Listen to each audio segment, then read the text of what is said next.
There's no chance I already accidentally picked it up, right? Because I should have 10 heart scales, and I have 10 heart scales. I would have 11 if I'd picked up the other one.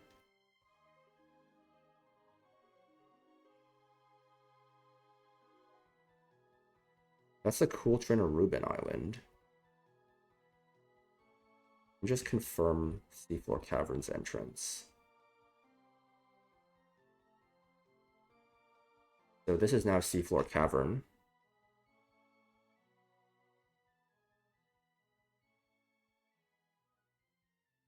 Okay, and aqua grunts are all over there.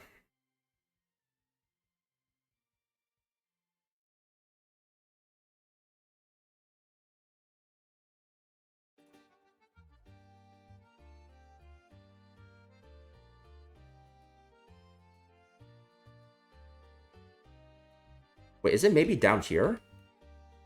Is there any chance it's down here? Go to the bottom middle. Okay. No, this is the way to Route 130, because that trainer right there is probably Route 130. Go to the bottom middle.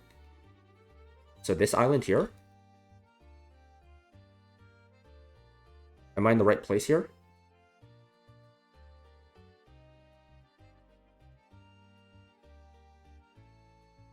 Is this a place? Top left from here. Okay. So like here?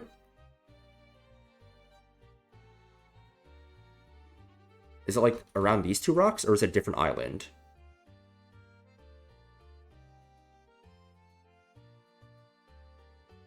Oh, top left.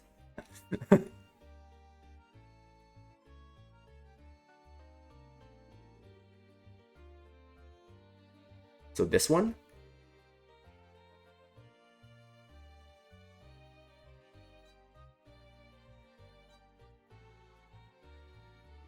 Oops. Is it this one? Ah, okay, okay. Found it. Thank you. Okay, so 6 more heart scales to find. I don't have access to any of them right now. I don't have access to any more rare candies. Consumables have all been found. Encounters have all been obtained. Not that many more encounters. I have 1, 2, 3, 4, 5, 6, 7, 8, 9, 10, 11, 12, 13, 14, 15. I have 15 more encounters for the rest of the game.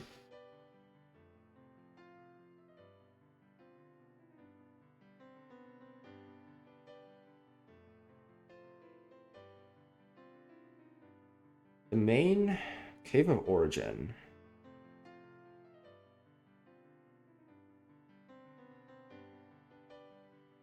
Sucker Punch is a scale on Grimmsnarl, as is Fake Out. But Grimmsnarl could be a good dark type for the E4. My game corner was Hydreigon. I don't think Obstagoon is that good, even if I get Guts, because I've already used my Facade TM.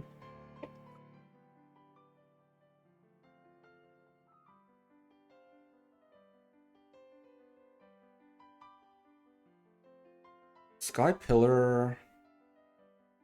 I think floor 5 is good, because Hydreigon is duped, Corviknight is duped, Altaria is duped. So I have a good, very high chance of Dragonite or Salamence. Obstagoon does have 2 champs. Obstagoon does have 2 champs. I would have to scale Detect.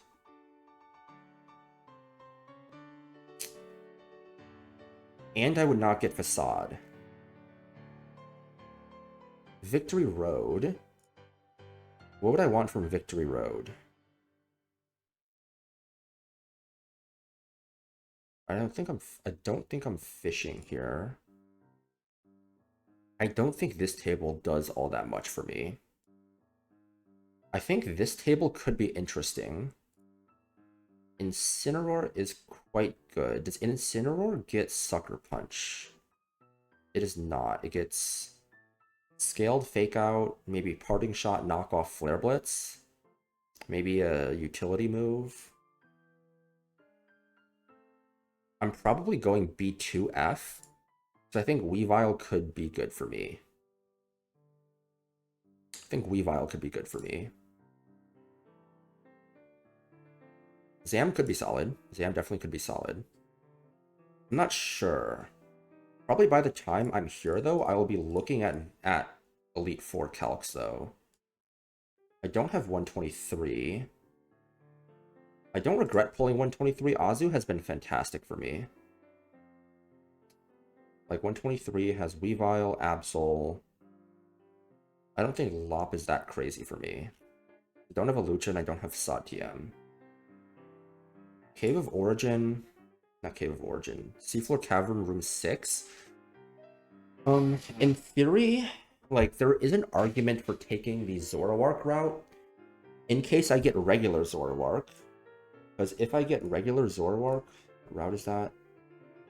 If I get regular one is 50%. I mean, this fucker can also just Memento on you, which is ass. It does dupe out Zoroark and his Sui Zoroark here, but even without that, I have 35% chance for Absol or Weavile. Grimmsnarl is solid. Cameron. Does this guy get Sucker? I think this guy has been brought to an E4 before. I don't remember by who or what the use case was. I don't have Avalug dupe, which is... Avalug would be ass. I don't have Starmie dupe, but that's a pretty low chance. Hoodra is very good. But yeah, obviously we're going room 8 for the dark types, I think, with this box. I don't think room 7 makes any sense. Room 8 is just better than room 7. Yeah, okay. Got it. So the next battle we have is just going to be, this one we're doing much later, would just be Seafloor Cavern Grunt 1. What does this guy lead with? Indra. Draw. Seafloor Cavern Grunt 1. Did I add...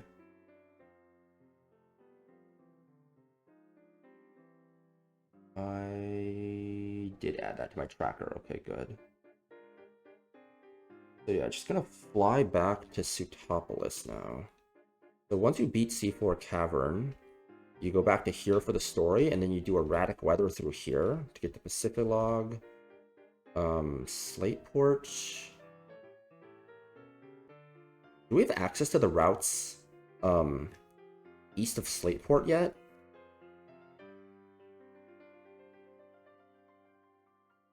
Or is that... Oh, right, you have these currents that go this way. So you can't go to Pacific log from that side. Got it. And then you do erratic weather through here, you unlock these routes. I think they might have some items and stuff you can pick up, and then you're going back to Sutopolis. After Seafloor Cavern, level cap jumps to 91. And yeah, okay.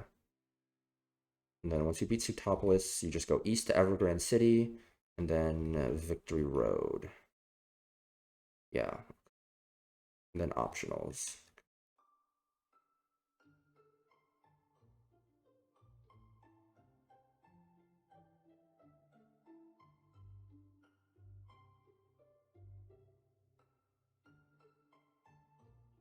Beedrill would have been so much fun, man. Beedrill would have been so much fun. But this box in 100% BP Elite Four, I 100% have what it takes in this box. Just gonna find the right pieces to put together.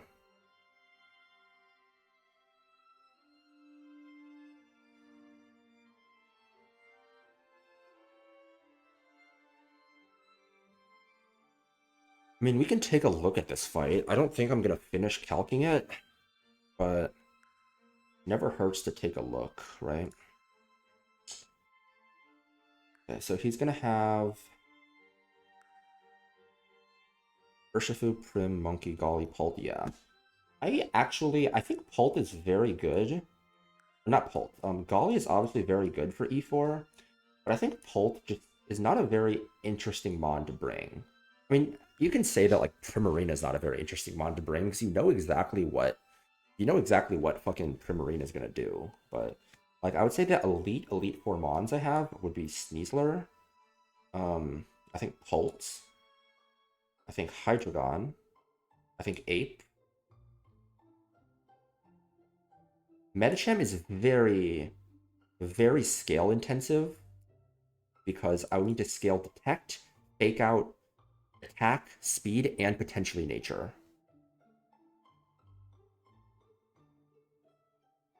Yeah, I think um I'm definitely not bringing both Ape and Sneasler. I have a lot of fighting types though in this box. Um, I think Ursaluna, Primarina, and Urshifu.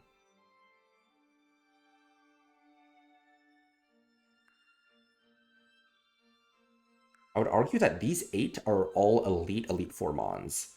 Um, I'm probably not doing double dragon, and if I'm bringing one dragon, it's probably Pult.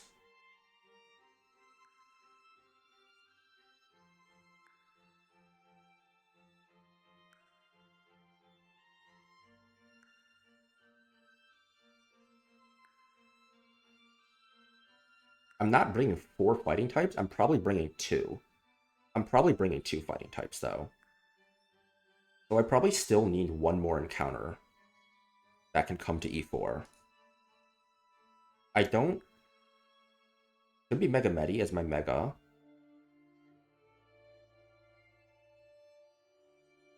And there could be a lot of just like interesting guys I can bring to E4.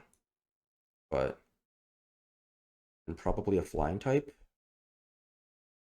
Yeah, roamers will probably serve as a flying type. Um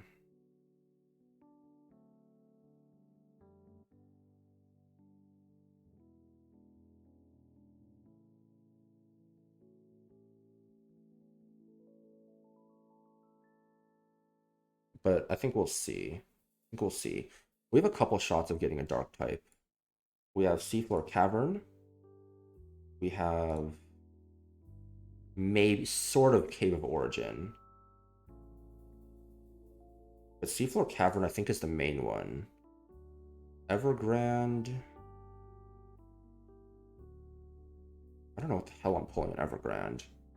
Like all these Evergrande guys are kind of ass. Low-key, maybe Trico might be the best guy from Evergrande for me. My box, but I mean, I'm probably getting Florges, right?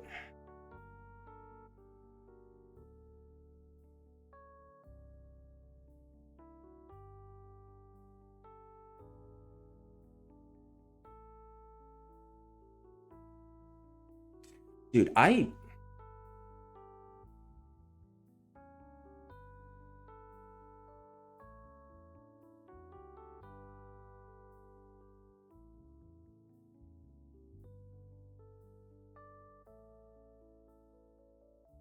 don't know if it's possible, but I low-key really want to bring Mega Shark to E4 if it's possible.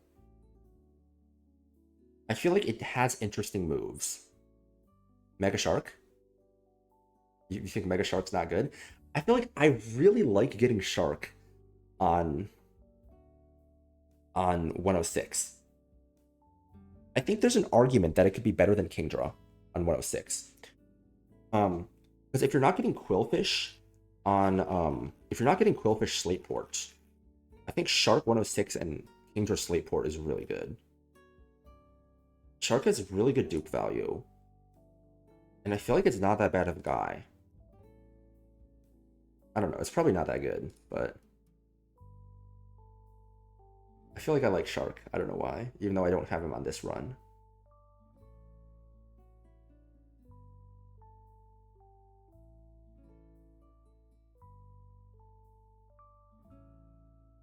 And then Victory Road, you have chances for Weavile. Even Gren could be good. On E4, okay. Mainly Seafloor Cavern, where you get your Dark type. Okay, so really hoping for Absol Weavile Seafloor Cavern. And if we don't get that, we'll have to see if maybe Double Dragon E4. Regardless, we don't need to worry about that right now. We're just looking at some trainer battles here. So we have Agility, Focus Energy, Draco Meteor, Octazooka, Kingdra. Okay. Quick Claw, Harvest, Executor, Alola. So you want to bait this guy last. We have a Goplin's Super Luck Honchkrow with guaranteed hit crit Night Slash, Superpower, and Brave Bird and Substitute. We have an AV Magnet Pull Crobat, probably because you want to use Steel types on Crobat and Honchkrow, and then Magnezone can trap them in. I mean, it's not like I really have Steel types anyways. I mean, I guess it'd just be like Corviknight, right? Like Corviknight, and then like fucking Excadrill just outspeeds and KOs this guy, so the only guy I need to be careful about is Corviknight. I think I want to level Corviknight up, just so he's level 89 in the calc. I think Corviknight 89 is very useful. Probably want to level up everyone in box 1. I think box 1 guys are generally good. Okay, Corviknight was the only one that wasn't leveled up.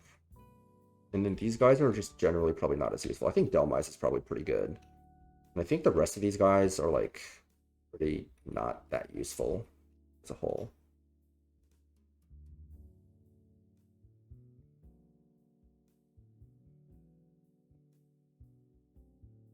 The additional megas I can probably get are like maybe Mega Pidgeot, Mega Arrow. I don't think Mega Pinsir's that crazy because I don't have Aerialate Facade. Mega Heracross, Mega Absol potentially.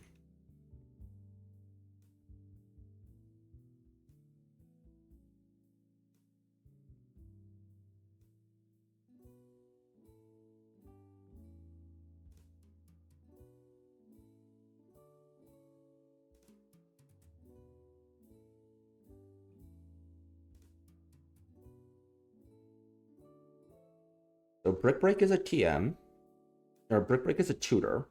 We have one Psychic Fangs TM and we have it on Basque Legion. Or we have one on Basque Legion and we have the TM. And then Defog is a TM that we currently have, and then we also currently have it on Corviknight. Okay, this is Sniper. Holy fuck, dude.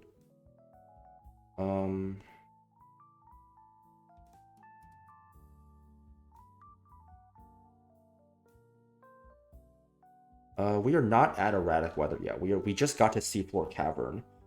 We unfortunately got the Hustle Durant from Repel Nipping instead of Beedrill. So I know this is probably good into. It counters Muck. It counters it counters this guy. It counters this guy. It counters the Muck. But also, like, every Steel type with Smart Strike does that. I could bring it to this fight and then sack it for a pivot. I guess that's a good use for Durant. But leads on this guy.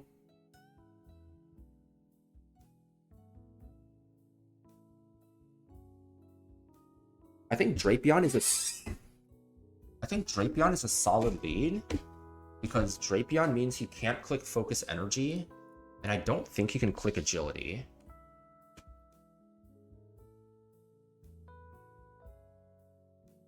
Your Battle Armor. Brim sits on it. Brim can get Octazooka dropped.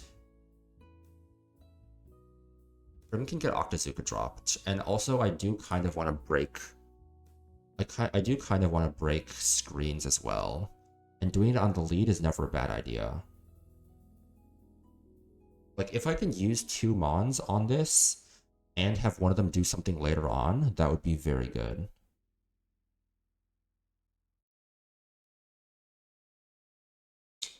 Azu can Brick Break, yes. Azu can absolutely Brick Break. Azu forces him to Octazooka. What is the odds for Octazooka to drop? 30% chance to drop accuracy.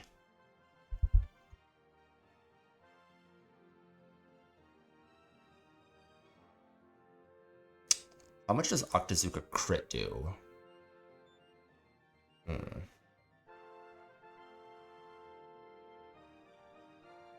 So we Brick Break and then 2 Play Roughs kill. We could also Draining Kiss for HP. The only problem is that Azu baits Woodhammer. So we would need to switch into someone else on the Octazooka. And I think it would make sense to switch into Pult, because Pult cannot get dropped by Octazooka. It would focus energy though, so it could crit Pult. So like we could Brick Break and then switch to Pult. He'd probably focus energy turn 1. What Pult? Who does Pult bait? Pult fast kills you. We could fast kill you. We don't show fast kill the Magnezone. Crobat is faster, but if we scale Naughty, we become faster than Crobat. We don't kill Crobat though. But also this guy outdamages us. So it would probably go this guy for Flash Cannon. And then Gorbis. Dragon Fang.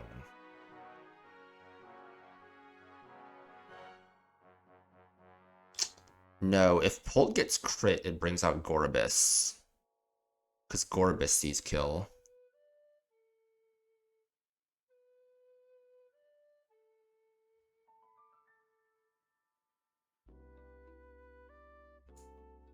What are everyone's sets here? It's AV with Mirror Coat. I guess it depends on Pult's item. I guess I could go like CB. CB Darts does not kill. We can't go Specs. Why do I have Helping Hand? No, this is with Aurora Veil down. This is with Aurora Veil down. CB kills Crobat, but it doesn't kill Gorbis. And if Octazooka crits here,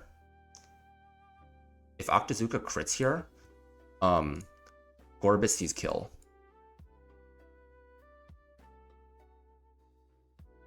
Oh, you're okay. Yeah, that's what you're saying. I mean, I guess what I could do is I could get Golly, and Golly would eject on Octazooka, but that's a lot of slot commitment, right? And this just guarantees Magnezone for Flash Cannon. I mean, let's say we do that, right? We would just kill this guy with Excadrill, and then who does Excadrill bait? This is slow kill. This is also slow. This is also slow.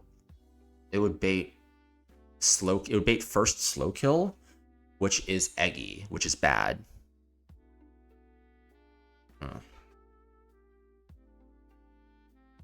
Maybe you want to get Magnezone at the end. Do we have any other ground types that outspeed this guy? We could do a Choice Scarf Ursaluna. That's an option.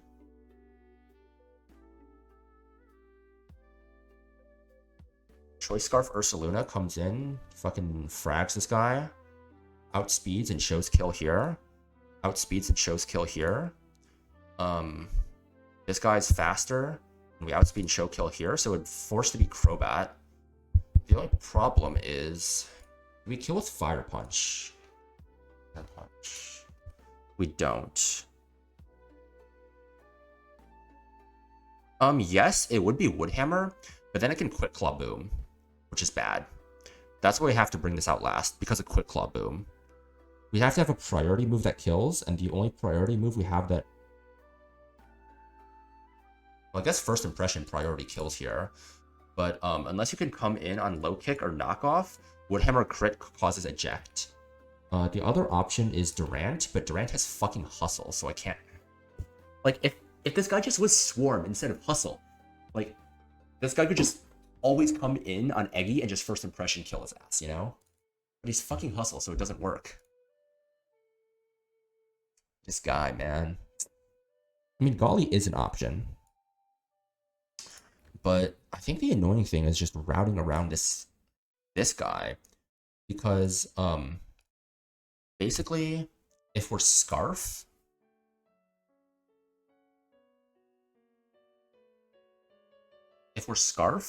we do force Crobat to come in, but then Crobat has a guaranteed nasty plot because it sees that we're locked into EQ, which does no damage to it.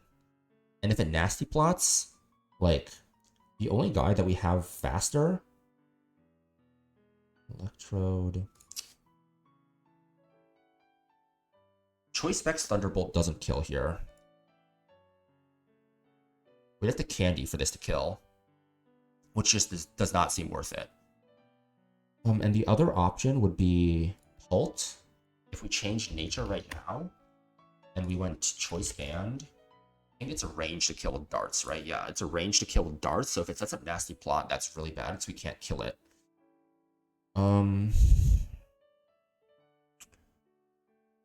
No, it doesn't see the choice lock for the switch, but after it comes in, it sees that I'm choice locked. After it comes in, it sees that I'm choice locked.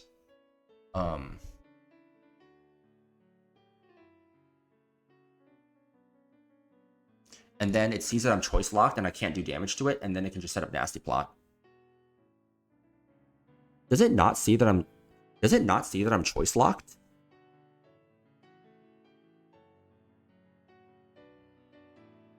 You slow kill. No. That's not how post KO switch in AI works. If it doesn't out damage and it's just faster, it doesn't care if I slow kill it. It doesn't check if I slow kill it. I thought that's how it worked. I asked in the Discord and they confirmed that's how it worked. So Crobat is coming in. And also, even if that were the case, everyone else would have negative priority on post-KO switch in AI because I fast kill everyone else. Yeah. Because choice Scarf Ursaluna here.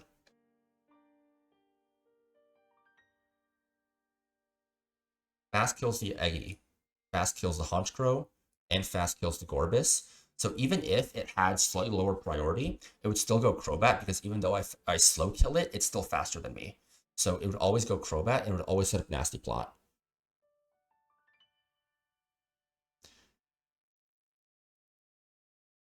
I wonder if there's a way for me to potentially set up Tailwind here. What other ways do I have of removing Magnezone? I mean, I don't need a ground type, right? Because like if I have Pult,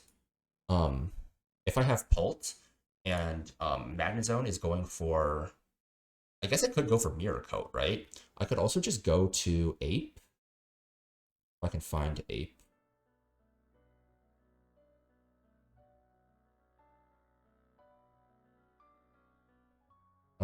Where's my Ape? Wait, where the fuck is my Ape? Oh, here he is. I could go to Ape and take the Flash Cannon and then kill with either like, I'd probably go Charcoal and then fake out into Overheat, yeah?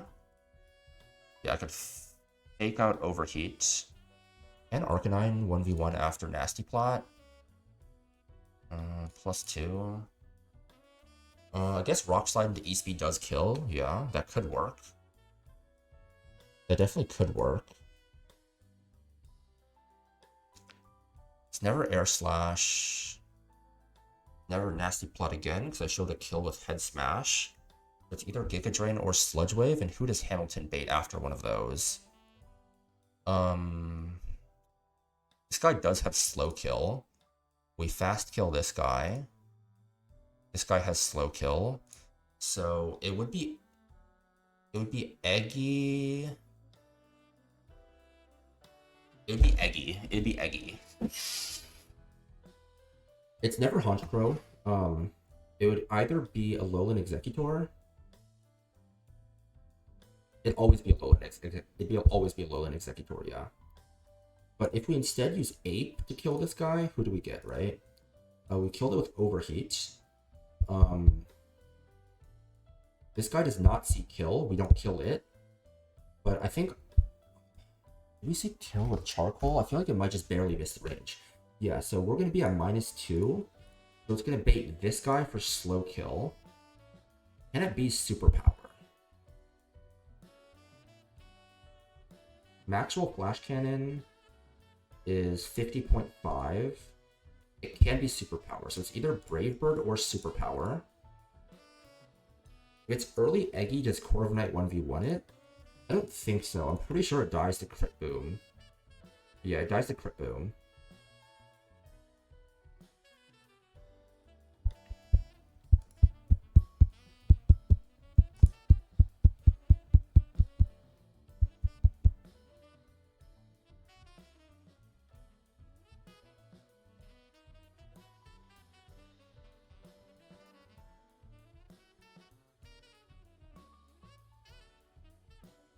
Yeah. There is a world.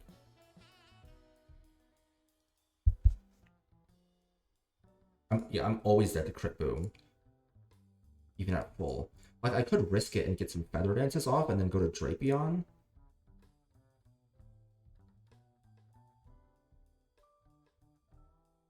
But I still don't love that. It's not only relatively risky, also 2 mons to deal with that. Which means it's probably easier to just play around it being last. So if we're getting Honchkrow on Ape, like 99% of the time it's Brave Bird, but it can be superpower. It's never sub. Does anyone take both Brave Bird and superpower? That's only if it's Flash Cannon crit, right?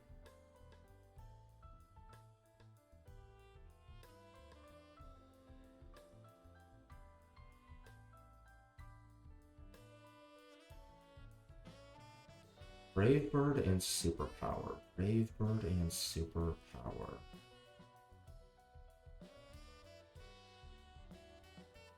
And obviously crit is really bad.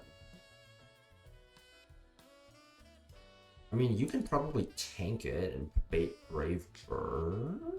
Can you? No, you can't. It can sub on you.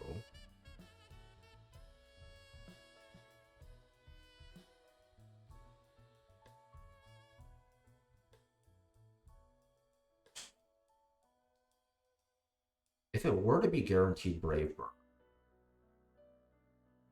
this is the situation where GMOing this guy would have been good, right? Ah, if it was GMO, it would never be superpower. Doesn't matter. Honchkrow, if it's guaranteed Brave Bird, there's a counter that. What ton of guys that counter that shit?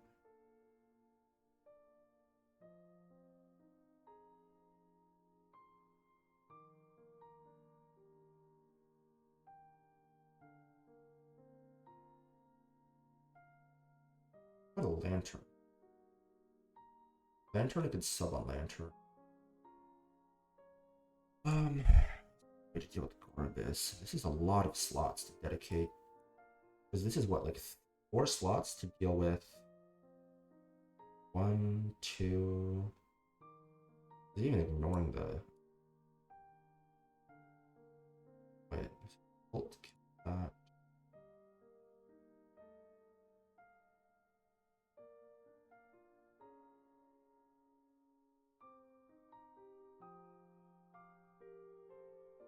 Can I set up a chain kill anywhere here? If I show killed everything in the back, it would mean that Eggy would come out early. So I don't think I have a way to show.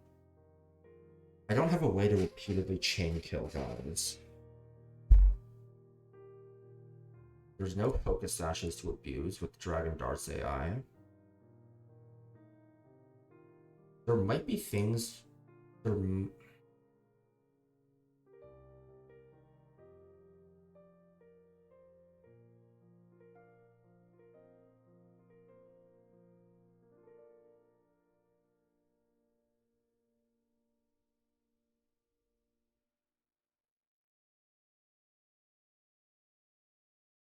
Yeah, Choice Specs Thunderbolt does not kill you. I checked that already.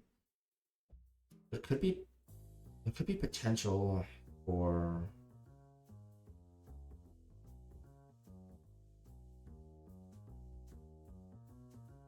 No item pulse.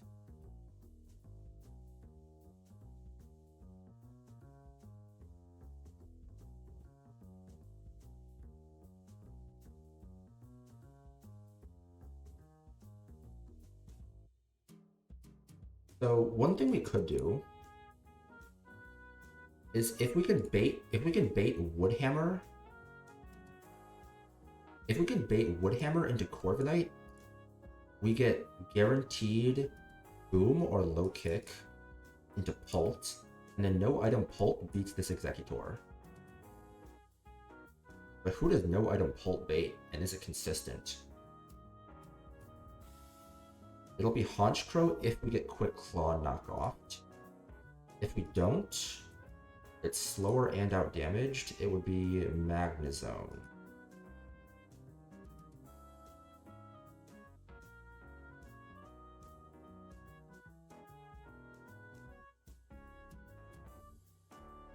Assume we switch nature to Naughty here.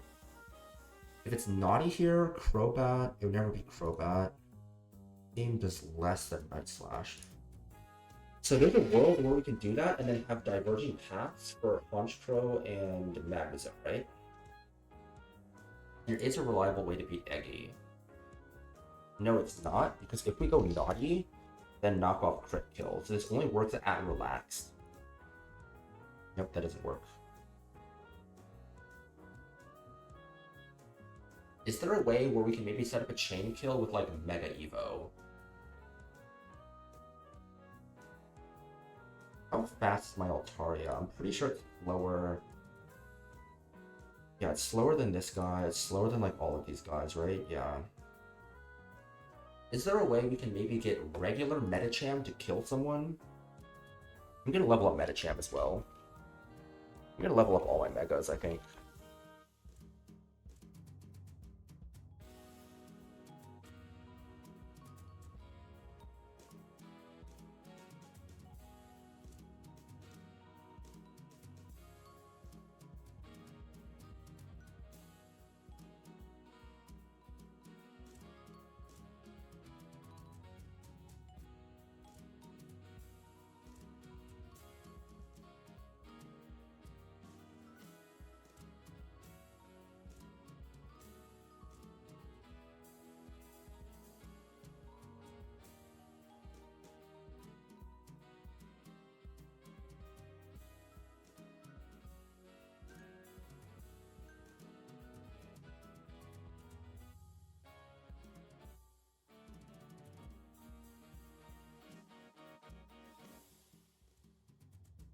Has Mold Breaker.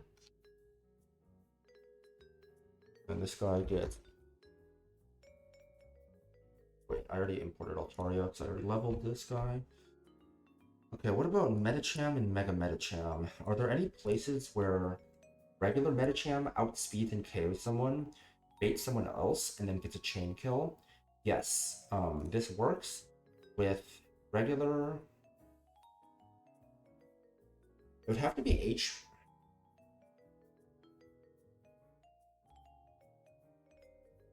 Eh? Okay, there we go. So this works with regular Medicham. We can switch in on HP Grass for Magnezone. We kill it with Close Combat. We bait Honchkrow for Fast Kill. And then we just Mega and kill it. This would bait in Crobat. That requires baiting HP Grass, right? Which I think is kind of hard to do. If we have a ground type, I don't think it's HP Grass. I think there's overlapping ranges between HP Grass and Flash Cannon. Yeah, they're the exact same range because this is stab boosted 120 base power, and this is yeah. It would have to be someone that resists Flash Cannon and is weak to HP Grass. And Thunder. Could be Lantern. I might be onto something here. Let me cook.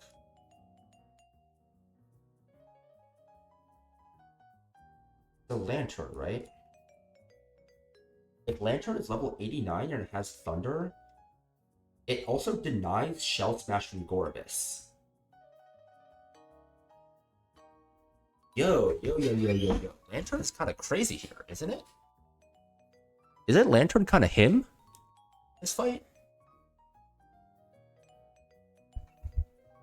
Lantern can get Psychic dropped, but I'm sure we can switch into someone that can then kill Gorbis, or we can just 2-shot with Thunderbolt, or we can go Assault Vest. There's a ton of things we can do. This guarantees HP Grass or Mirror Coat. Switch to Medicham. Kill it.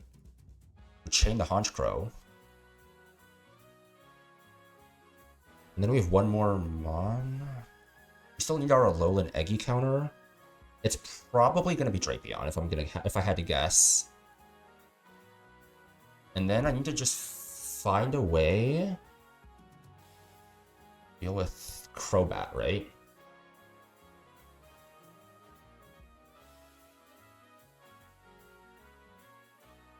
I might be onto something here. This guarantees Octazooka.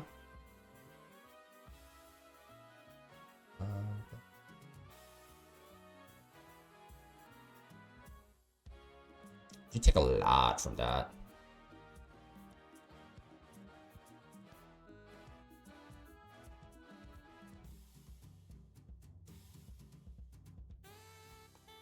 He's probably already clicked Focus Energy.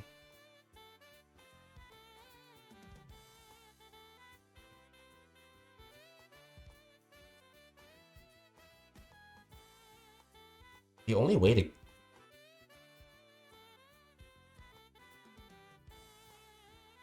Slow pivoting move.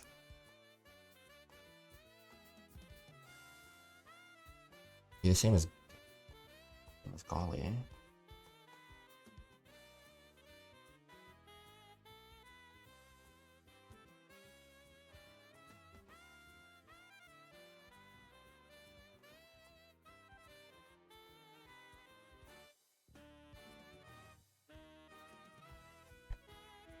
And there's always the chance that on turn 1, Kingdra just Octazooka's the Azumarill, and then on turn 2 it Focus Energies.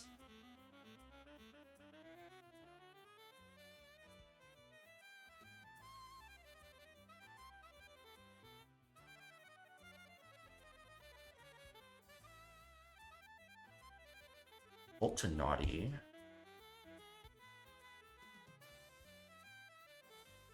Naughty Bolt.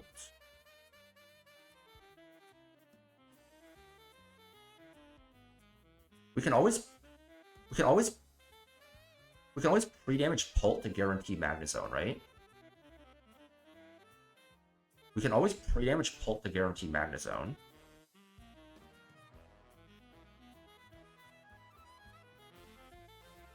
This gets the...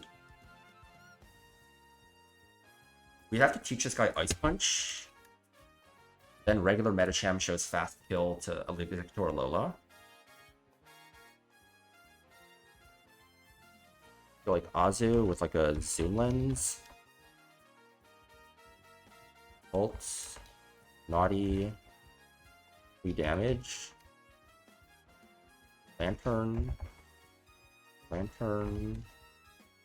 Maybe AV. Medicham, keep Ice Punch. So it'd be like Azu break screens, Pulse kill Kingdra, bait Magnezone, pivot Lantern, Medicham on HP Grass, kill with CC, baits Honchcrow, Mega and Chain. Baits, then Crobat.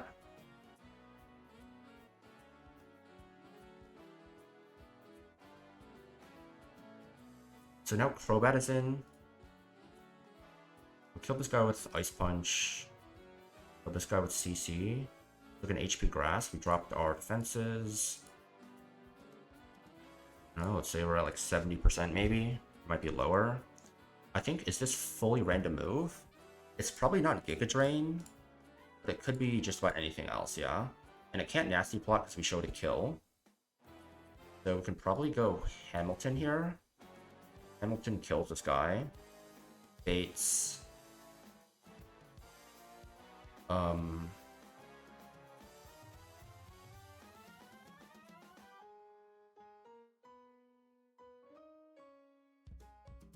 I think what we do is we equip a fire gem. We don't use the fire gem, but we use the fire gem to show Executor Lola kill. We're not boosting head smash damage to show this guy kill either.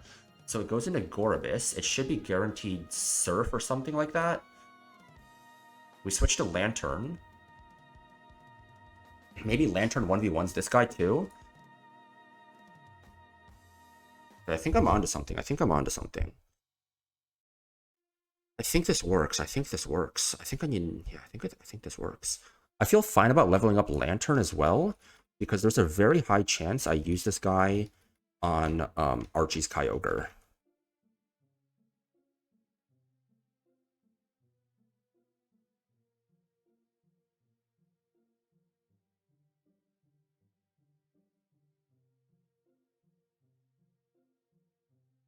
This is a really cool, like, chain kill I found.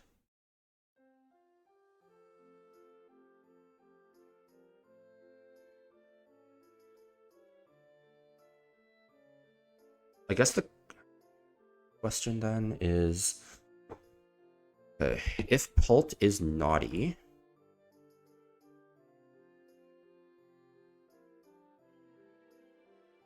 To bait Magnezone, I would need to be at 150 HP.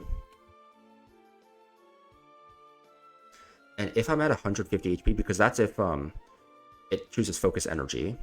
If Octazooka crits, I'm at 11 HP. And then Magnezone can go for HP Grass onto Lantern. But we can be Assault Vest. Still HP Grass crit us. And also Mirror Coat. No. Unlikely Mirror Coat. 150 damage.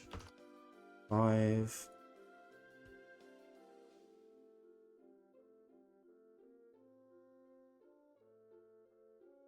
Chance to 3-hit.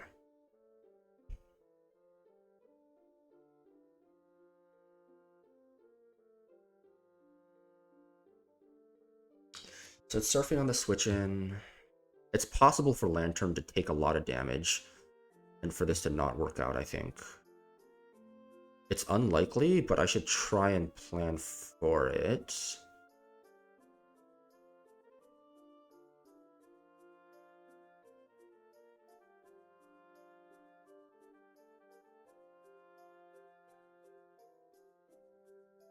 I cannot go a Pinch Berry on Pult because that's going to heal Pult by too much if Kingdra crits.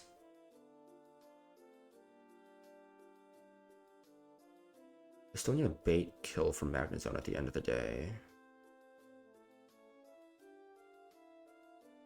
I feel like I'm really close to a line.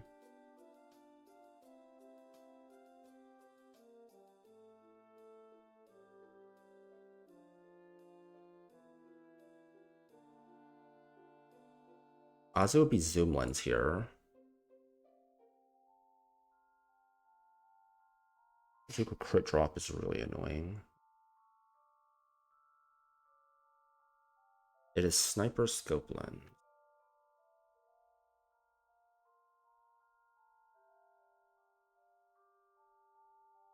Sniper Scope Lens. I feel like I'm really close to finding the line. I'm like super, super close, actually, to finding the line here.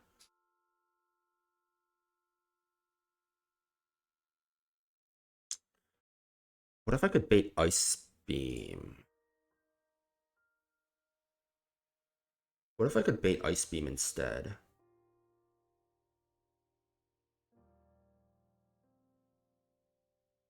No, that'd still be Surf.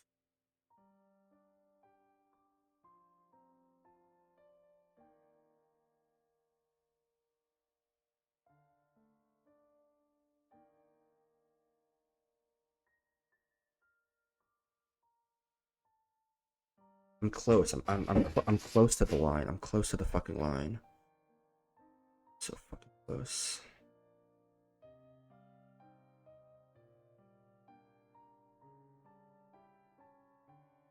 Sneasler obviously kills this guy. Hate this guy. It's Crobat. No, this chain is super good. This chain is super good. Maybe I don't need to force the chain if it's not the line, but I feel like, especially if I'm using two guys for the first one, having one guy that takes two and then another guy.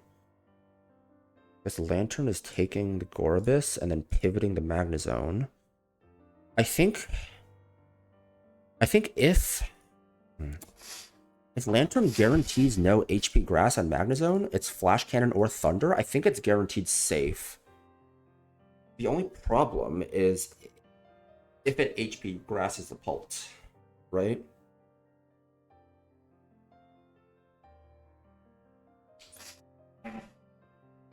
Because it King Joe crits, yeah.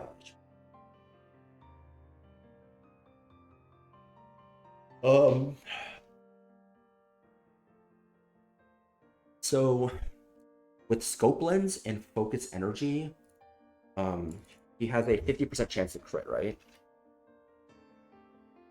Uses critical hit ratio by 2 stages.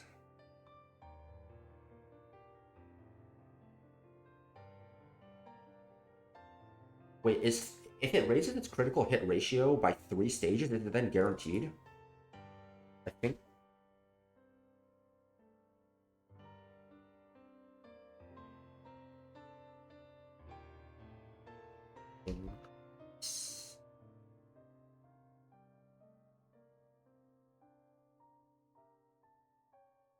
No, +3 is guaranteed crit.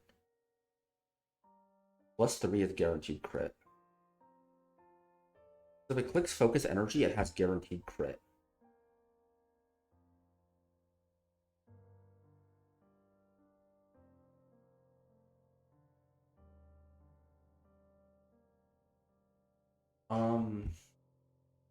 But there's always the chance it can click Focus Energy on turn 2, right? It can Octazooka turn 1, Focus Energy turn 2. I think Focus Energy is going to be +7.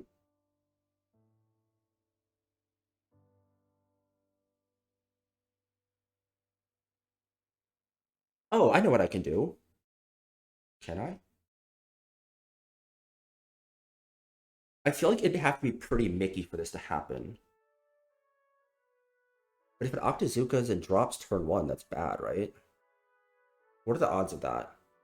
The odds of Octazooka turn 1 is 20%. This Focus Energy is going to be...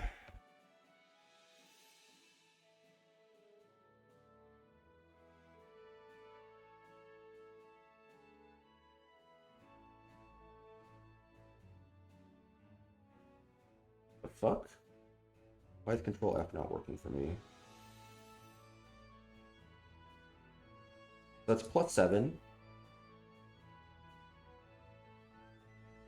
So there's a 20% chance to Focus Energy. Then there's a 30% chance that it drops. And then there's a 1 in 3 that I miss. So there's a 2% chance that I miss Brick Break on turn 1.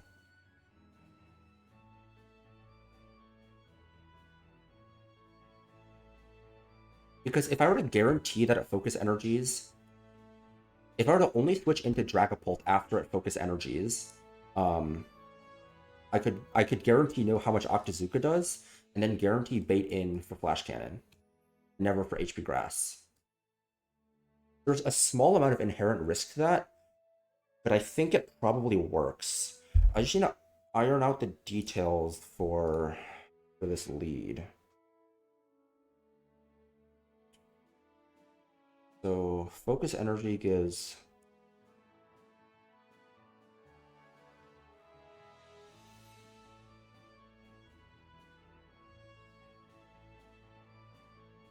So the Seadra Hair doesn't have guaranteed crit because it's not holding the Scope Lens. And it only has Focus Energy, right?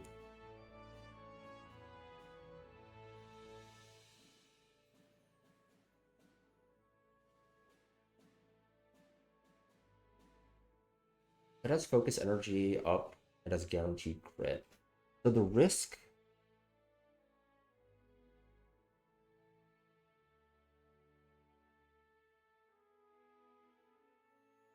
It could just Octazooka forever. Well, if I'm holding the zoom lens,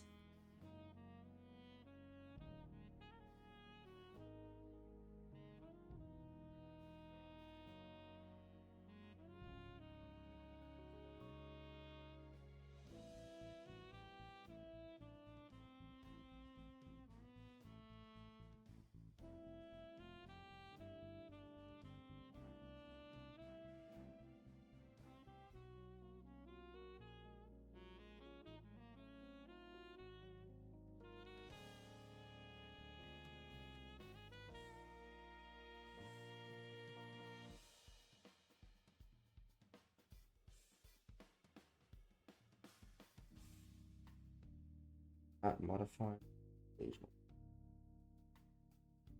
Accuracy evasion. -1 accuracy puts me at 75 accuracy. So then if I multiply that by 1.2, I'm at 90% accuracy. So it would be basically 0.2 to click Octazooka, 0.3 to drop, and then 0.1 to miss, which is a 1/6%. And then I'd have to miss again, which is 0.06%.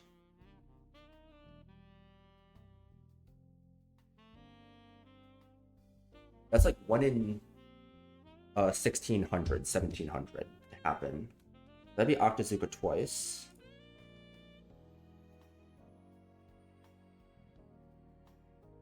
Honestly, clicking Octazooka. I mean, that's not clicking focus energy. It doesn't click focus energy, it's bad.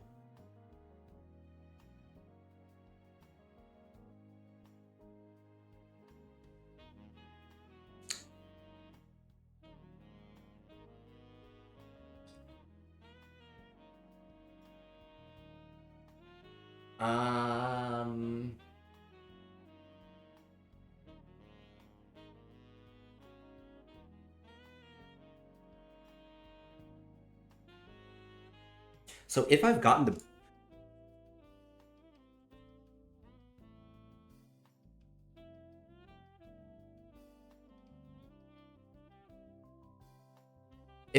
brick break off and he hasn't clicked focus energy yet, I can't switch to Pult, right? Because if he then chooses Octazooka 20% again and doesn't get the crit, then that's bad.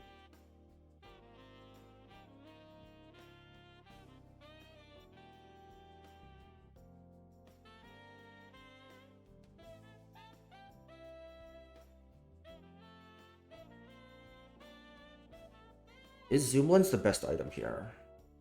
It might be. Like, it's probably a pretty small risk I'm taking, right? That it doesn't click focus energy.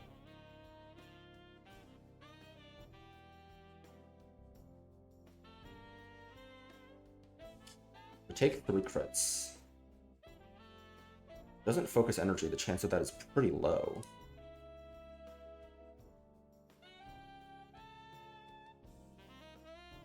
Like 99.9% of the time, this works.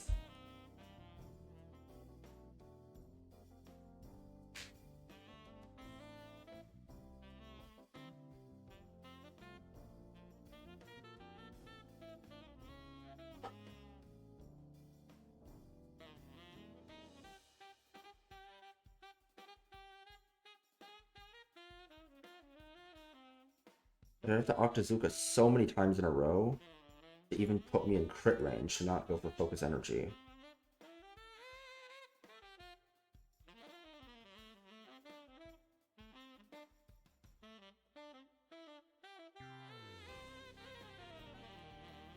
I'd probably have to do it like 3 times in a row for it to be risky, right? So that'd be like 0.2 times 0.2 times 0.2, which is a less than 1% chance.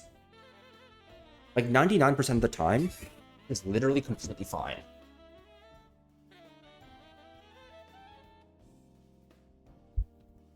More than 99% of the time, this is completely fine.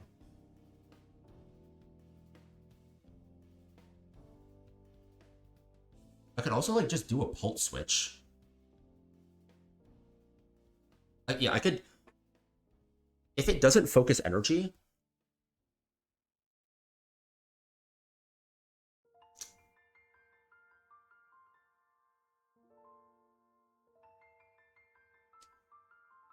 I could definitely do a Pult switch at least once. If it focus energies, I go back.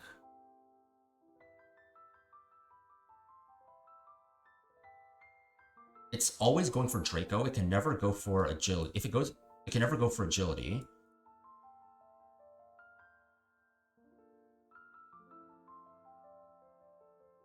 Always going for Draco there. I can probably do it once. If it crits Octazooka, I just kill. If it doesn't crit Octazooka, I go here on the Guaranteed Draco. Continue to give it more chances to click Focus Energy. Because, like, if I get one crit and one non-crit, it still never gives me HP Grass on Magnezone. Like, this is fine, like, 99.9% of the time. Oh, it just makes me nervous the fucking 0.1% of the time, man. I might sleep on this line. I think it's interesting. But let's calc out the rest of the line, right? Let's calc out the rest of the line to make sure that it's safe. So the worst thing that can happen when we switch to Lantern. Okay. So the worst thing that can happen is Lantern gets Flash Cannon crit.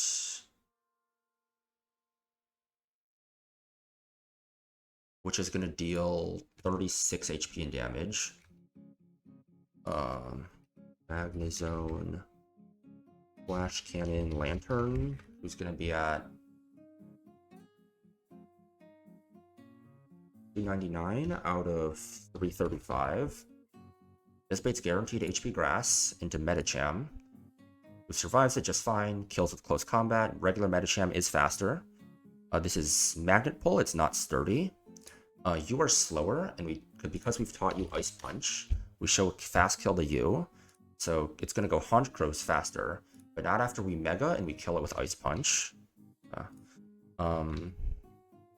Switch to Medicham, not Mega. Kill with CC, baits Honchkrow, kill with Ice Punch. Baits Crobat, who should guarantee see a kill when we're at -1. Sludge Wave is kind of annoying, so do we want... guess we're usually baiting Sludge Wave, right? We go to -2. I don't think we're usually baiting Giga Drain, if I'm gonna be honest. I don't think we're really baiting Giga Drain ever, so just go to Hamilton. Baits Crobat, switch to Hamilton. So we want Hamilton with a with a Fire Gem.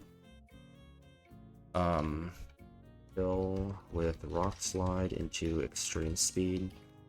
So the worst thing that could happen here is a Sludge Wave crit. Inner Focus Life Orb. He's gonna attack me twice and he's gonna die to Life Orb. So the worst thing that could happen is crit Sludge Wave, crit Giga Drain, 2 Poison Ticks, right?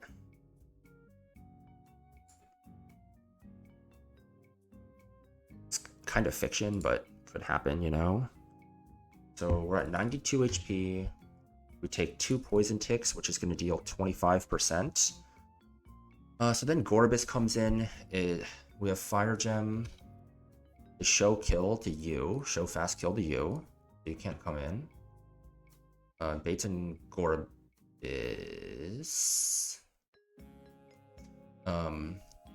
We force him to go for Surf.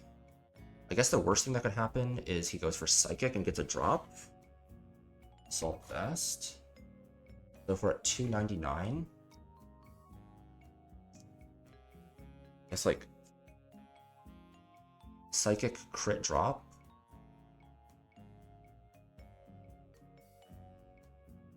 We're never dead to another Psychic crit drop.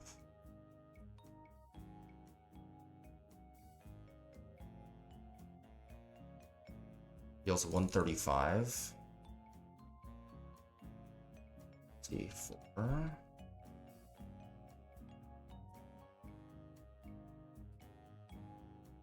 That's like double crit drop is bad, yeah.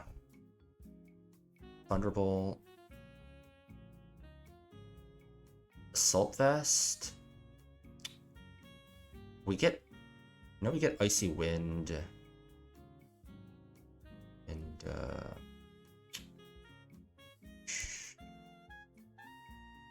Oh, Life Orb Thunderbolt doesn't kill? What Choice Specs Thunderbolt?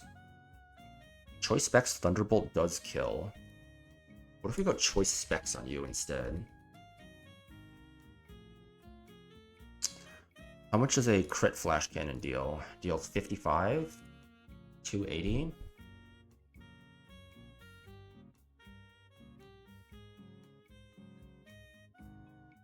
A crit psychic. We're dead to double crit. We're dropping to crit then, right?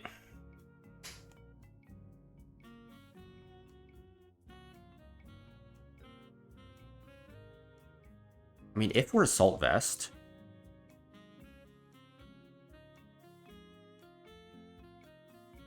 if we get one Thunderbolt off, what's the chance of double crit drop? It's like 1 in 160 times 1 in 160. It's never gonna happen. If we're dead to crit, we can probably go to Azu, and then we can have Azu pick up the kill.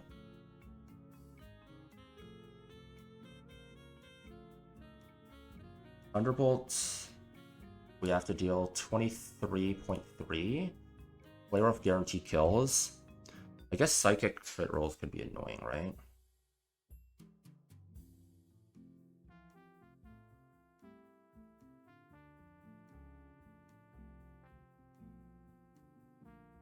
I guess if it's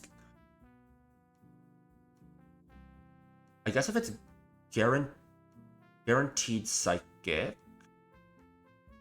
If it's guaranteed psychic, we can take the free switch into Drapion and then kill with Drapion here. And then Drapion is already in for the Alolan Executor. We take a Surf. Surf. Balls. It deals more than the Pinch Berries. So we cannot do Pinch Berry. Surf. We'd be taking a Surf. And then we two-shot this guy, so we'd be taking 2 hits from this guy. It would be 31.3 plus 31.3 plus 54.7. We'd always survive that. We two-shot this guy with Poison Jab. So I think that works. If we can guarantee Psychic, I think that works. It would be straight beyond with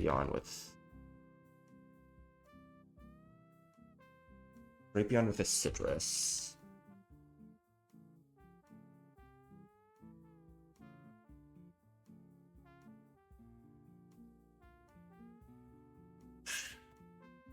I'm gonna go look at some VODs, look at what other people dealt on the lead of this fight.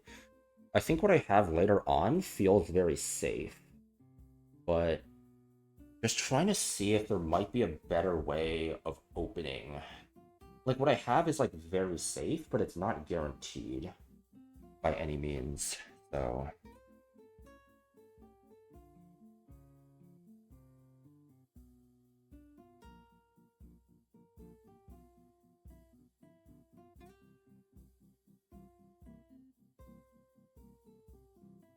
Some people are using Infiltrator Pult.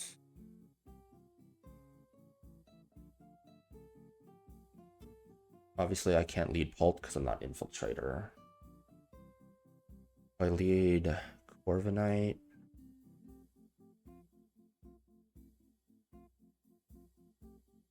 Never leading. It's just dead.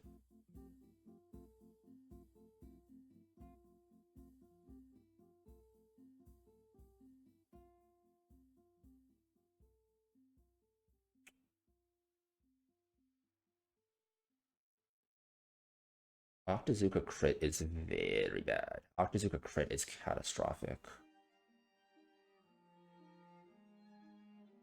If you focus energies, that's great. If you Octazookas...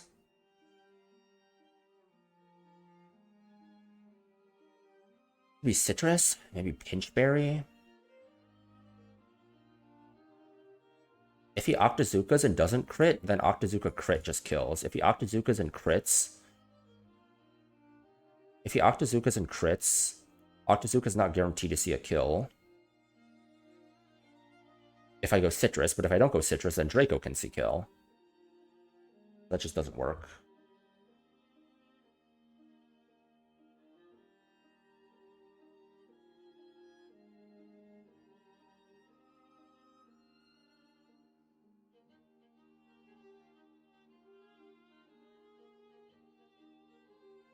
frustrating.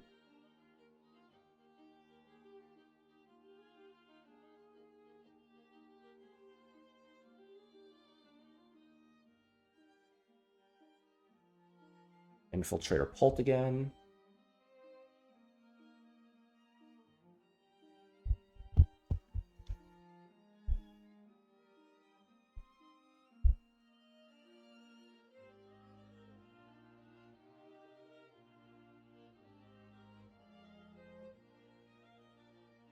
Is the first guy still? This is the first guy. That's Barraskewda lead. Barraskewda. Barraskewda. Oh, Barraskewda lead is way worse than Azu lead. It's just straight up dead to Draco crit.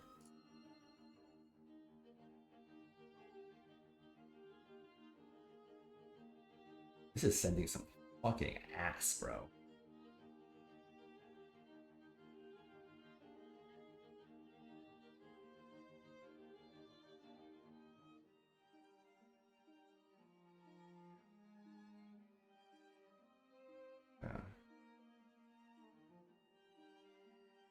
The Hydra lead.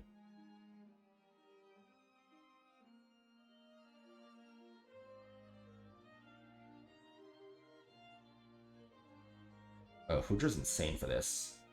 It's shell armor.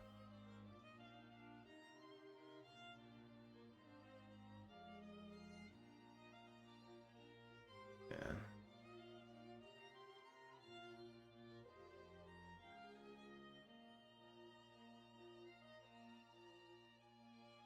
Does Azu get life dew? I don't think I'm teaching at life dew. Either way. Doesn't get it. Doesn't get it, okay.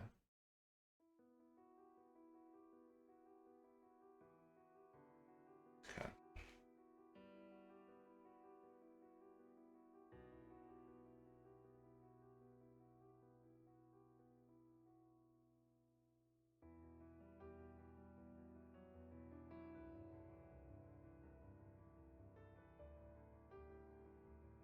Is Aqua Hideout.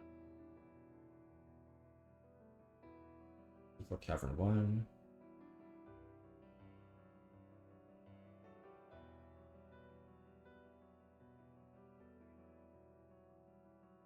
Basically everyone risks his Octazooka drop.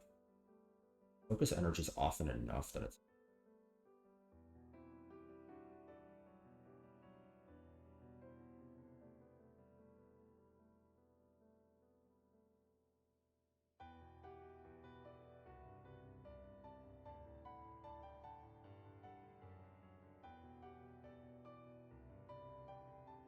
And it should basically always be Surf into Lantern anyways. Does Drapion outspeed Gorobis? Oh, Drapion outspeeds Gorobis anyways, so coming in a Psychic, yeah, it's free as fuck. Yeah, that part is free as fuck.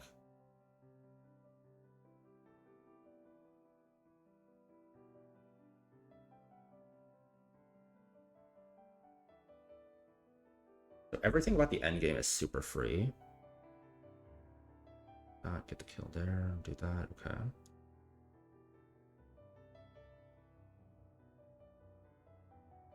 So it's literally just a lead. This is overall pretty safe though.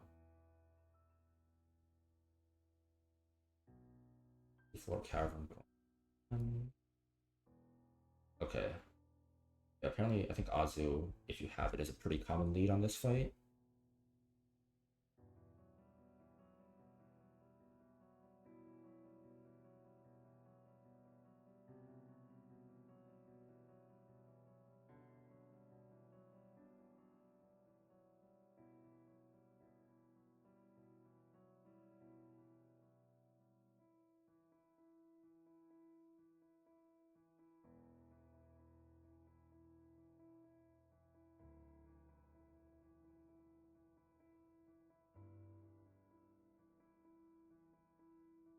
Okay, I think I'm fine with sending this.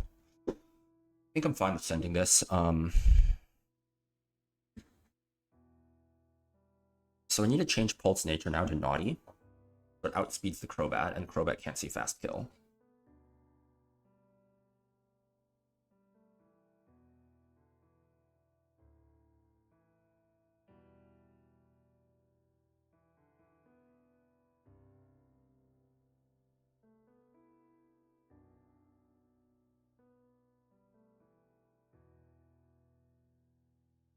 Is Sludge Wave poison or toxic poison? It's regular poison, right? Yeah, it's regular poison, okay. And then Mega Med, yeah.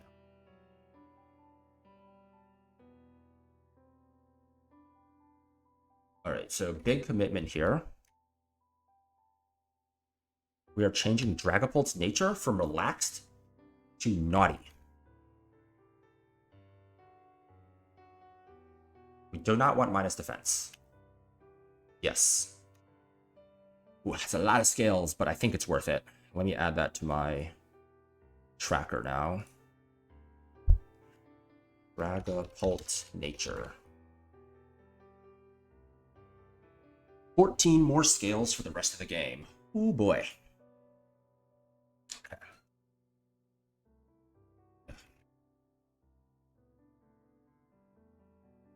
Azu, Pult, Lantern, Medicham, Hamilton, Drapion. Okay. So we want to give you Zoom Lens. Dragapult needs to be pre-damaged so that a Mineral crit Octazooka, Magnezone, Flash Cannon. Okay. So Octazooka Mineral crit. Let's change nature. I should export.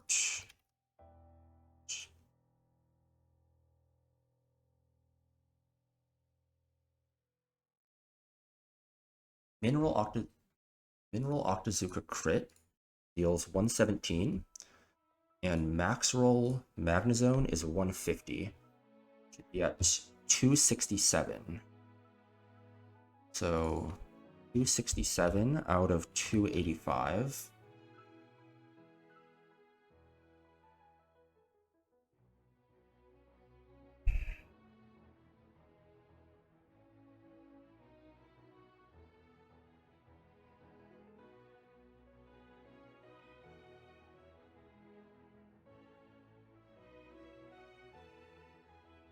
You want the Fire Gem. We're not going to use it, but it's just to show a kill. And then you want Citrus Berry. Okay. I'm going to go teach some moves. We want to fly to Mauville. And we want to teach Brick Break, Azu, over Seismic Toss. We can always reteach Seismic Toss. And then I want to teach Ice Punch, Medicham.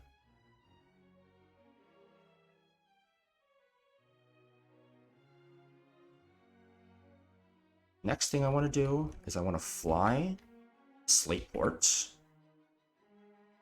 I want to trade with the Assault Vest.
Hold the choice band. Make sure he sees some kills.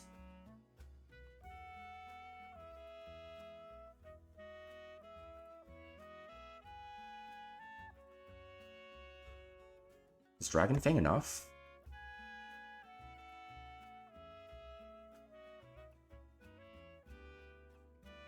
Dragon Fang is enough, I think.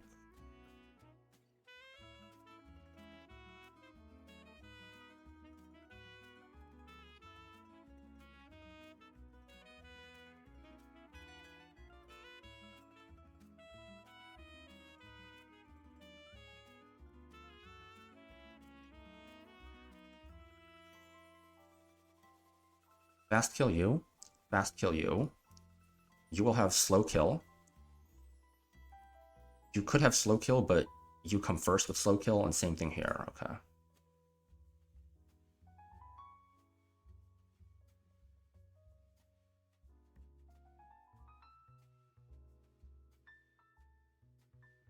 And you pre-damage the Pult to 270, 267.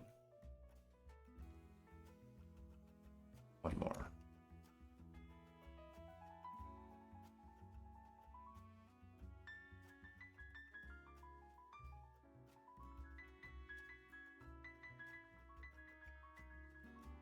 Azu breaks screens. Once you get a focus energy up, even if you don't have focus energy up, we can go to Pult once. What if it max roll into max roll crits here? 267 minus 62 minus 139 puts us at 66. And Magnezone at 66 still cannot HP Grass. So we can go to Dragapult once, and it's totally fine. Okay, Draco, give it more chances to go for Focus Energy. Brick Break does very little damage, that's fine. Pult chains this guy, or Pult kills this guy, baits Magnezone. We switch to AV Lantern here, bait HP Grass or Mirror Coat into this guy. Regular Medicham kills this guy with Close Combat, outspeeds, baits Honchkrow in for fast kill, since this guy is slower. I guess Ice Punch technically doesn't matter because he's slower anyways, but this guy's fast kill should be with only Brave Bird. I mean, it doesn't matter because we just Mega and then we kill. Undo the Medicham.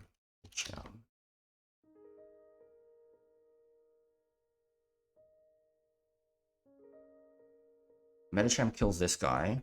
If we didn't get attacked, it guarantees Air Slash here instead of Sludge Wave if Magnezone didn't hit us with an HP, so that's good. Baits in Crobat for fast kill. But Hamilton kills this guy with Rock Slide. He's going to attack us twice, get 2 Life Orb ticks, and then die. Actually, no, I guess he could Giga Drain. I guess the risk is Sludge Wave crit poison into Giga Drain crit.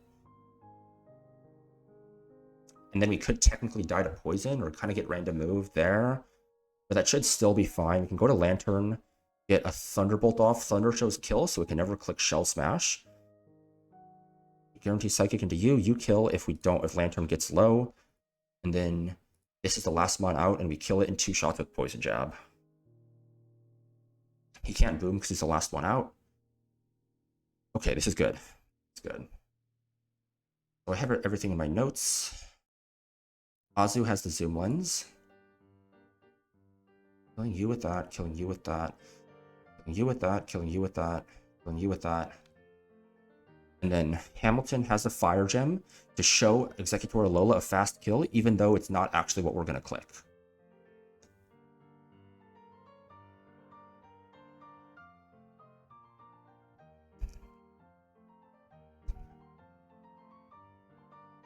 Ult is at the right pre-damage.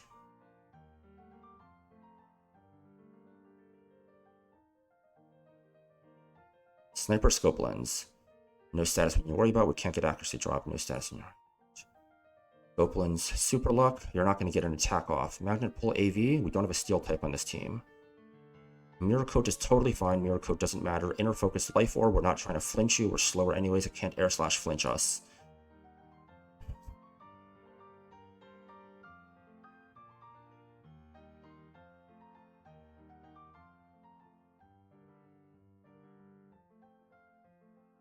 We're good with Dragon Fang Naughty. Does kill the Honchkrow.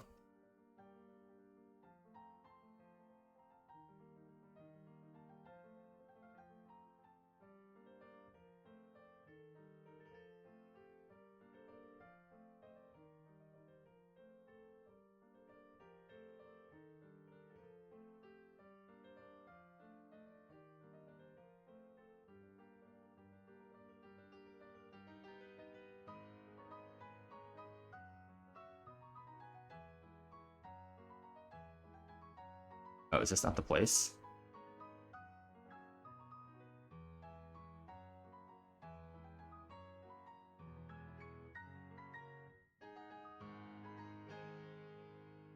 Okay, there we go.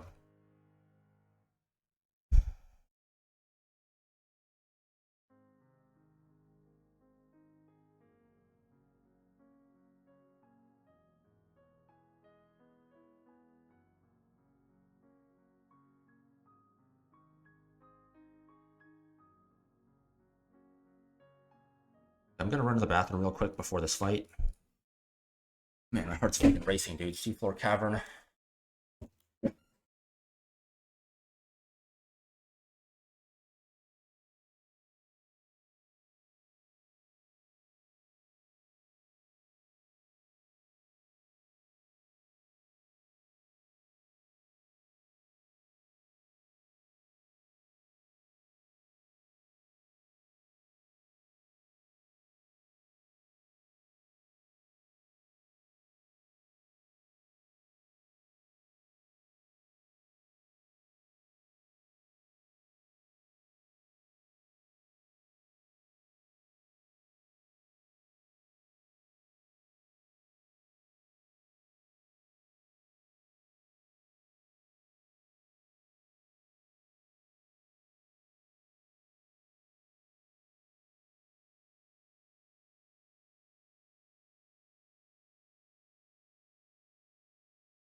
One sec, check one thing real quick.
All right, here we go.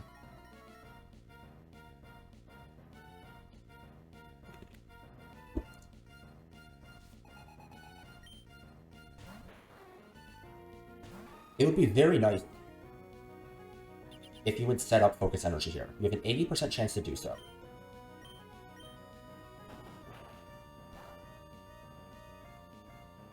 Okay, no drop. That's great.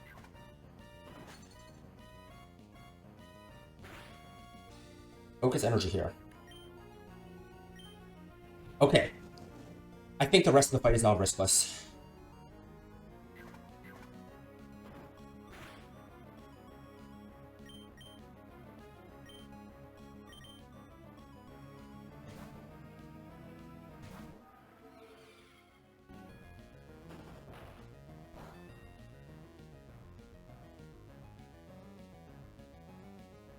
Okay, this is gonna bait out Magnezone now.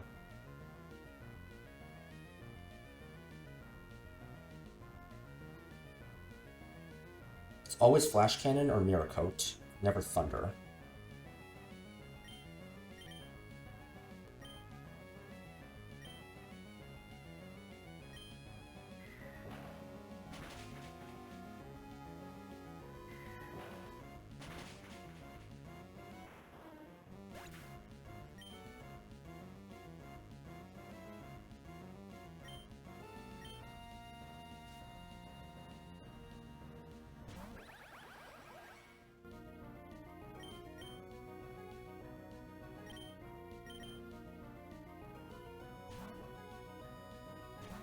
We would prefer to see Mirror Coat here, but Flash Cannon is fine. Would prefer to see no crit here as well, but crit's probably also fine. Okay, this is now pretty likely to be Mirror Coat.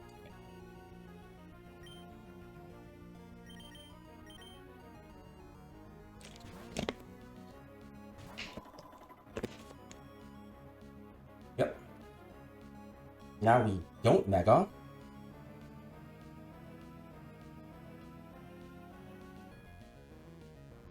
And we kill with close combat.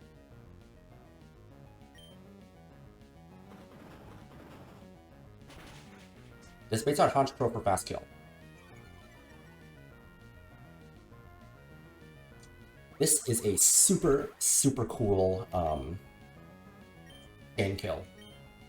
And the fact that we did not get HP Grass there is actually potentially relevant. It helps us dodge some ultra fiction. So Honchkrow sees that it is faster than us because we have not Mega Evolved yet. However, we are now going to Mega Evolve and kill it with Ice Punch. And after Mega Evolving, we become faster. This is a super, super creative way to get a chain kill here.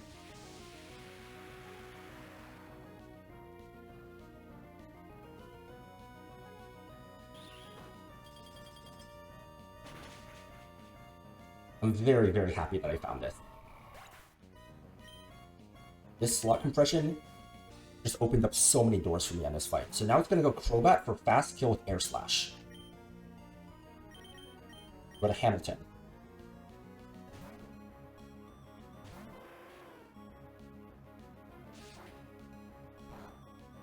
Now Hamilton is holding the Fire Gem, but we are not going to be using the Fire Gem.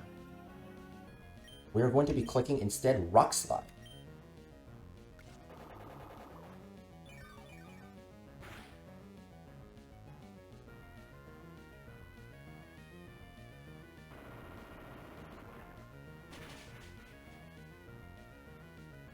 Now, we can kill with extreme speed here. This is now why we have the Fire Gem. Hamilton is faster than both guys in the back. However, because it's holding a Fire Gem, it shows a fast kill to the Alolan Executor that is Explosion, so it cannot come in here. However, Head Smash just barely does not kill the Gorbis, and Gorbis sees a slow kill with Surf. Therefore, Gorbis comes in instead of Alolan Executor and tries to click Surf.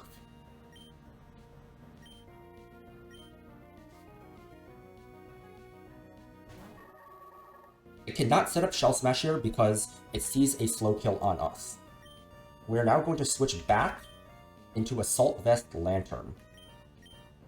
Now, Lantern has Thunder, which means that it shows a slow kill to Gorbis, so Gorbis cannot shut up Shell Smash once again.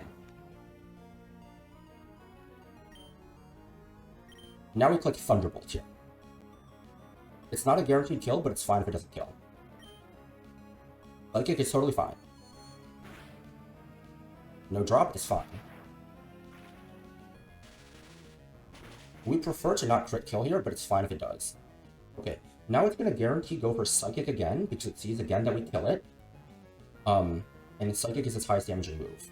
If we go Drapion here, knock off guarantee kills, so I think I want to go Drapion. Drapion is faster than Gorbis. Can confirm, no rain, Drapion is the safe switch.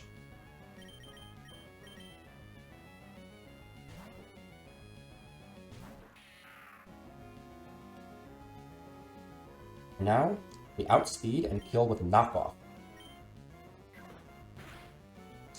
And then the final mon that comes in here is going to be a Alolan Executor. Because it's last, it cannot explode, and we two-shot it, and it can never two-shot us, even with Quick Claw, so we just Poison Jab twice, and it kills. Oh, let's fucking go.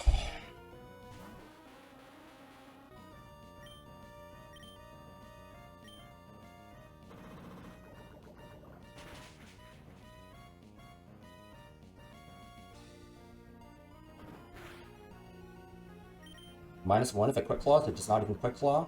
That's Grunt 1 down.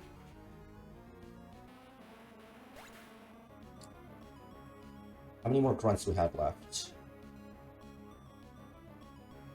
Grunt 2, we got the Gauntlet, and then Grunt 5.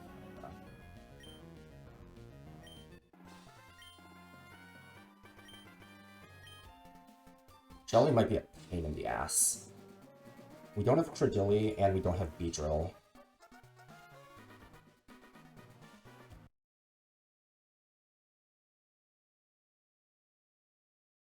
Which is going to make this kind of annoying.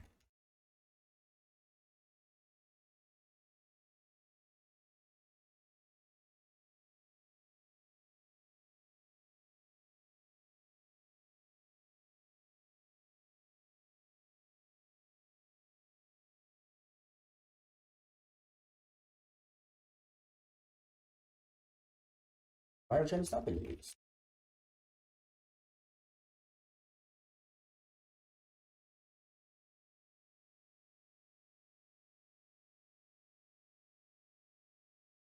Alrighty.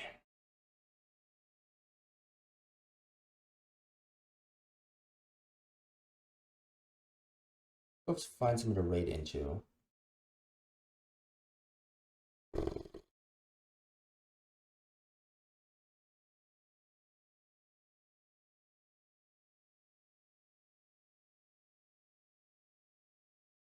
There's a refresh before I raid into someone, I'm not sure why.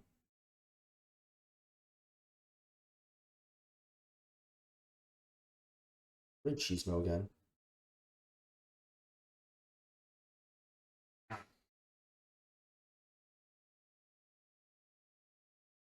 Go say hi, looks like...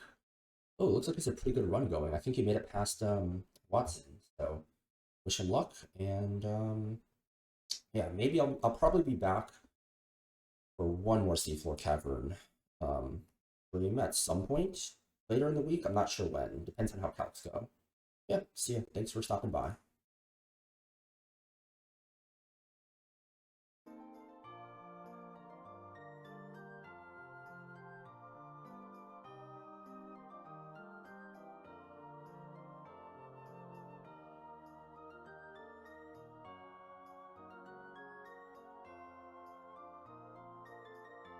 Alright, let's see what we can get. I'm gonna pull my...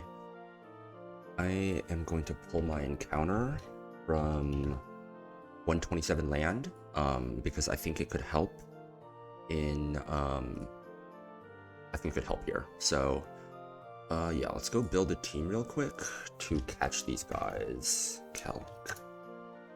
Okay, so what level do these guys appear at? Pokemon...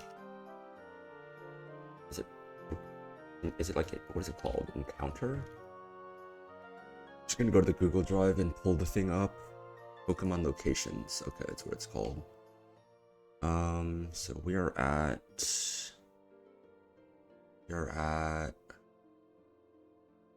27. Okay. These guys appear at level 75. Ludi is gonna have grass and dragon move, or grass and water moves. So probably like a dragon type, like Hydreigon is gonna be good. Else might be good, and that has recovery. Slowking is weak to Energy Ball. You have bad nature for that. Pult is minus speed death, but it could be fine.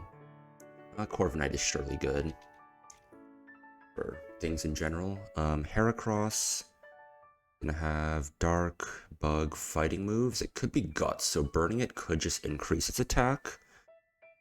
Fighting bug, dark. Fighting bug, dark. Um, this is neutral. Oh, a fairy type is probably good for that. I'll grab Azu. Not gonna grab Prim for now. We'll look at who else. Pidgeot is just gonna have normal and flying moves, so that should be fine. Superpower, Body Slam, Mega Horn. Fighting normal and bug moves. Maybe grab a Basculegion for that. Or Pinsir. Scyther, Dark, Bug, Normal. Corviknight should be fine. Raptor have CC? Probably, right? Does not have Final Gambit, so Flying, Fighting, and Normal moves. Be fine. Talonflame has Fire and Flying. I might throw in Hamilton for that. Togepi and Togetic should be fine. Scorbunny and Raboot. Are Togepi and Togekiss also... I could Repel Manip out Togepi and Scorbunny, but I think Cinderace is... Oh, you don't get Libero. I feel like Cinderace is probably not as good without Libero. Yeah, I don't think Cinderace is very interesting without Libero. I mean, I guess that would be too OP, right? Yeah, that'd probably be too OP.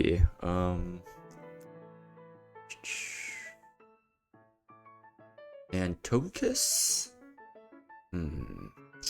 Togekiss does not get Moonblast. Air Slash. Maybe you keep for you. The target makes its move right after. I don't think after you or Safeguard are particularly good. You maybe keep like Dazzling Gleam. Togetic, you get extreme speed. I don't think you care about that. You definitely keep Follow Me. I don't know. Life Dew maybe. This is an option, I think, to Psycho Shift if we want to do that on Swampert. So I think Togekiss is worth not Repel Manipping for. So I think everything is new. I guess we just look at Volcarona, right? At level 75, it's going to have Overheat, Bug Buzz, and Flamethrower. I think Hamilton should be able to tank that just fine. As a whole, who do we want to lead? I think Pult is a good lead. Pult should not get one-shot by anybody. Whereas most of my other guys probably could die to something like a CC, like a Overheat. Yeah, okay. Got it. Okay. I'm gonna go Citrus Berries. If I can find them. Here we are, okay. And these guys, and then I can go Leppa on you for Roost. It shouldn't matter, but... how are the catch rates? Do we want anyone with a status move? It might be worth... I think Mega Amphi has Thunder Wave, right? Yeah. It might be worth grabbing you over someone. These guys all have 45 catch rate about, except Volcarona. Yeah, Volcarona is the one that has the bad catch rate.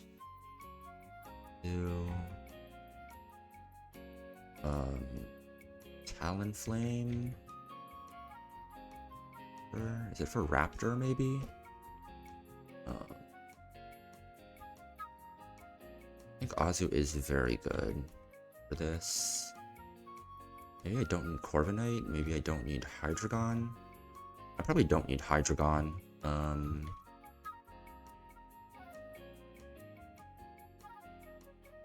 Yeah, actually no, Hydreigon is actually really good. Pult for the Heracross, right? Yeah, Pult for Heracross. Maybe one of the water types. Let's look at the bulk. Let's compare the bulk of Azu and... Where's Basculegion in my calc?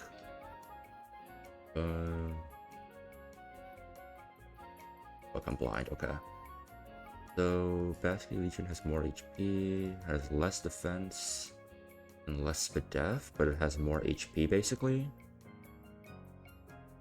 Whereas Azu has...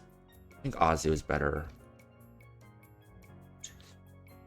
I'm not worried about fighting moves, though, so yeah, I think this is fine.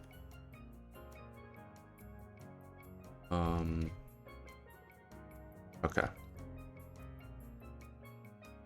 Make sure the repel is on.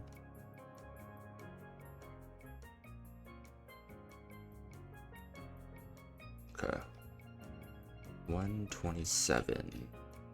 7 land. Okay. The 127 is here. I know the land. Is it up here? That's, I think, the Mega Pincer fight, I want to say. Nope, not up here. Is it over here? Yeah, it's over here. Okay. The 127 land. We have reached 127 land. Hi, Ryan. I'm just pulling my 127 land encounter right now.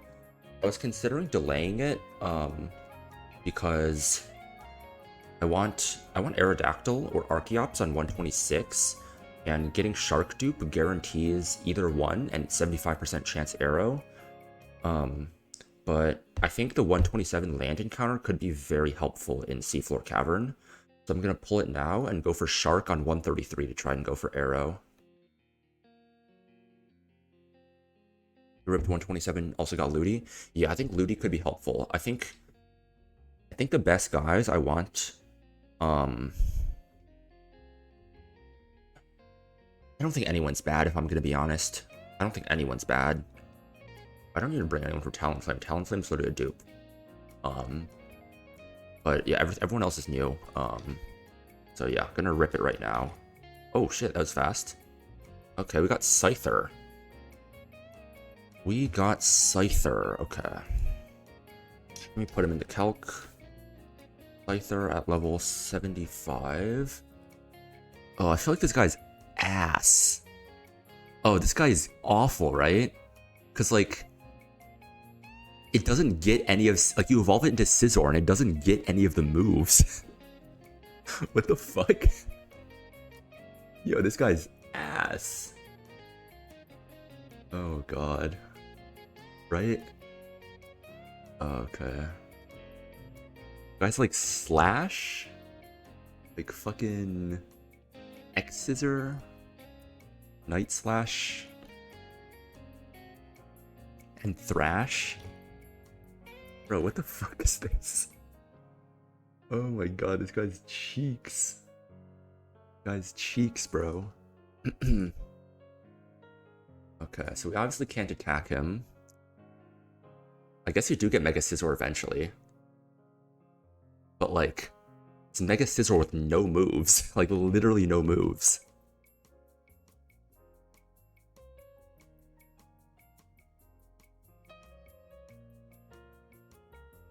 Okay, let's go check this guy out.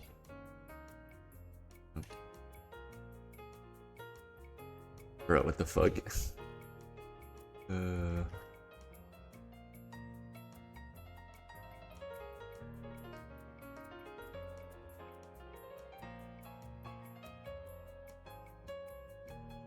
Let's check this guy out. Are you serious?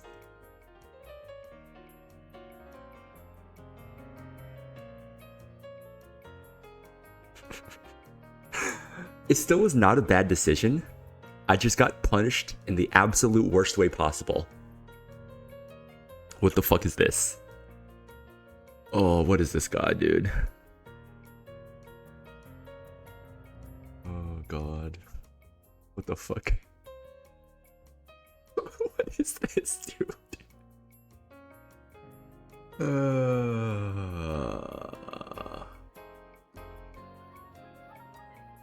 Oh my god. What is this? Oh my god. So...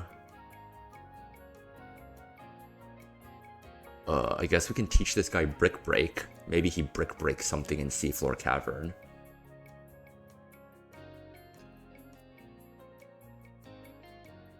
I don't even know if he does that. I cooked a bunch of lines last night. I cooked Grunt 5, Shelly, and Archie. This obviously does not change anything for Archie or Shelly.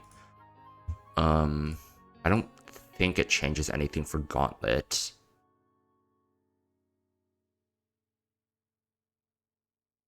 Dude, I can bug bite the Rindoberry, man. Isn't that insane? I can fucking bug bite the Rindoberry. Um, I have like a basically riskless line for Grunt 5 that doesn't change anything. Well, it's not riskless. It's like a 1 in 20,000 followed by a 1 in 170,000 that I can wipe.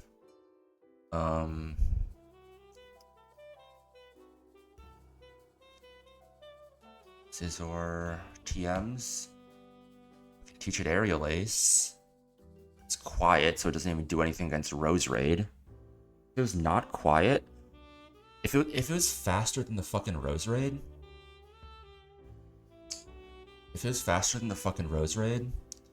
I could use it as a Rose Raid counter for Grunt 2. But there's no way this is going to be faster than the Rose Raid. Let me just calculate real quick. Scyther, go Blink Set at level 89. It is quiet, 24 speed. Yeah, it way underspeeds this guy. It's 191 and the Rose Raid is like 203. Yeah. I could give it... What ability? Is it Technician? Wait, does it get Technician? Oh, Technician's a hidden ability. Yeah, with this attack, it's definitely not killing. What, 10 attack IV? Yeah, not even close. I'd have to equip both a Choice Scarf and a Choice Band. If it was just faster, I could equip a Choice Band and it would kill. If it was just neutral, but it's minus speed, so it doesn't work for this.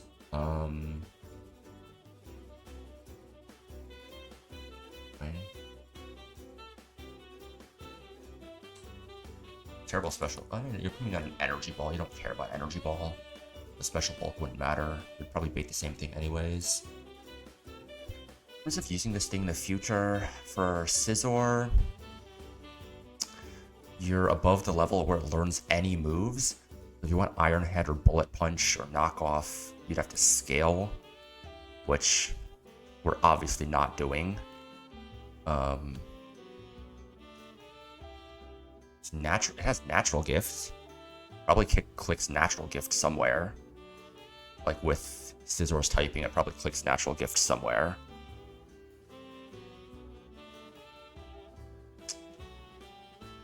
Oh my god, this guy's ass. Okay. That'll be all.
Alright, she get an ad blocker.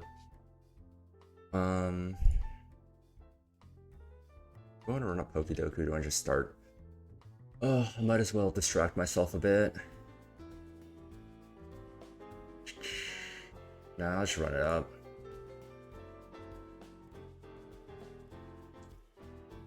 Or at least do the prep I need. Yeah. Oh god. So we're doing a PP stall on this. It's not a riskless PP stall. There are multiple places where like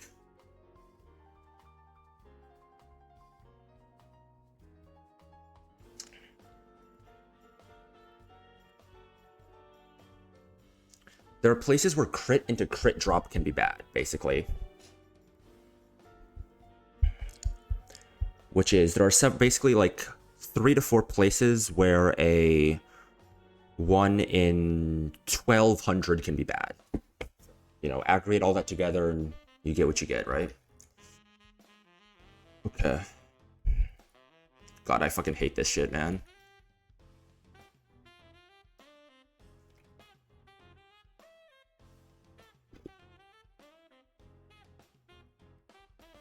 So this is our team.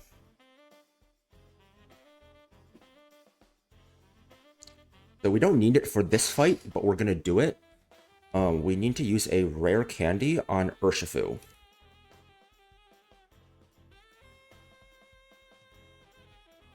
Because we need Surging Strikes. We will be replacing Liquidation. Surging Strikes is Urshifu's main move. Aqua Jet, Surging Strikes, Close Combat, and then a Flex slot.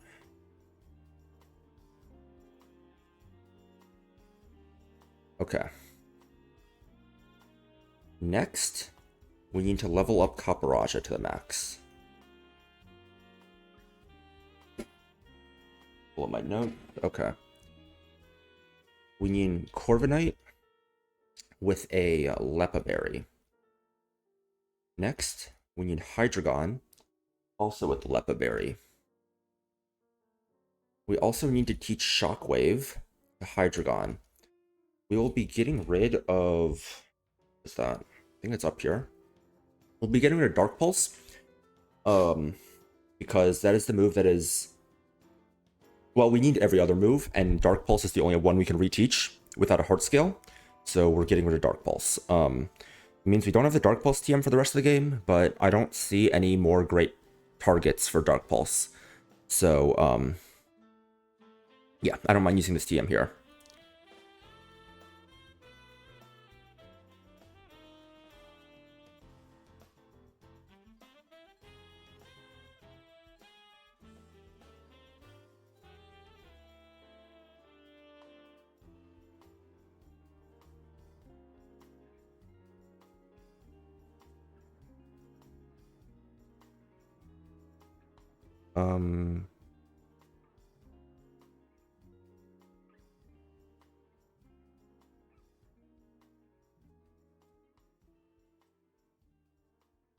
Let me just count something real quick. 10 Roost PP, 10 Roost PP. 20, 20 at 60.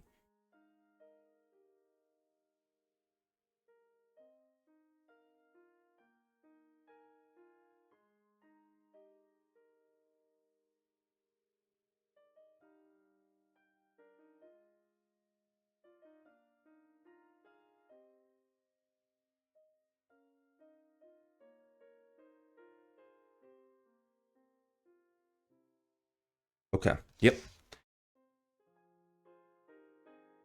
So we're getting rid of Dark Pulse here. U-turn, we'd have to scale to reteach. Roost, we can't reteach, it's a TM, and Draco we'd have to scale to reteach. Dark Pulse we have a TM for. Okay. Next thing. Caparajah. I need to teach Caparajah Smart Strike. Smart Strike. We can always rebuy this TM at Lily Cove City. Smart Strike, we are teaching over... We are teaching this over probably Superpower. We have a lot of fighting types. Caparajah is never going to be clicking a fighting move. The thing this box has the most of is fighting types. Okay. That's one more. Okay. Let me add this to my notes. I deleted it, have to re-add it.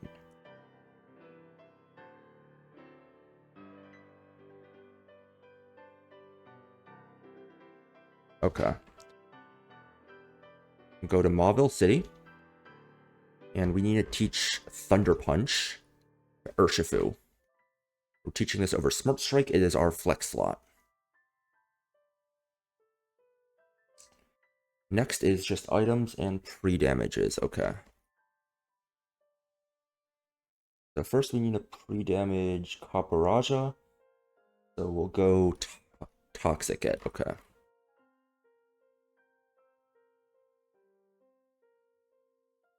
Yeah, this prep is taking long enough. I don't need to stall with any.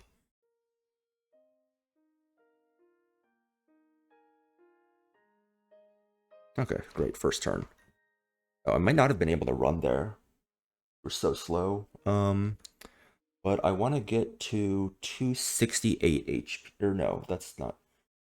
239. Okay, so 4 ticks. 2, 3, 4. That got me Oranberry. 329. Okay.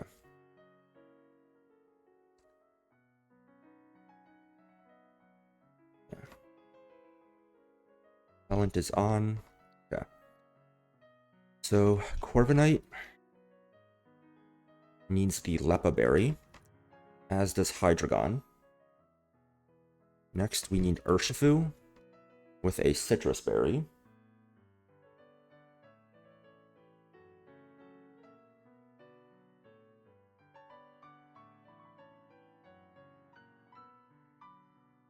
We want Drapion with a Zoom Lens. Okay.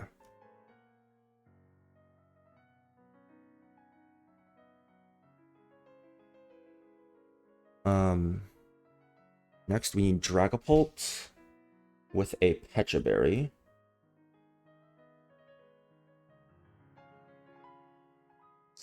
Finally, Kaparaja has no item. We have a couple more things to do in prep. Okay. First, we need to burn Drapion. Next, we need a pre-damage Pult.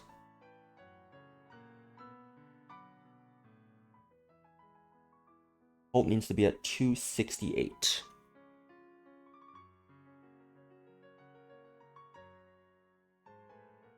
Oh, that's too low.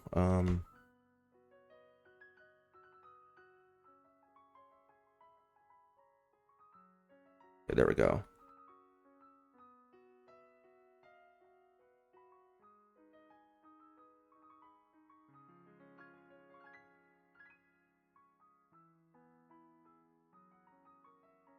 Corviknight has a Lepa Berry.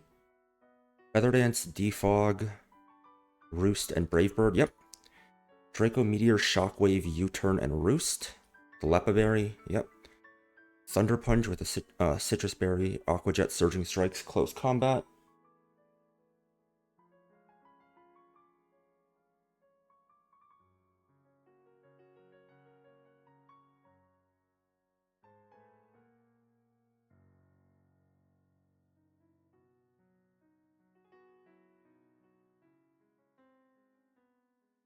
Okay. I should check to make sure I don't need to pre-damage Urshifu. That shouldn't be relevant, but I can check that. Pre-burned Zoom Lens. Knockoff is the only move you'll be clicking. Pecha Berry at 268. Yes, that baits correctly. Phantom Force, Draco Meteor, Dragon Darts. And then no item at 239 HP to make sure that that plus that baits that, but a crit is never problematic.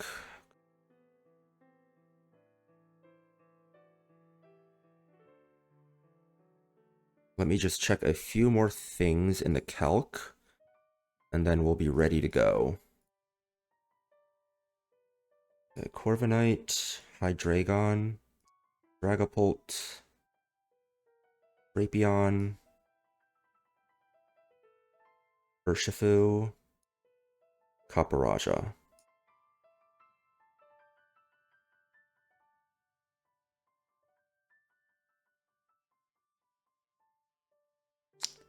What is mineral of that?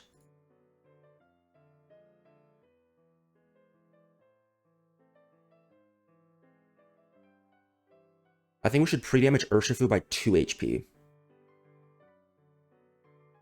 Yes, we should pre-damage Urshifu by 2 HP.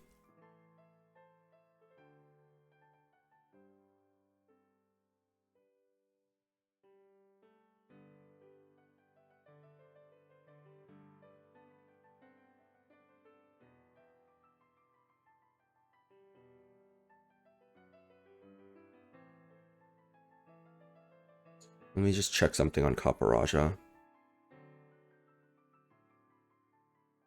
We are at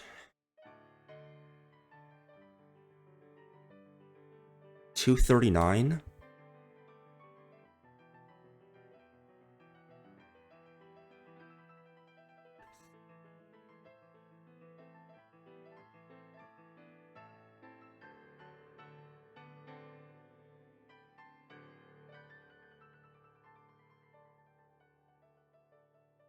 That's why we have citrus.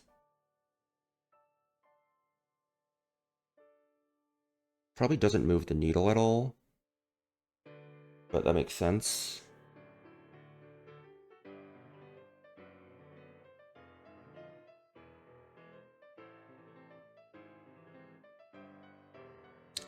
And check to make sure the rolls make sense.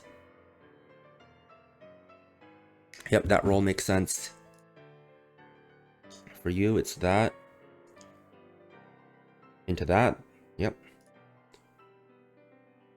Moldbreaker Lumberry, Intim Wakanberry, Torrent Rindo Berry.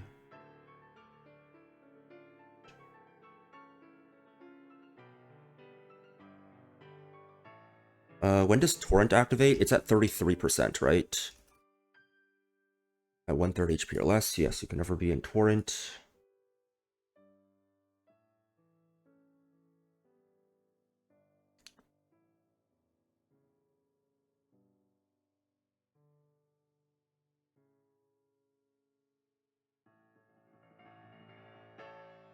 Technician Bright Powder. Dazzling Life Orb. Okay. Alright, this should be it. I'm gonna go grab a pen and paper. We can count out this PP stall, and then we'll run it.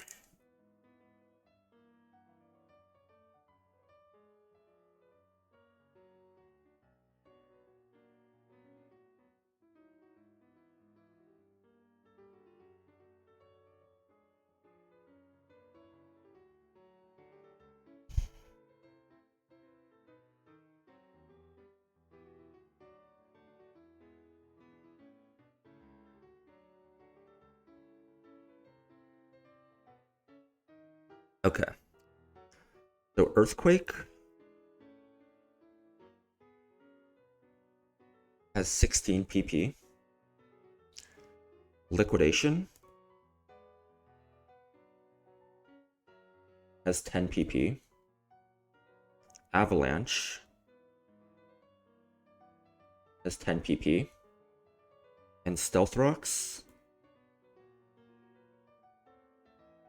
has 20 PP.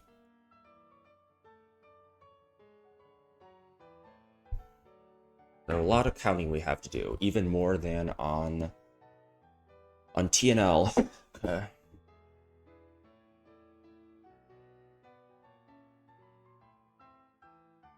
I'll have my notes on my laptop. I'll plug it in. It won't go into sleep mode. BP stall phase 1, phase 2. Okay.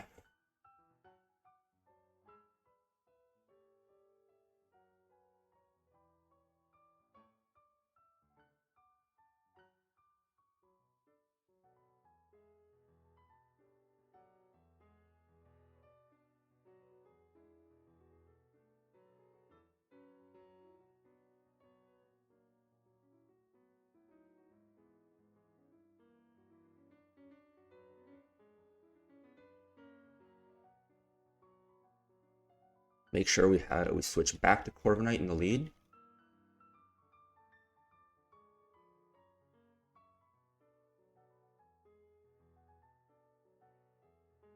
What the fuck is this guy? Hello? Oh, I'm in the wrong place, I guess. Go over one more. The fuck?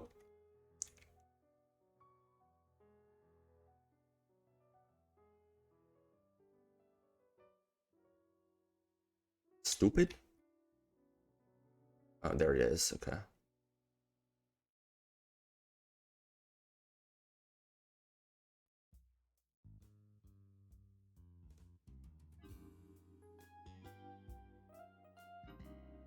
Oh, how do you do this one? Okay. Wait. Oh, yeah, okay. So this is the guy we fought.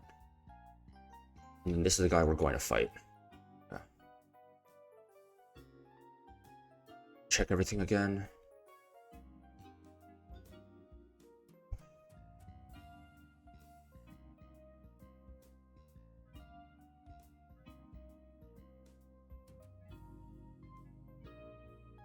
Poison touch. Doesn't matter, we're only switching it on a steel type that can't be poisoned.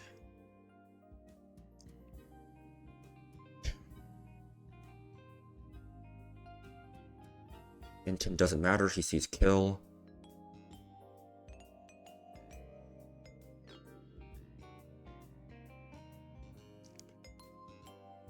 Dazzling doesn't matter, we're not clicking priority move. Technician is in the calc. For Lumberry, we're just killing you. Bright powder, knocking it off.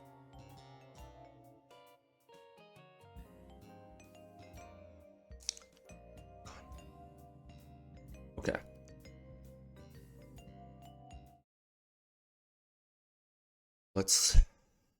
My heart is pounding, dude. I spent so much time over the past, like, 2 days just calculating this one fight. This one fight has been so demon.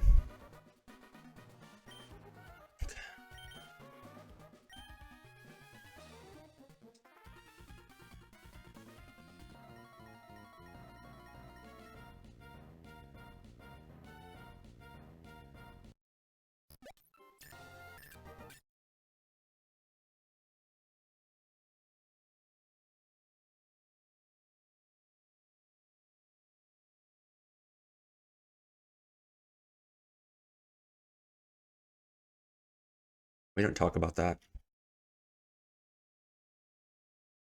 I forgot the most important part of this whole thing.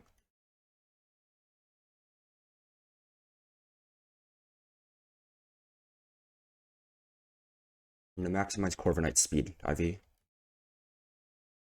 I have always included this as one of my rules. If I catch a mistake before the first turn, I'm chilling. Fix that.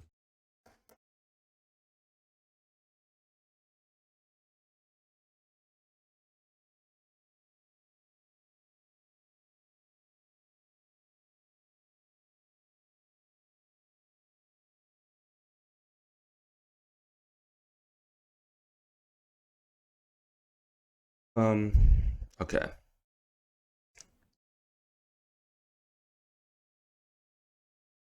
Second skill we've used on Corviknight this run, unfortunately. We have 13 skills left for the rest of the run, but hey, you gotta do what you gotta do, right?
Forgot to do that.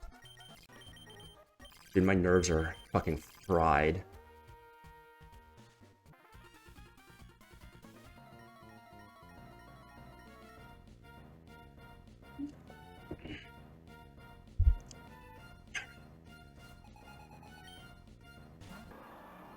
Alright.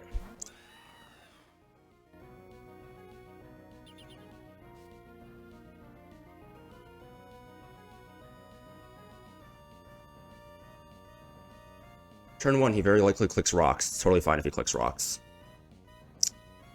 Oh, it's totally fine if he doesn't. Turn 1, we're gonna Feather Dance.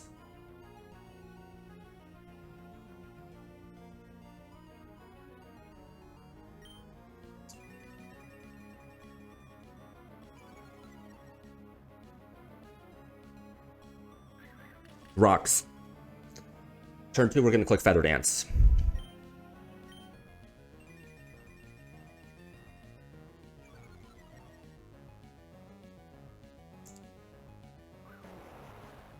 That's liquidation.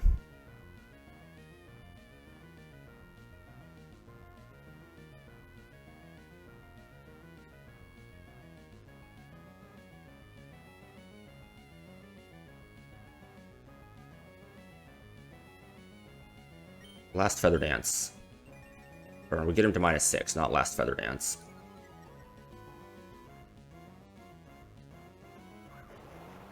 Two liquidations. A crit liquidation deals 172. That's the magic number. One more Feather Dance. We do not want to click Feather Dance after this. We do not want to click Feather Dance after this. Because it'll proc our Lepa Berry.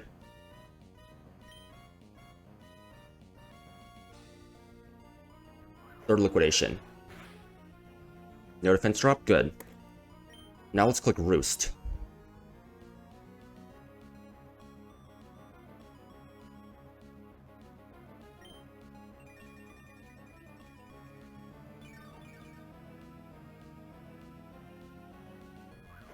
Four liquidations. Okay, we got our defense dropped. Now we want to switch to Hydreigon.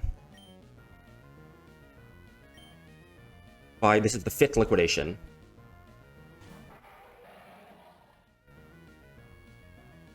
Rocks is fine. Okay, that's a crit. It's not great. We're gonna Roost up here. This is going to be Avalanche, but it's at -6, so it's fine.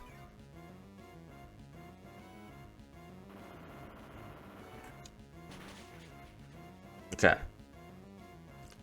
Now we're going to go back to Corviknight on Avalanche. This is 2 Avalanches.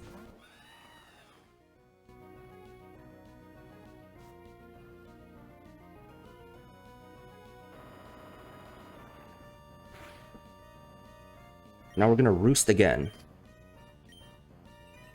This is 6 liquidations.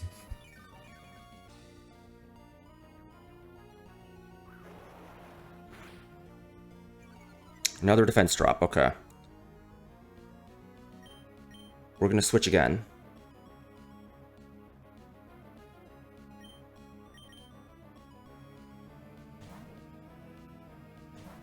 This is 7 liquidations.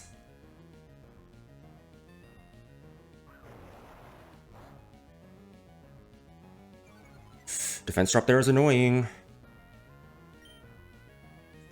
I think I'm just gonna switch to Corviknight here.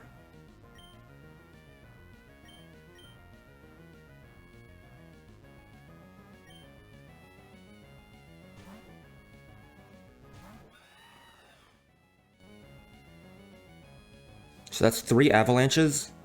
Okay.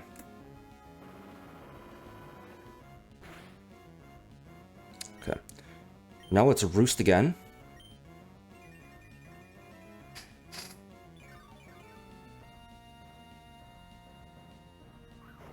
It's 8 liquidations. Are you kidding me? That's 3 drops in a row. I'm gonna go Hydreigon here.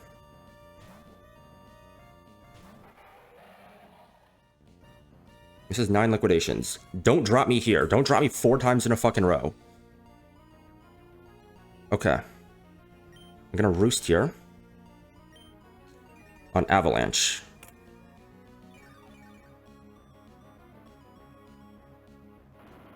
I'd really prefer you not to crit me. Okay, good. There's 1 more Avalanche.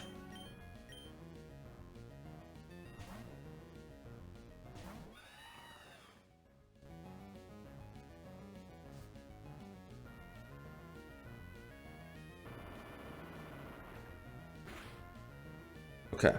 I'm gonna roost here.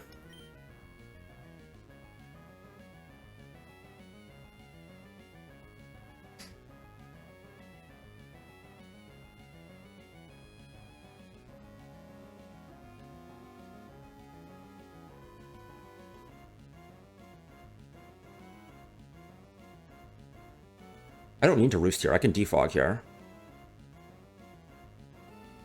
Is it better to roost or defog? I think it's better to defog here. This is his last liquidation. Even if he drops, it's fine. Because even if Corviknight gets defense dropped, an Avalanche crit still doesn't do very much damage.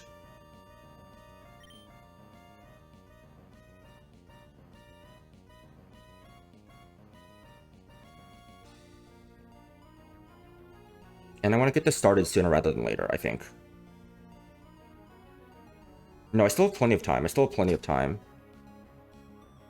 I only need to swap once. So if I waste 2 more Avalanches, I still have enough Avalanche to do the Avalanche phase. So I roost here. Okay. This should be its last liquidation. This turn. Don't drop. You got 3 drops already. You already overachieved. So now it should be Avalanche. No, it's guaranteed Avalanche here. I should... Defog, Brave Bird, Roost, Switch, U-turn. Okay. So we're going to defog here. I have exactly enough turns to do this.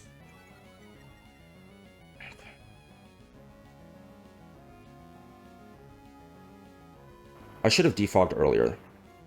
That Roost was technically a mistake. Now I'm going to Brave Bird.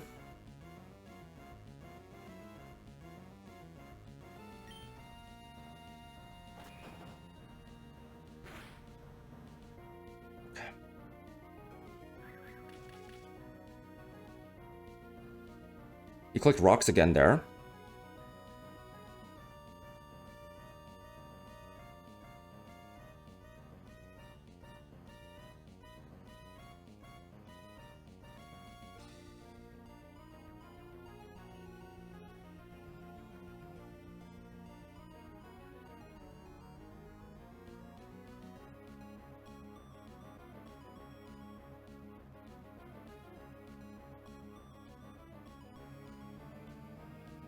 I should be fine to defog here. This is going to be Avalanche. He has 3 more Avalanche PP after this.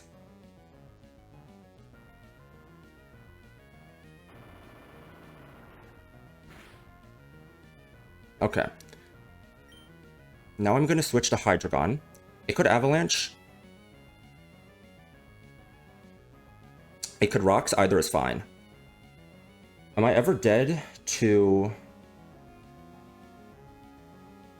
I am. I should...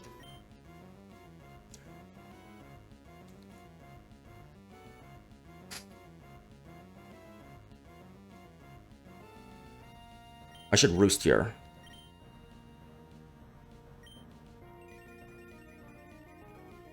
If the Avalanche is here, it's fine. Okay, he rocks. Now I have to switch.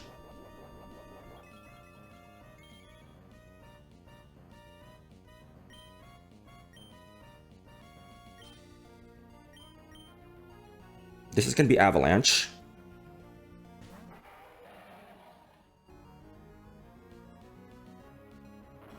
Crit would be... No crit would be preferred. Okay. Now I'm going to U-turn. If this U-turn... Min-roll U-turn plus min-roll Brave Bird guarantee puts this guy below half, so he cannot switch. But crit never puts him in... Well, torrent range wouldn't matter here. But crit plus max roll crit U-turn plus max roll crit Brave Bird leaves him above 25%, which is going to be important later on. We'll click U-turn. Into Corviknight. This is going to be the 9th Avalanche.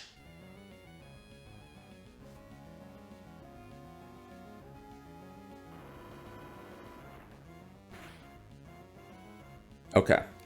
Now he should be on his last Avalanche PP. He's below 50%, so he can't switch. The PP stall has successful. I think it's now riskless. I'm going to defog here.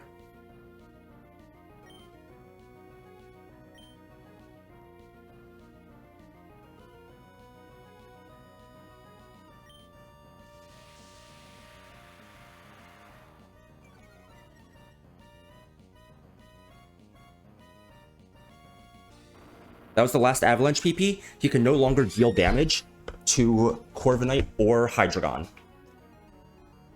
But he cannot switch out, even though he's ineffective moves, because he's below 50%. Let's use up the last Feather Dance.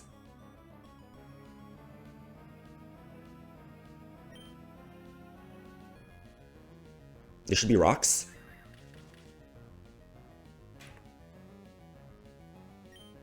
Now let's click Defog.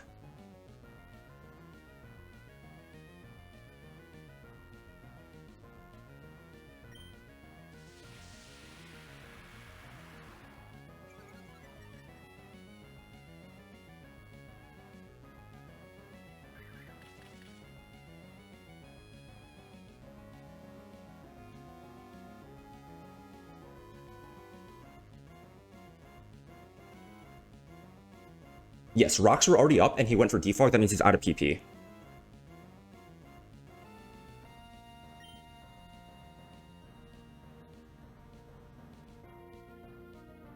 Yes, I did count correctly. Okay. Let's Defog again.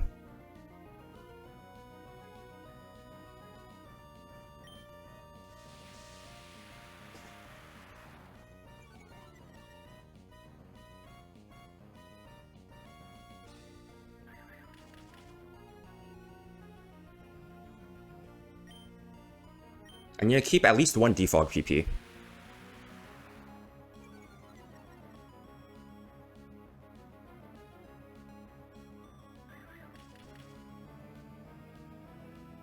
He's clicking Stealth Rocks a whole lot more than EQ. I think the AI is 70-30. I think people might be getting this wrong.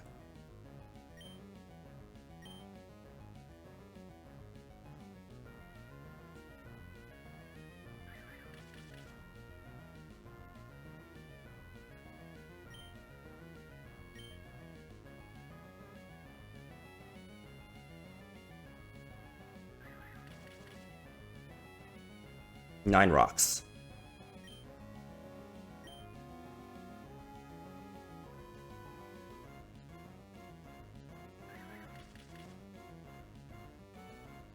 Just locked into Stealth Rocks. He's not clicking EQ at all. I think people are misunderstanding the AI based on what I understand here. This is so statistically unlikely.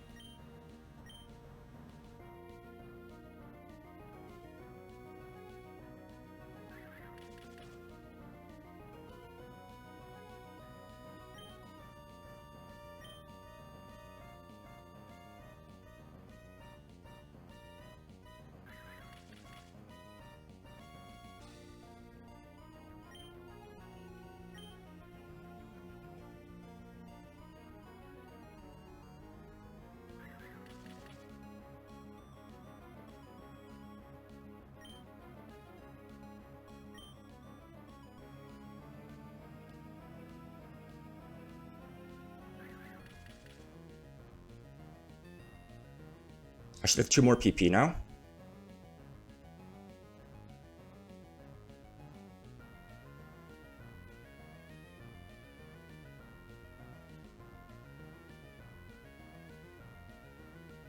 I'll keep 2 PP just in case. I'm gonna switch to Hydreigon here.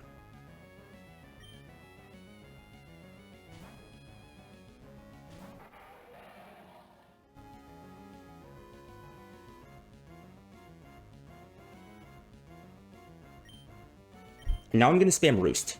I need to make sure I use my Lepa Berry, so Hydreigon cannot take increased damage.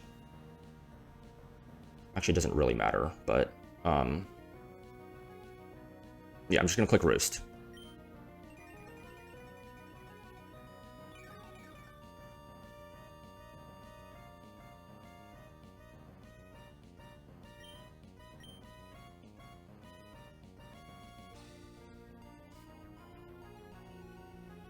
Oh, wait. That was an EQ.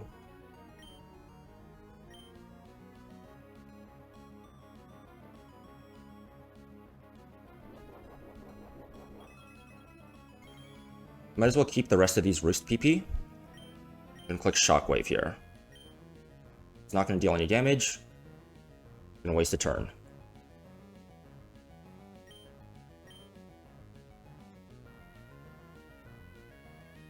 19 rocks.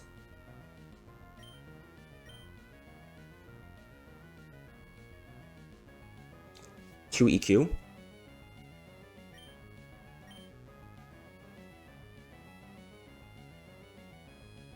That's the last stealth rocks. I think I have a hypothesis. I think the AI has different scores for clicking a ground type move against a levitating target compared to clicking a ground type move against a flying target. I think against a grounded target, it's probably like, yeah, something like that.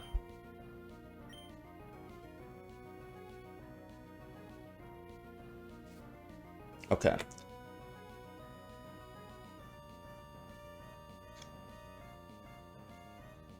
So on the last PP of Earthquake, we want to switch to Corviknight.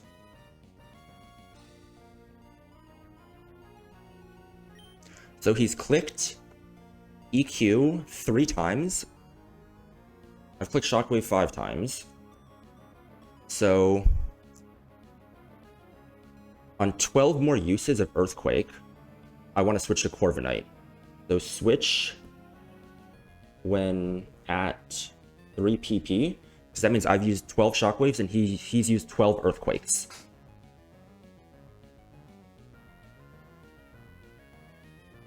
And he has 16 PP of Earthquake.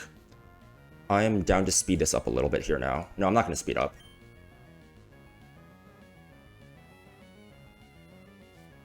That's 4. That's 5. That's 6. That's 7. That's 8. That's 9. That's 10.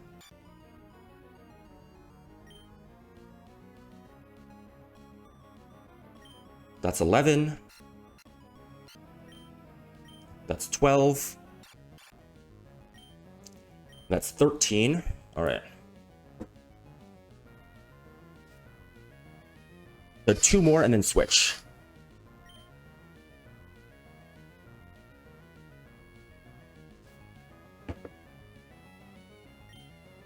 Last one.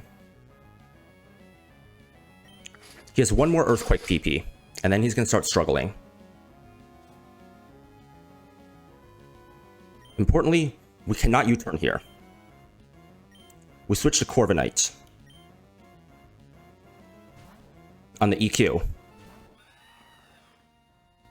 Rocks is fine. We do not need Corviknight anymore. Okay. He's now out of PP completely. He's going to start struggling. But rocks are still up. We're going to blow away the rocks.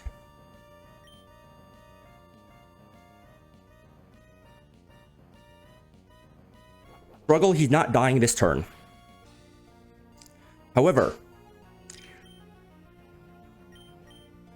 he's dying this turn.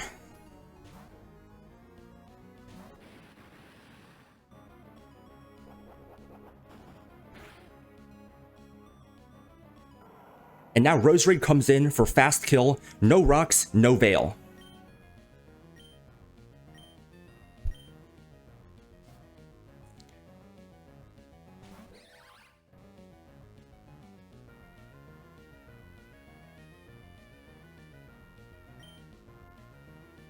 Guaranteed Energy Ball. We go Drapion. Special defense drop is fine.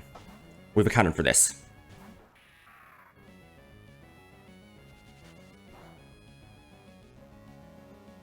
No drop would be better. We're burned, so we can't get put to sleep. We have Zoomlins that bypass the Bright Powder. This is going for HP Fire. Low roll will be preferred here. I mean, it doesn't really matter, but should be fine either way. We're going to click Knock Off. Zoomlins guarantees we hit and knock off the Bright Powder.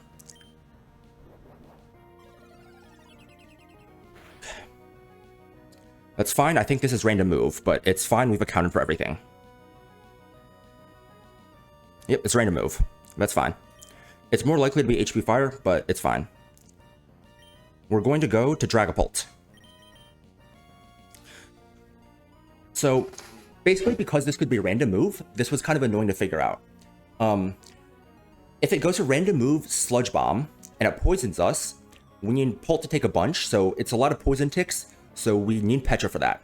But if it gets knocked off, if it consumes its Petra Berry, then it's no longer holding an item, and Muck does not do as much damage to it. So we had a pre-damage to guarantee this. My Pult is bulky enough that it's totally fine for this to be the case.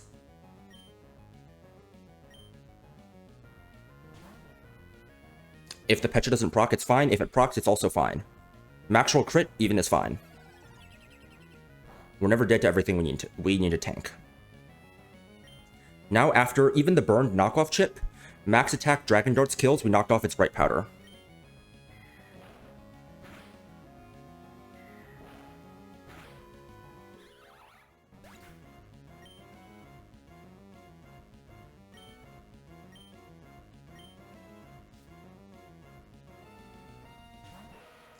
This is guaranteed knockoff. It sees knockoff. It sees knockoff kill. It cannot boom. I'm a ghost type. It cannot boom. It cannot focus punch. Yeah. So even though this is not a guaranteed killing range, well, it is because of an item. But even if it wasn't a guaranteed killing range, because I got mineral, sludge bomb, poison, it would still have to go for knockoff here. We go to a slightly pre-damaged Kaparaja. Even at max roll crit knockoff, it still always baits focus punch. It cannot boom, because boom's max score is +10, fast kill is minimum +12. We prefer not to see a crit here. Okay, no crit is great. Now, this is Bright Powder Focus Punch. We prevent it from missing by clicking Smart Strike.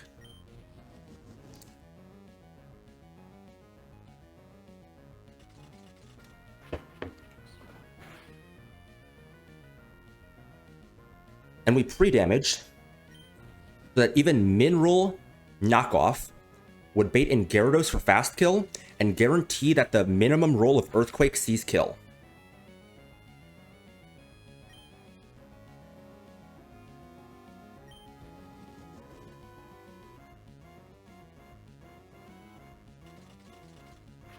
So Gyarados should come in, and it should click Earthquake. It should never be able to set up. Actually, crit is better because we're not doing the Corviknight line. That makes no sense anyways.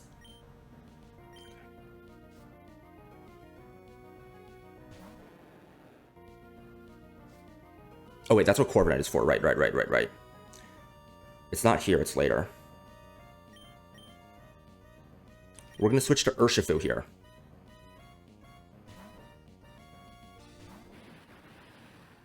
Earthquake Mineral is 224. It had to go for Earthquake. Nothing else saw a kill. Earthquake is highest damage on Urshifu, but we have Citrus Berry, so we should be fine. Alright. So this cannot set up because we showed a fast twit KO with Thunder Punch even though it has Wakan Berry. Importantly, Thunder Punch always brings it below half, and crit never kills. I'm going to click Thunder Punch here. Paralyze is fine, crit is fine. It has to be clicking Earthquake here.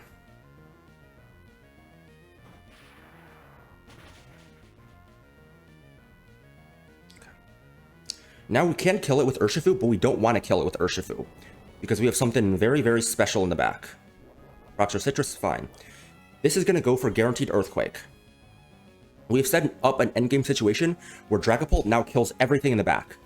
However, we don't want Dragapult to switch it on Earthquake because a crit into a high roll crit into a high roll crit could be problematic here. Thankfully, we have the perfect switch. This is guaranteed Earthquake. We go to Corviknight.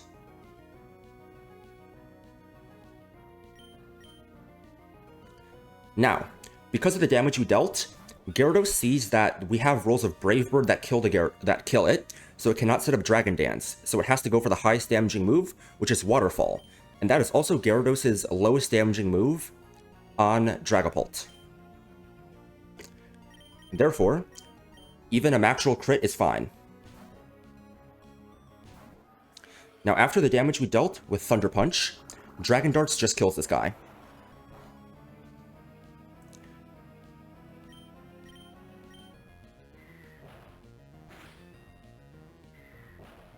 Now, because we fast kill both guys in the back, he's just going to go in team order.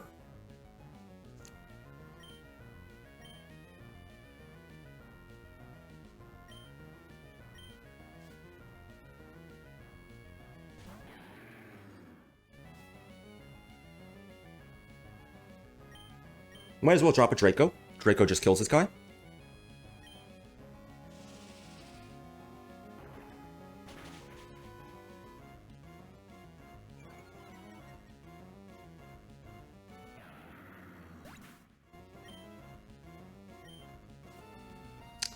Now, Bruxish, Aquajet is obviously never going to kill. We kill with Phantom Force. And that's this guy down. Holy... Oh. Oh my god. Oh my god, dude.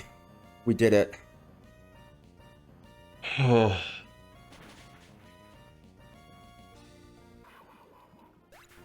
Holy fuck, dude. 50 minutes for this one fight, including prep and a PP stall.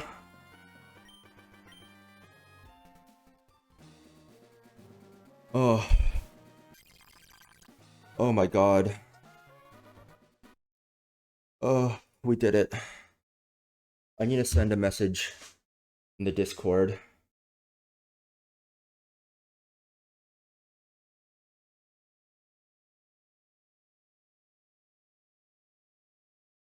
We don't talk about what happened. Start of the stream.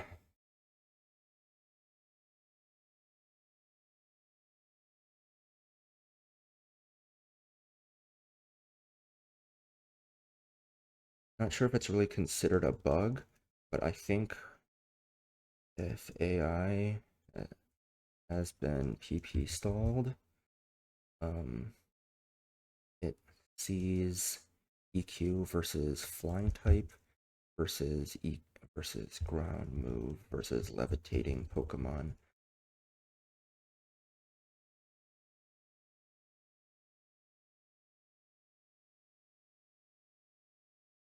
As different scores. It never clicked versus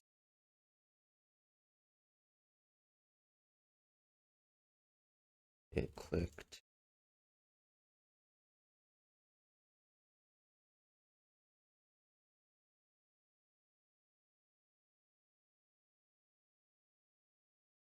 It always it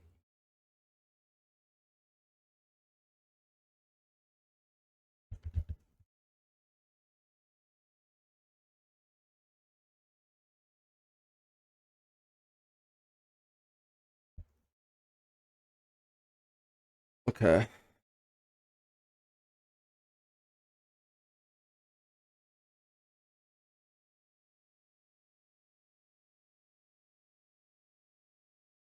Okay. Oh fuck.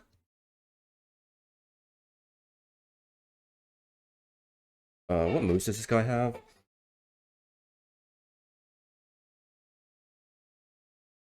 Should have made sure I was ready.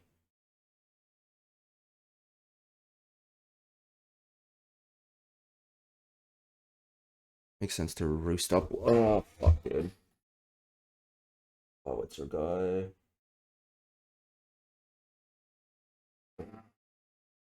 Are you going for water pulse here? Oh, what's an Electros?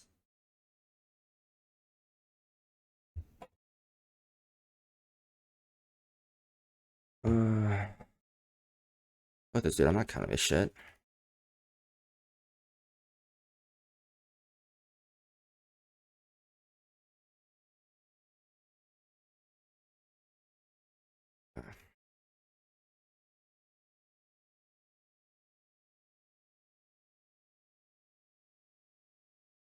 I haven't fully calced the gauntlet yet. I've calced everything else. But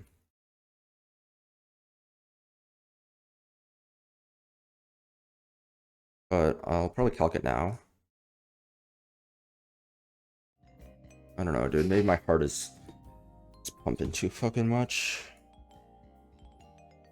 I believe what I was gonna run for this was... I believe I was gonna run...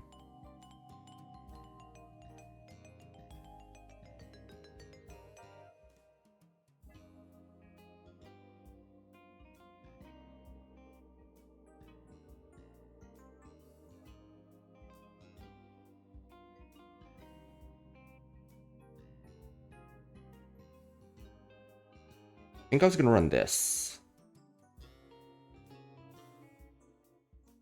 I needed band and I needed choice band and choice specs.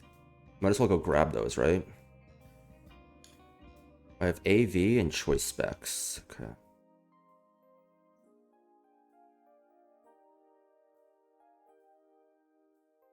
Hmm. Hmm.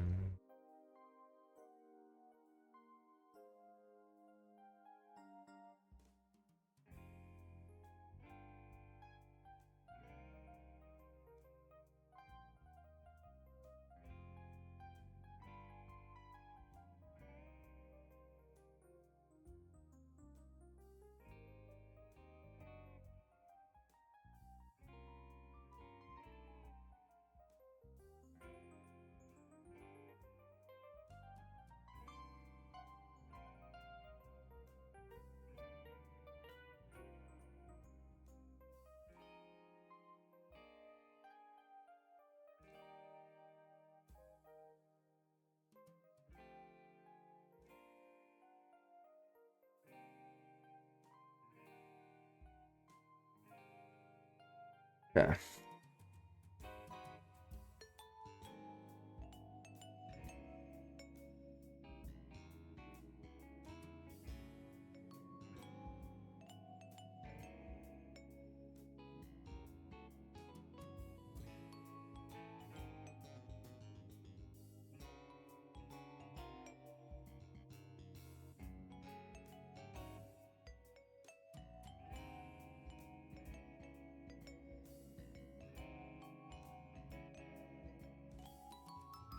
Okay.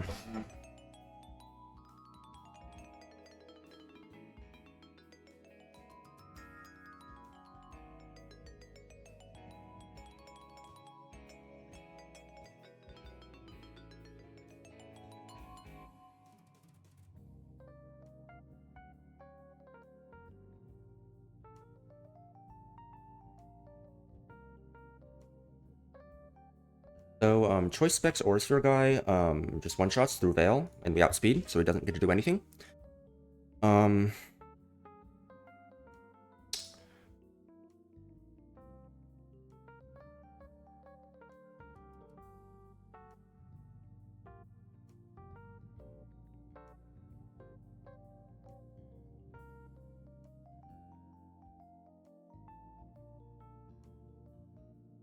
we need pre-damage to guarantee that arrow is coming in. That's at 190 out of 227. First thing we're gonna do is Claw. Flowitzer kills with Aurasphere. Bates, Arrow, Stone Edge. And it's only ever Stone Edge.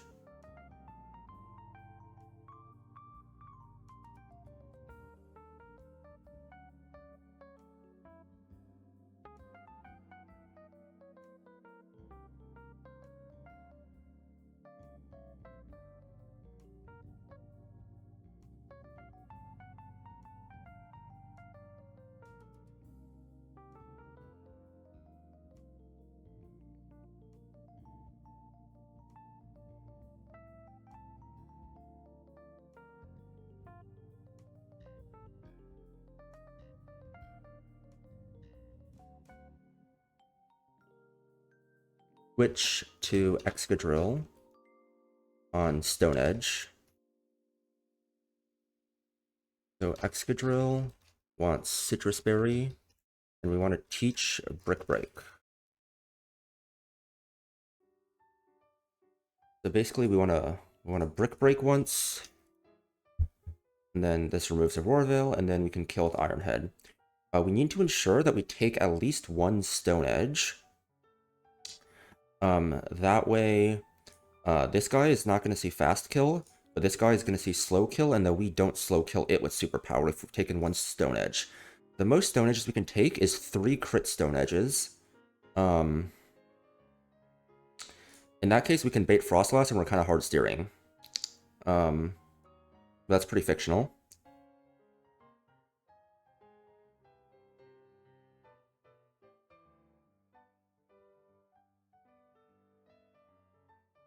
Do we outspeed at +1?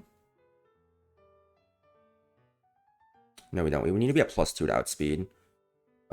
Which is like, we could be potentially taking up to 5 stone edges, which is kind of bad. We just want to kill. So hopefully you don't get triple high roll crit by stone edge. That'd be bad. That'd be bad. Well, no. We can go a pinchberry. So we're not gonna proc it because it's unnerve, and it would have to just raw kill us off 3, and then we'd proc the pinchberry when it dies, and it would still bait Malamar, and it would be guaranteed superpower. So what kind of pinchberry do we want to use? What do we have a lot of? We have Mago and Aguav. Mago minus speed. Aguav. Let's use a Mago berry. Use a Mago. Kill with Brick Break into Iron Head. It's slow kill Malamar. Switch to Golly. Kill with First Impression.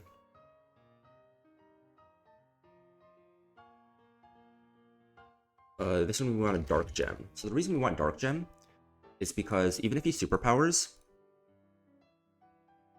we still kill with the First Impression.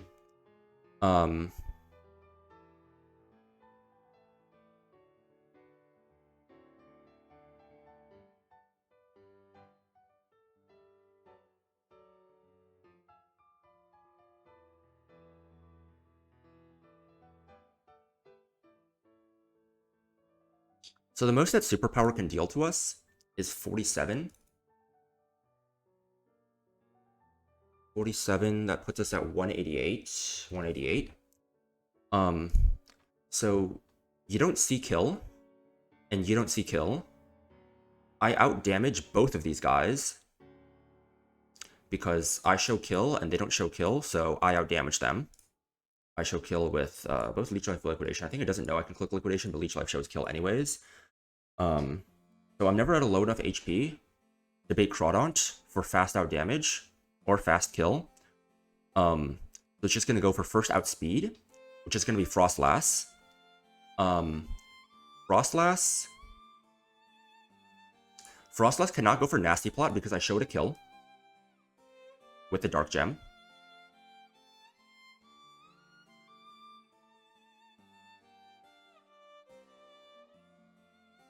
I think if I'm choice banded into First Impression, it sees that I'm choice banded in and can't click anything, so it could Nasty Plot. So it's either going to Sing or it's going to Freeze Dry into Pre-Frozen Arcanine. It's a very classic strategy for this. Pre-Freeze. Zoom Lens.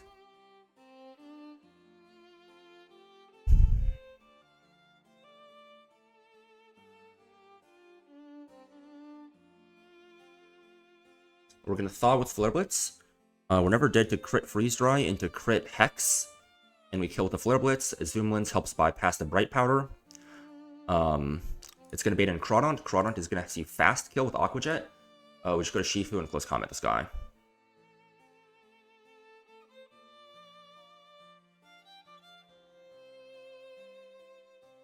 Not fuck around, okay. So Grunt 4.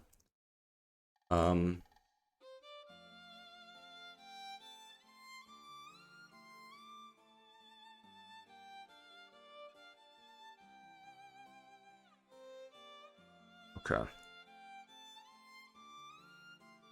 So basically for this next guy, throw a Choice Band on you. Aurora Veil is up. So we just kill this guy. He's gonna Mega Horn. It's fine. We show Fast Kill to you. You see Slow Kill on us and we don't Fast Kill you, so it's gonna go Delmise.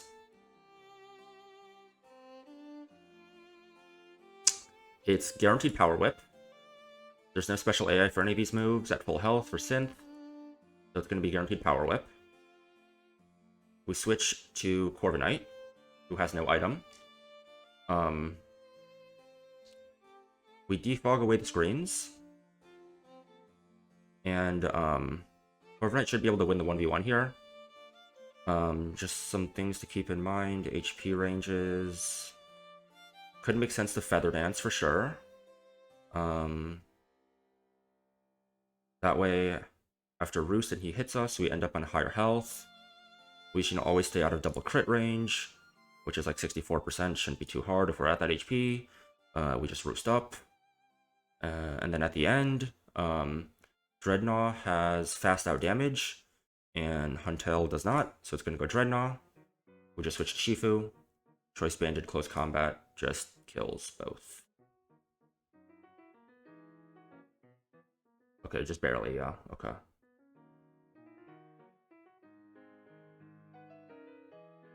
Do I need any pre-damages? No, I don't need any pre-damages, besides for the first battle. Okay. I think this should work. This should work.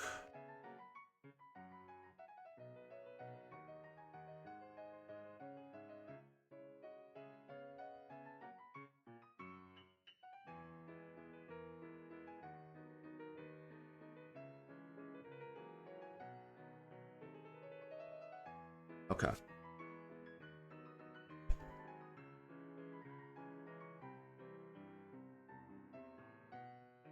Do I just heal everyone to full? Yes, I just heal everyone to full. After. Shifu full, Corvi full, okay. Couple things I need to prep here. Oh shoot, I was not on the calc screen the entire time there, my bad. The first thing we want to do is we want to pre-poison. We need a pre-damage Clawitzer. The 190.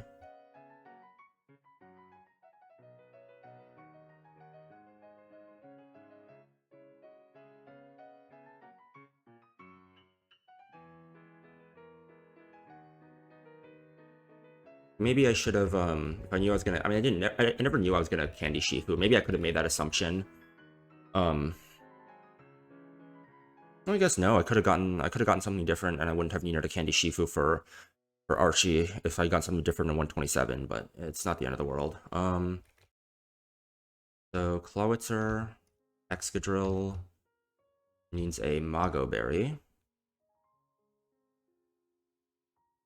Corviknight down here. Golisopod is holding the Dark Gem. It's not going to use it, but it's going to hold it. We can't get it knocked off. No, we can't get it knocked off. It should be guaranteed that. Yeah. Shifu just wants citrus. It shouldn't matter, but just give you a citrus. We have enough. Again, same thing here, and then you want the zoom lens. So we need to pre-freeze Hamilton. Yeah. Next, I need to teach Brick Break to Excadrill.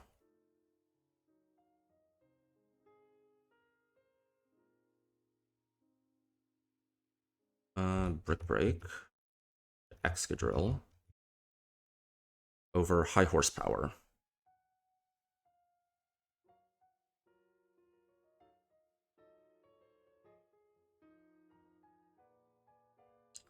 We have a Choice Band in our bag, yep. Choice Specs, Mago Berry Brick Break, you're at 190 HP.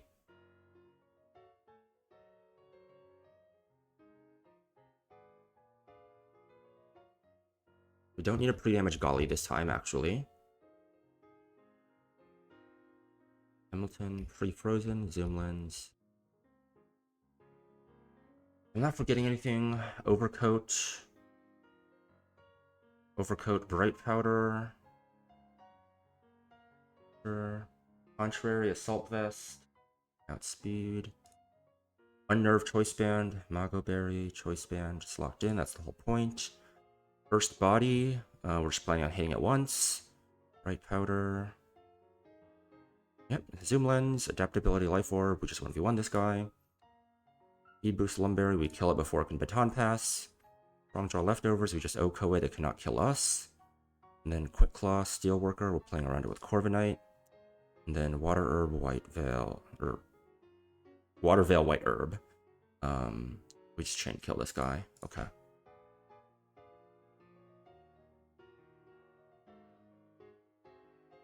Without damage if it's all kill anyways. Patient Stone Edge, draw lock, all fine. Okay. Technically, Corviknight can get Giga Frauded, but it's pretty unlikely.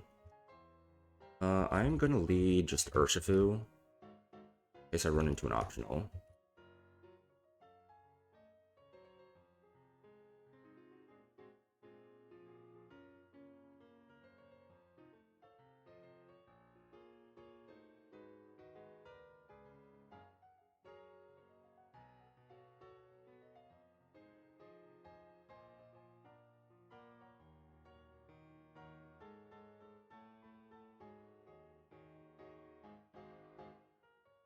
Paranoid, I'm gonna forget something.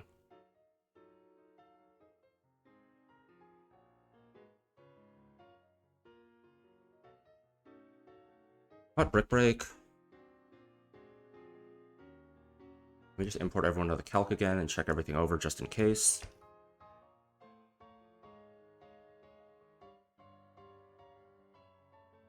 We're removing Veil with Excadrill and then with Corviknight Defog.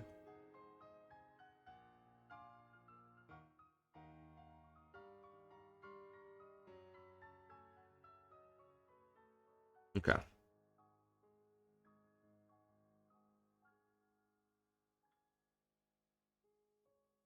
Okay.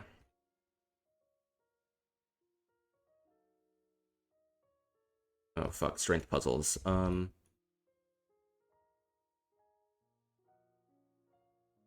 Let's save out here in case something gets fucked up. I don't want to get accidentally soft locked. We progress here like that, right? And then this is Gauntlet. So this is room 2. So we push this one here, and then break that, and move through here. Which just, oh, that just leads us back here, okay.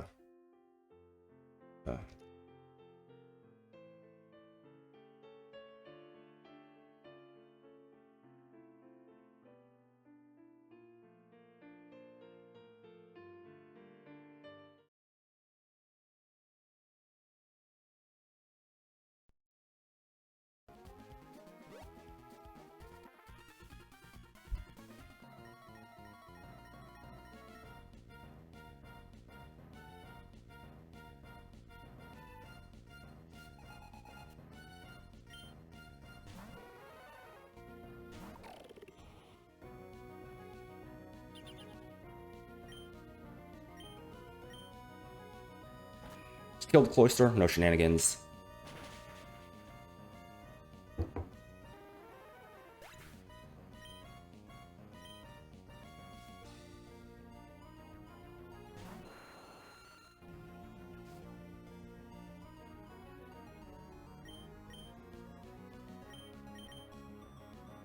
You can just hit the first one. Okay, great. We can just kill him now. Okay, he can't kill us. We're gonna Brick Break here. It's gonna break Aurora Veil. It's probably not gonna proc my berry. Aurora Veil is gone.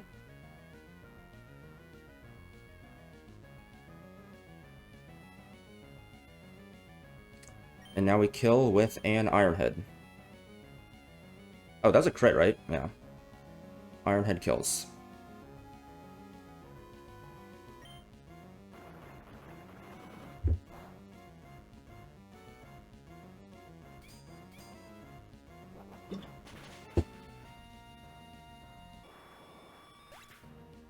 I guess technically there's ranges where it could have gone for Night Slash.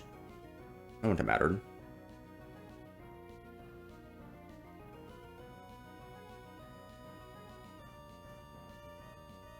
Nope, it absolutely would have mattered if it crit.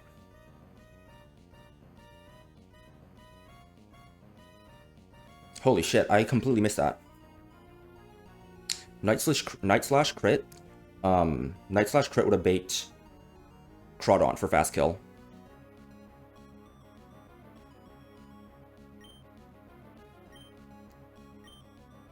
That was an oversight.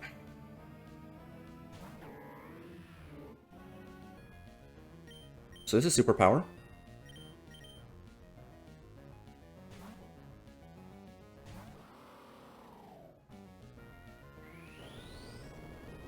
Citrus may or may not have been better there. I don't know if there's a way to do it fully and guarantee that.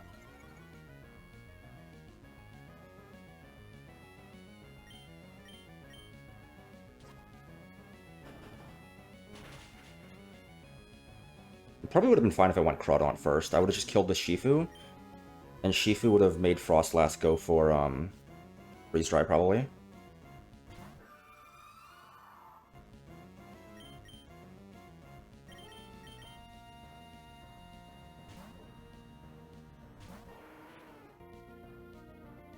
Sucker.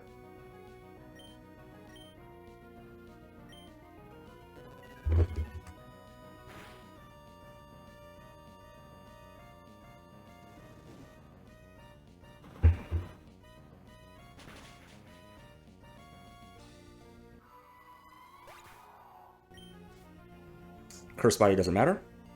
Groudon's going to come out. It's going to see a fast kill with Aqua Jet, so it's going to go for Aqua Jet.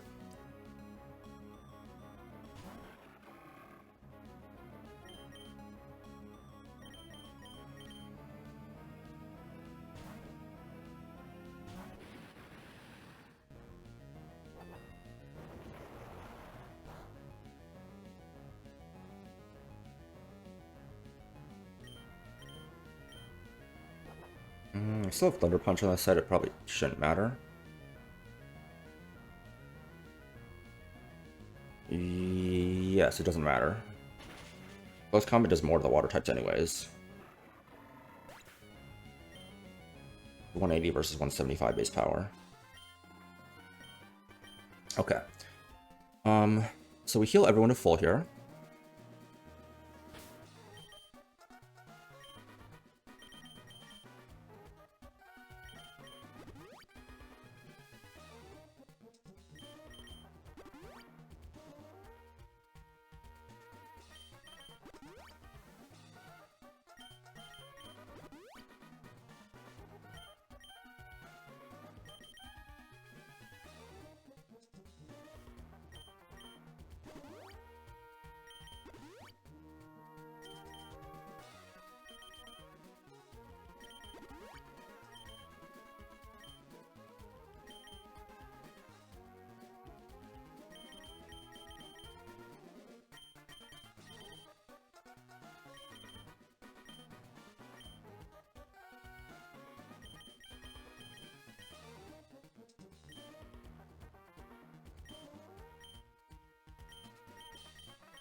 Import again.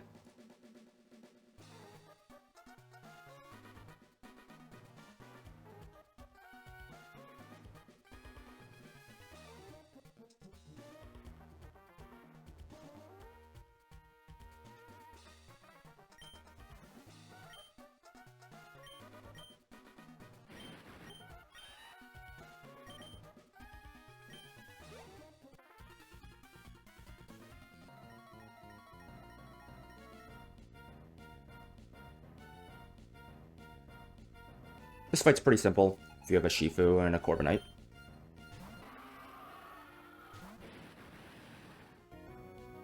Aurora Veil.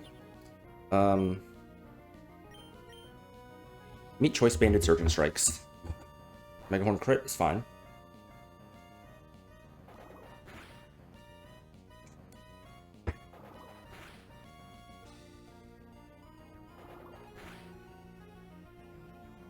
Three crits in a row. Oh my god, I'm the luckiest guy in the world.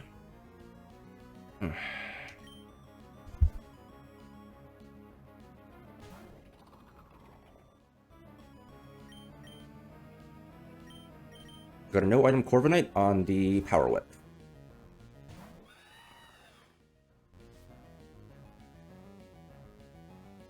Anchor shot of the fuck ton of PP. I missed anyways, sucker. There's no reason to defog first. We might as well feather dance first.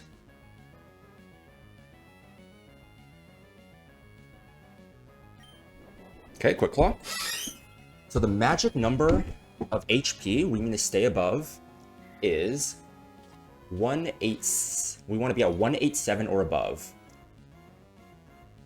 If we are at 187,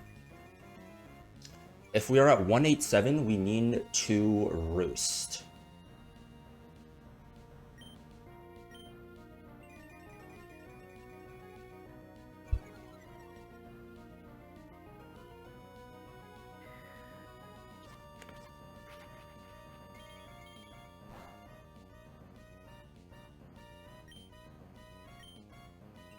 Okay, he's at -6 now.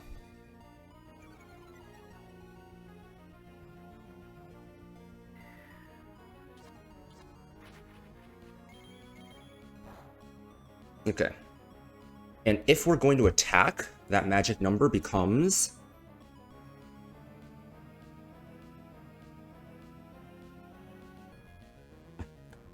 becomes 263.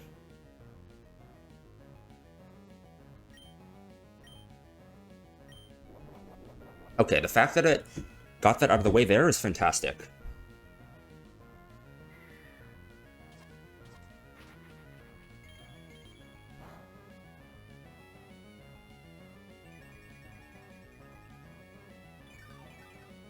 Okay. Actually, no, that's probably bad. I need to defog first.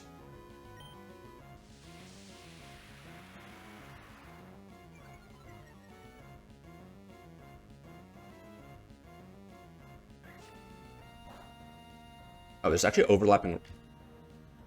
There shouldn't be overlapping rolls there. Anchor shot should always do more. I don't know what that was, but... I'm just gonna click Brightbird here. Max roll, recoil, plus double crit never kills me.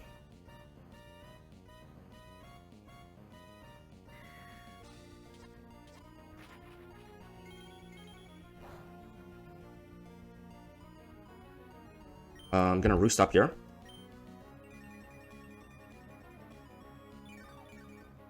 Might as well. Okay, synthesis. I still kill. Okay, great. That went smooth. It's been a while just wondering, like, oh, what if this Delmize 1v1's my Corviknight? And, like, if this Delmize 1v1's the Corviknight, this is just not the run, man. Like, I don't know what else to tell you.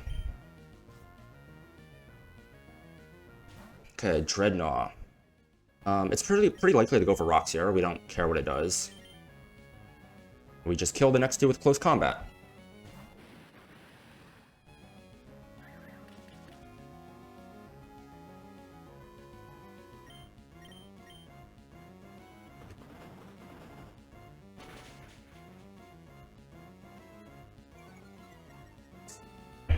Okay. I'll probably do Grunt 5 today. I probably won't do the admins. I might just check my lines and do them tomorrow. So much fucking stress, dude. And min roll perfectly kills.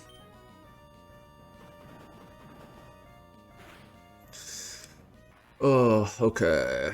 We did it.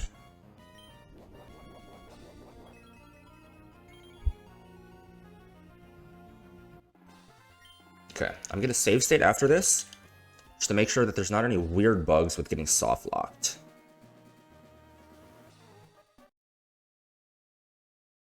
Okay,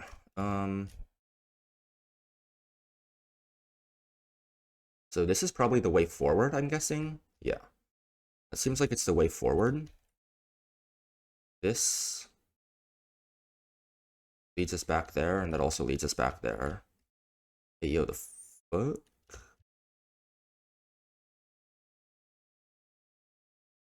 So the way out is just down here. Okay. Made it out. Now soft lock. Let's lead Urshifu, I guess. Fine. Let's not surface here. Surface like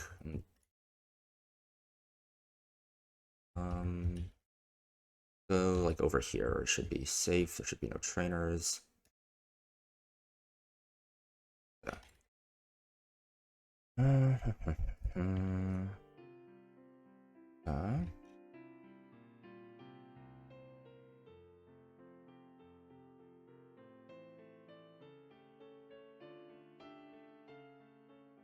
I don't remember exactly who comes to this fight, but I know some of the guys that come to this fight. I remember Pult comes. Right, Ape comes. Excadrill comes. Sneasler comes. Who's the last one? Let's see if I can remember off the top of my head. Hydreigon. Okay. So let's see if I remember everything. So Ape needs a Charcoal. Corviknight needs a Citrus and Pre-Burn, I believe.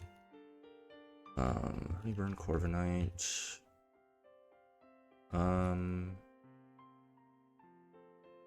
Excadrill. We're using double choice band on this one. So I'll go grab that real quick.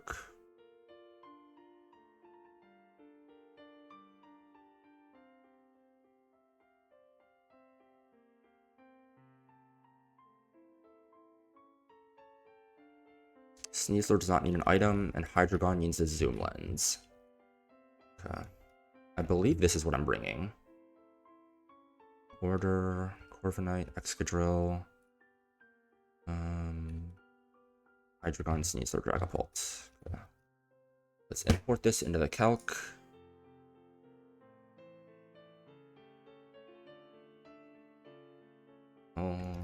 Paste. Okay.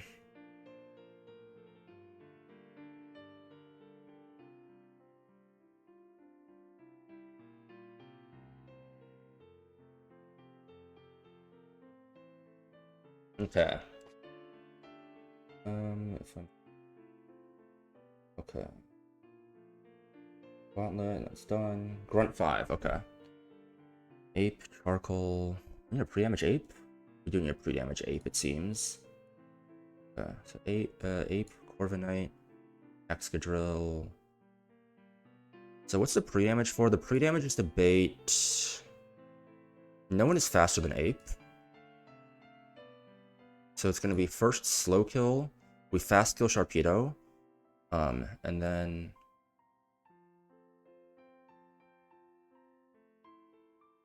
oh, Aurora Veil's still up, right? We still kill this guy after Aurora Veil, with close combat, and we still kill you through Aurora Veil. He can Quick Claw, he can never boom, he can either set up hazards, or he can click Gyro Ball. Gyro Ball should be fine. The only time Gyro Ball is bad if a Gyro Ball crits, basically, which is a... You'd have to get the 1 in 40 chance to click Gyro Ball, the 1 in 5 Quick Claw, and the 1 in 16 crit, which is about 1 in 20,000 for that to happen. Now, to happen, that still gets Metagross, but it just gets Metagross for the wrong move. So we want to be at 212 to guarantee that it Earthquakes instead of clicking Agility. We switch here on the Earthquake. We might take Rocks. Is that fine? I don't know if I accounted for that. 836. How much does Burn do? 18, okay. Oops, 2, 9. Just do 64. How much does Berry heal? 228. 228. How much does the Berry heal? 292 over 4 is 73. Plus 228 gets us 301. So if we get Thunder Punch crit, that's 222. That leaves us at 79. 79 cannot be Meteor Mash. Okay. So we just defog. We continue to bait Thunder Punch. We're still slower, so it cannot agility. We go to Excadrill. We've defogged away the Aurora Veil. CB Earthquake just kills. It's going to bait in first fast kill, which is Sharpedo. I think it makes sense to...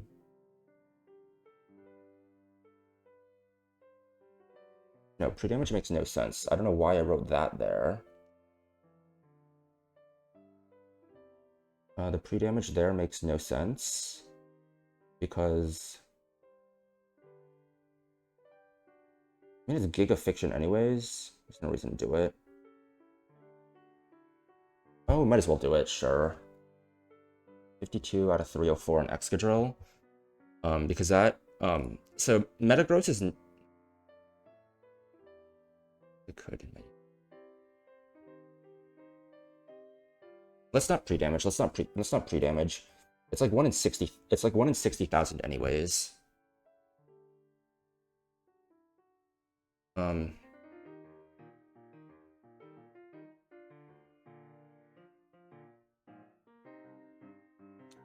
So we switch here on Hydro Pump.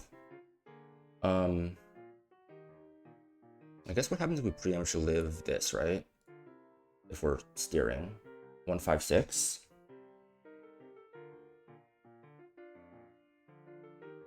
And this be Dark Pulse? No, there's no reason to pre-damage then. Chances of that happening are, I guess they're existent.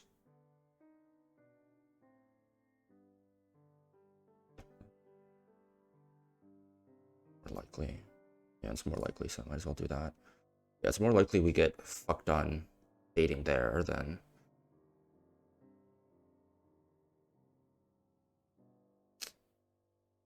for that to matter. So we switch to Hydreigon and random move. This is going for pump. After the switch, it's going to speed boost, become faster than us, which means our zoom lens activates, which negates the bright powder. We U-turn into Sneasler. Sneasler is going to bait guaranteed Psychic Fangs. There's no more hazards or anything. So we defog them away, if at all existent. No, it's always fine, because if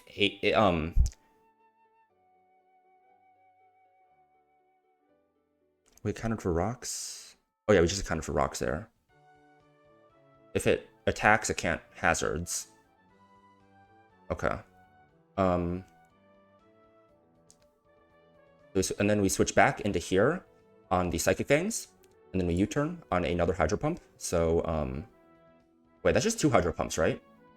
The one on the switch in, U-turn, and then the one on the second switch in, and then U-turn. Okay, so that's always fine. That's always fine. And then we U-turn just into Dragapult, killing the Sharpedo with U-turn. If we kill him first, that's really cool. It's gonna go probably Toxicroak first.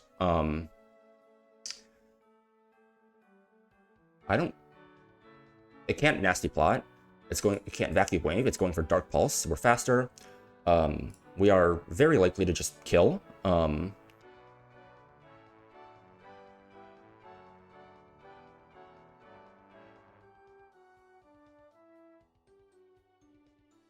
That calced in a very weird way.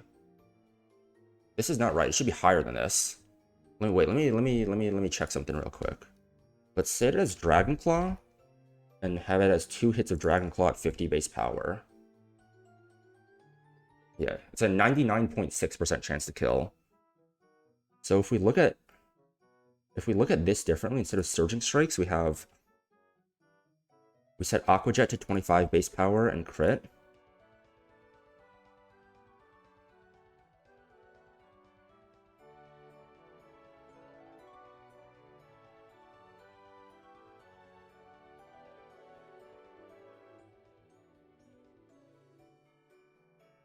Oh, the range is worse when it reads it like this. 77% chance.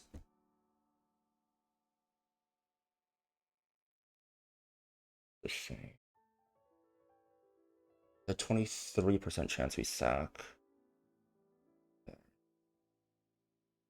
77% range. Okay, anyways, back to the current fight. So even if you survive, it doesn't matter. Because like you can't kill me. And then whoever goes, these guys have no priority moves. We just chain with Dragon Darts. We can't get intimed because we're clear body. Yeah. Let's just look over abilities and items again. Iron Barbs, Quick Claw. Not hitting it with a contact move. Quick Claw is accounted for. It cannot boom turn 1 because boom is +7. Torpedo, we're playing around speed boost by purposely going second. And we do not care about Bright Powder because we're using the zoom lens. Tech isn't problematic. We're getting around the weakness policy by just one-shotting this guy. We can use defog on a clear body guy. That has been tested before. It's fine. And we are never letting it set up agility by first showing it a kill and then being faster than it and then just killing it. Illusion doesn't matter. Intim doesn't matter. Life Orb doesn't matter. None of its moves matter. Dry Skin doesn't matter. Focus Sash doesn't matter. It's not in the rain. Okay. So we need a pre-damage 8 is the last thing to do. Charcoal. Citrus pre-burned. Choice Banded. Or just get full health, yeah. Zoom Lens. Sneasler doesn't need anything, and Pult needs that, okay. Yeah. So we need to pre-damage 8. Down to 212 HP. Okay. 4 candies, 7. We're gonna get 6 more scales and 1 more candy.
Okay. Gonna save state here. Fuck up this puzzle. Oh yeah, this is simple.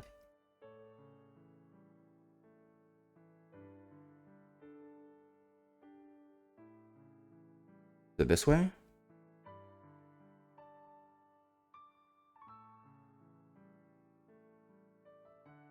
I guess so.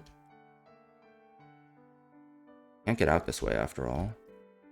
Oh, it probably sends you the other way, yeah. So that obviously sends you back there, so you gotta go this way.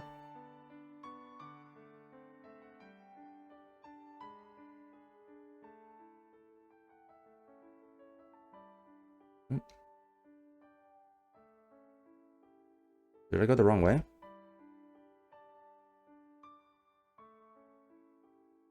Oh. Rip.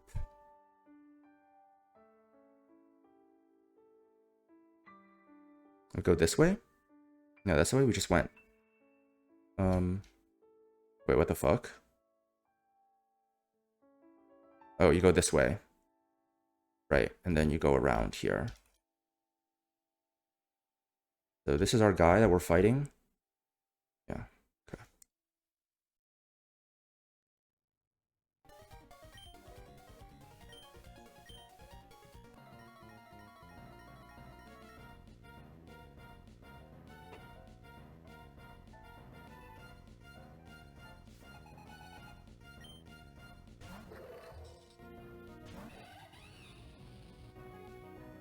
Okay. Aurora Veil's up, we still kill. Okay, no Fiction, no Quick Claw.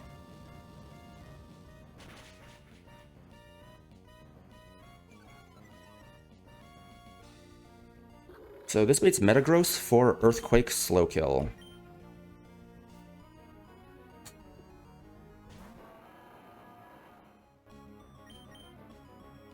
We switch to pre-burned Corviknight so we cannot get paralyzed.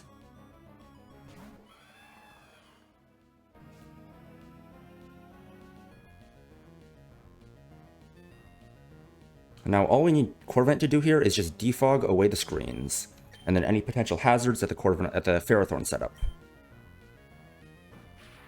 Crit is fine, we have Citrus Berry, and we're pre-burned, yep.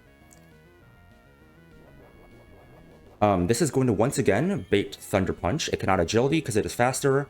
We are immune to Earthquake. And Meteor Mash. Meteor Mash is outdamaged by Thunder Punch at this range. Alright. I think that might have been exactly max roll crit. I'm not sure, but it might have been. Maybe not. I think it was just a high roll crit. Either way, this is Thunder Punch again.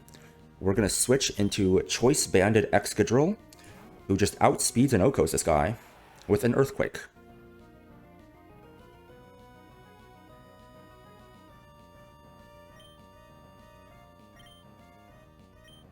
Now that Aurora Veil's down. Now this is going to bait out Sharpedo for fast kill. It will be going for Hydro Pump here.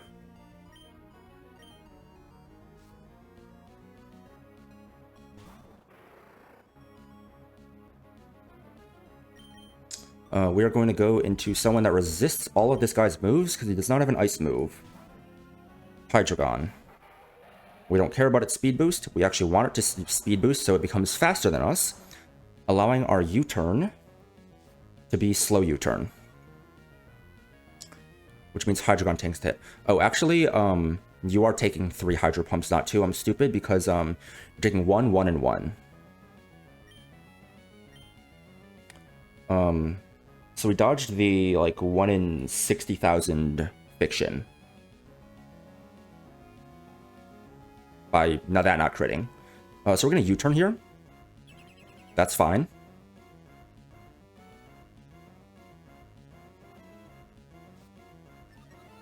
You're already faster than us, buddy. We can't miss because of Zoom Lens. If this crits, it's fine. We are going to go into Sneasler, because Sneasler has the cool property of baiting exactly Psychic Fangs. We don't want to Fake Out. We do not want to Overheat. We do not want to Close Combat. We want to switch to Hydreigon.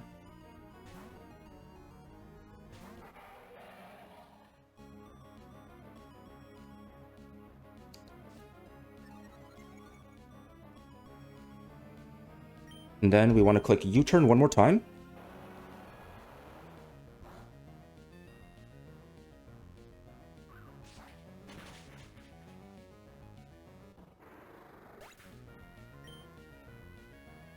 And we go into Dragapult. Now it's going to go Toxicroak here.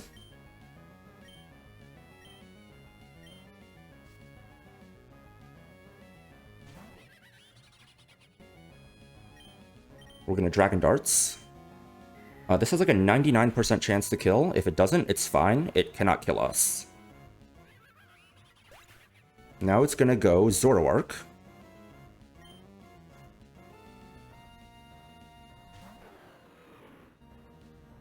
Not enough people are watching for me to porn act right now. If it was Salamence, we would see Intimidate. Intimidate would get blocked, but we would see Intimidate.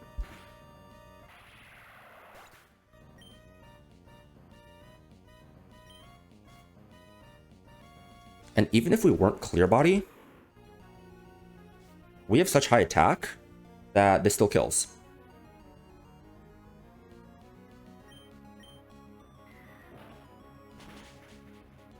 This game is very hard.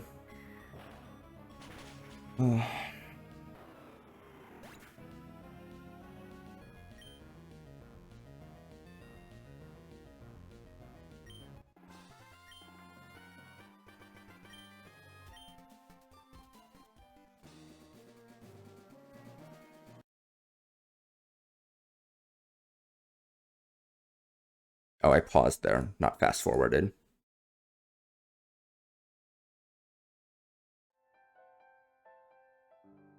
Do I want to run Shelly?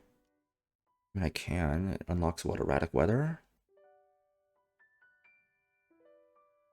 Uh, wait, what the fuck?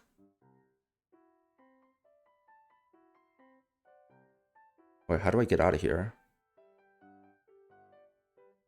Okay. Lead with a CB Pult for optionals. I'm gonna go somewhere though that doesn't have optionals to surface.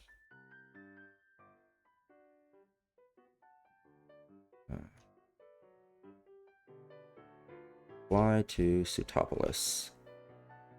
I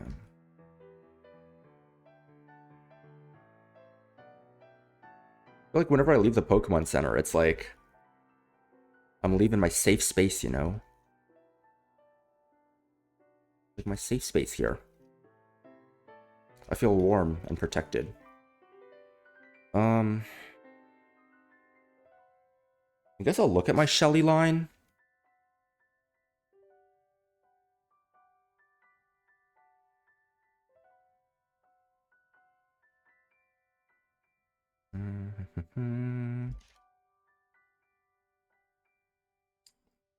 Where's Hydreigon?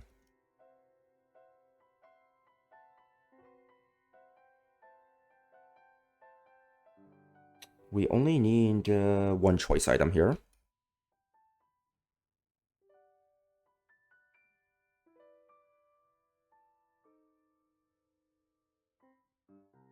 I mean, how much does the needle move, right? It's like 18 to 23%. An increase in 5% that I have to sack someone. Or sack an additional guy.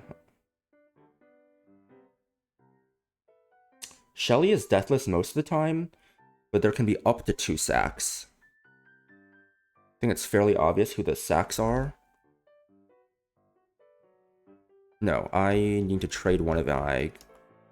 I need to trade in one of my things. I need to get the... Oh my god. I need to get the assault vest.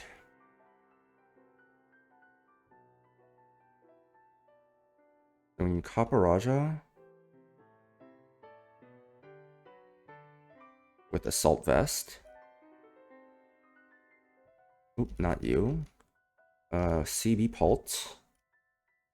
Life Orb Ape. That's just Citrus Berry. And then Dragon Fang, Hydreigon. As well equip the Citrus. Guys, in the order I think I'm using them. Kaparaja, Slowking, Eject. Kill. You, okay. And then to teach some moves. So I need to teach Rock Smash to Slowking over Surf. I can always reteach Surf with his HM. And then I need to fly to Mauville City. Teach Brick Break to Kaparaja. Why Kaparaja learns Brick Break is completely beyond me. It's an elephant, it doesn't have hands, but it learns Brick Break, I guess. And we're teaching this over Smart Strike. We can always reteach Smart Strike.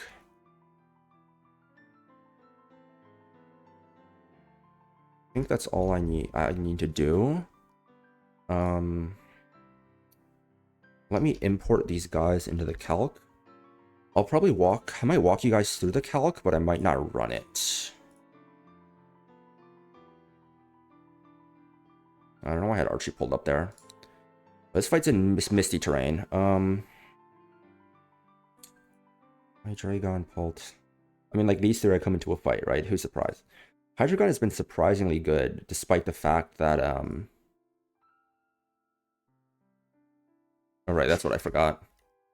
I need to teach this guy Dark Pulse. So I should add that to my tracker.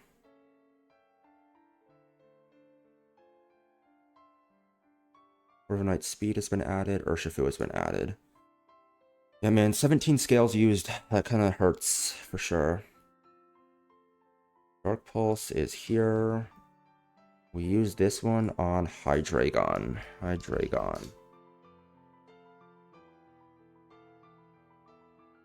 Golly learns Dark Pulse? Huh. And Pult doesn't? That's funny. So we teach it over Shockwave. Always reteach Shockwave.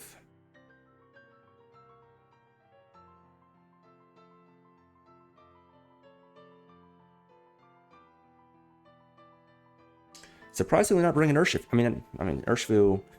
I think Ape is better than Urshifu for this fight. It has a speed stat, so you can go damage boosting item instead of both needing damage and speed to kill the Kyurem.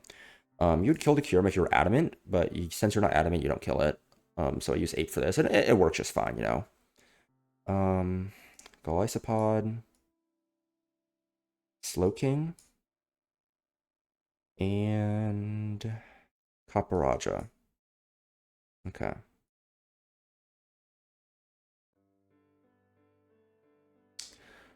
So basically the plan is Golly, Pult, Ape, Hydreigon. So so the last move here is just Nature's Madness. Nature's Madness. Yeah. Oh, I'm not full.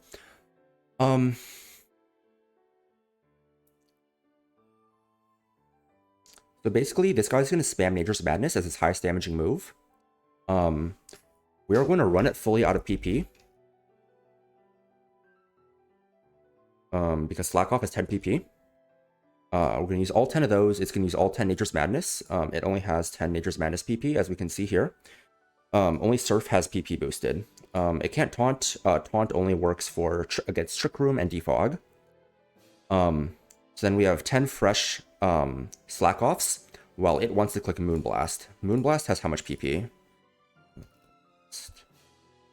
Moonblast has 15 PP. We should be fine. 2 Slack Offs should heal enough. Barring crits, alternating with Rock Smashes. Should be totally fine. So basically, we want to Rock Smash this guy 3 times. And then just continue slacking off to full.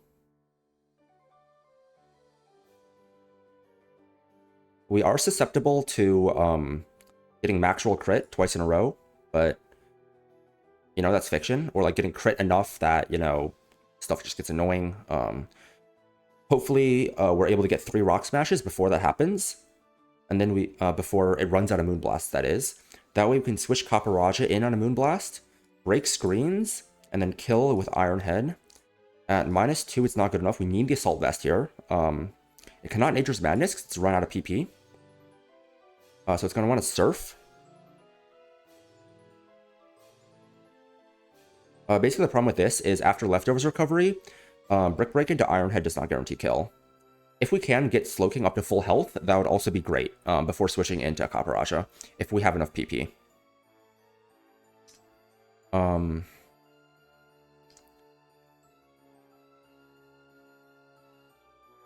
So yeah, basically it's going to get off 1 Moonblast and 2 Surfs. In theory, if both Surfs crit, but Moonblast does not, we don't die.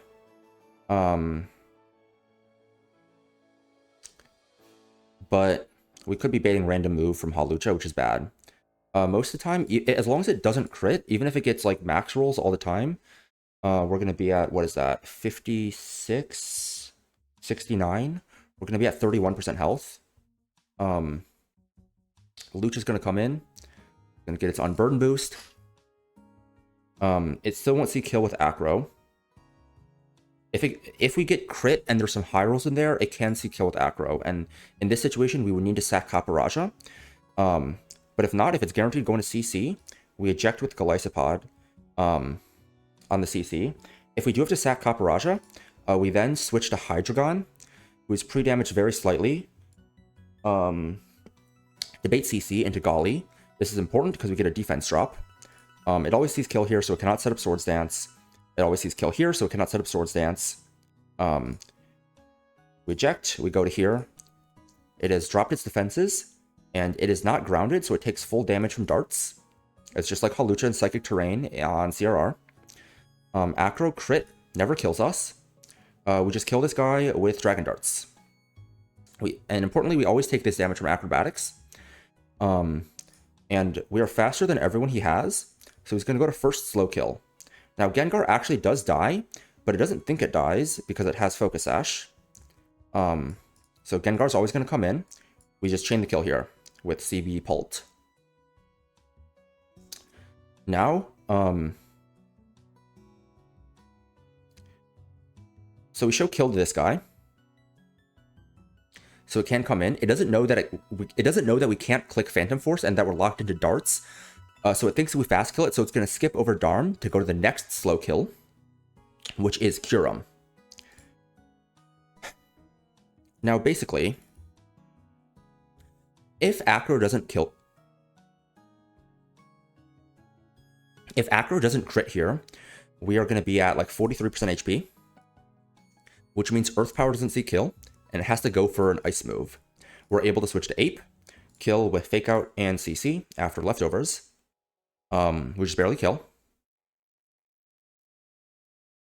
Yep, we just barely kill. We can't get frozen because of the Misty Terrain.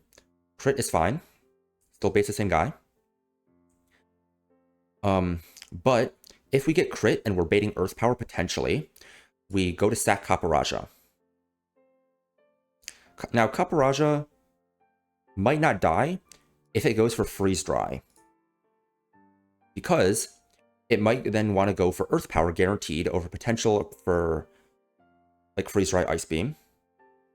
And if it's guaranteed going for Earth Power, we can go to Hydreigon. And then Hydreigon is going to guarantee bait that, and we can go here on the Ice move. And it's just same result. If it goes for the Earth Power, and it's not guarantee baiting Earth Power,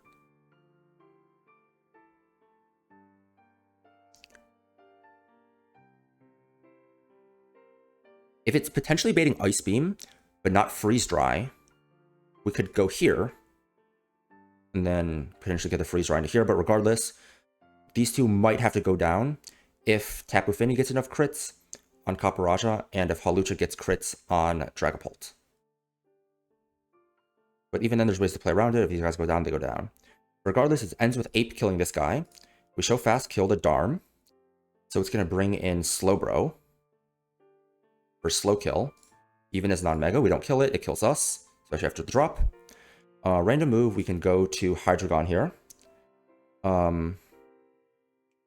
He's gonna mega, whatever, it's alright. Things have been broken. So we're at 254 HP. Now, the way we want to kill this is very specific. We need to make sure we're not dead to triple Surf crit, which I think we are.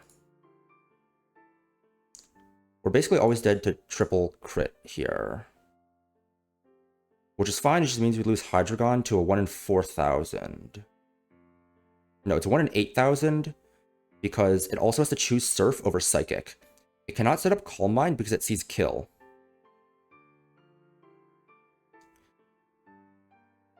Sees kill, so cannot Calm Mind.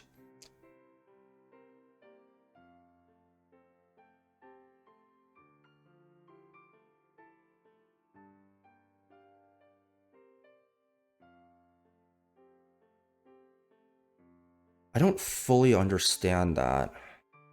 So like back here, right?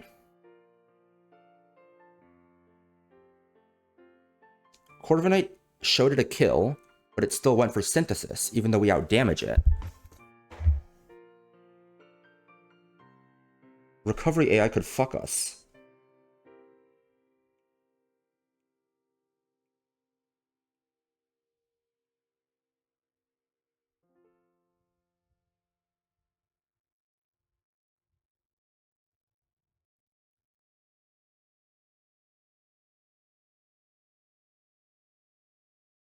Let me pull up the AI doc. Because, so my plan, right, is basically on the Slowbro here. Um,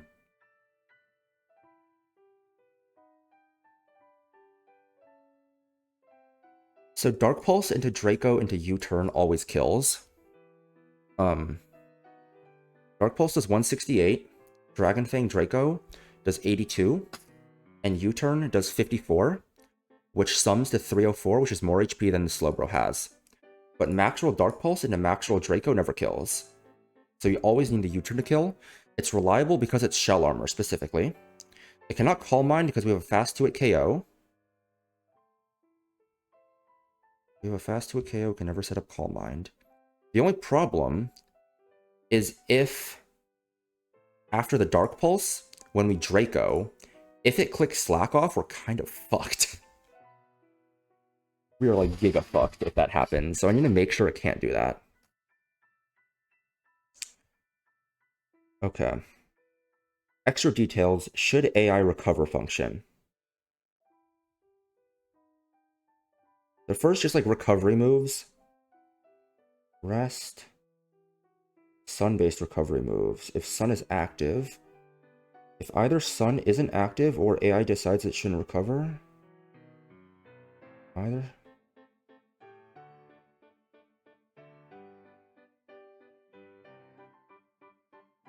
And it becomes identical to the recovery moves listed above. So if AI decides it should recover, it's +7. And if it decides it shouldn't recover, it's +5. So if it's +5, the damage dealing attack is always higher at +6 minimum. Which is what I understand. Standard recovery moves, yada yada yada. Weather-based recovery moves, yada yada yada.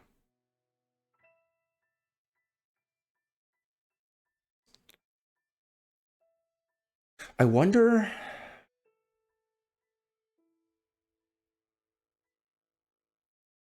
No, no. Even if it saw synthesis as 67%, Corviknight still deals more. Even if it saw 75%, it still wouldn't matter. Because I do more than that. And it's even guaranteed. Yeah. If the AI mon is toxic, it returns false. If the player mon does as much or more damage than would be healed off, returns false.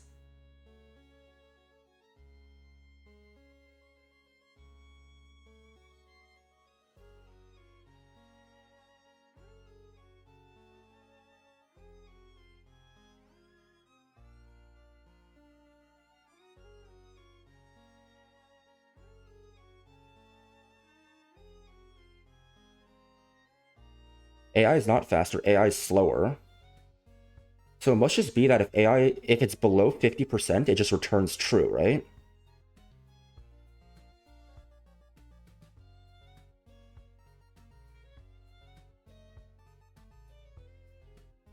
Yeah. So maybe if it's one returns true and one returns false.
Hierarchical turns below 50%. So basically because if this line works, Hydreigon kills with U-turn into Ape, who's the last guy, and we just kill Darm. And Maxwell crit Ice Beam plus 3 ticks of Life Orb never kills me. So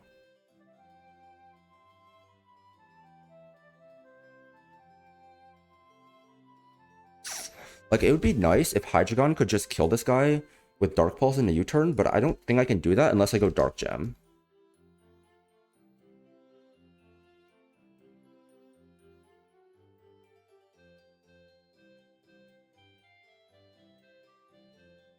I obviously cannot go Choice Specs, because that locks me in.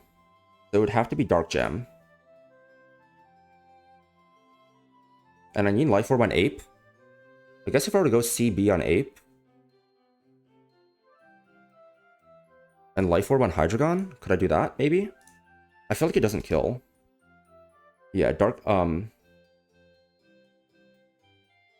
yeah, Life Orb does not do enough damage. It has to be exactly Dark Gem if I can't do the Draco line. Because if he heals on Draco, it's Jover.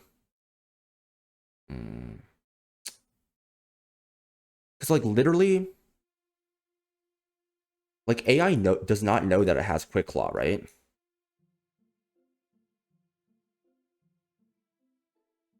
But it still went for Synthesis here earlier on this fight. Even though it technically shouldn't be able to.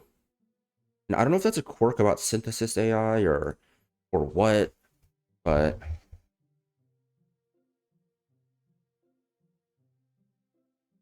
let me look up some shit.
I need to use Dark Gem here. I need to use Dark Gem, but man, I'd really prefer not to use Dark Gem. Because, like, okay.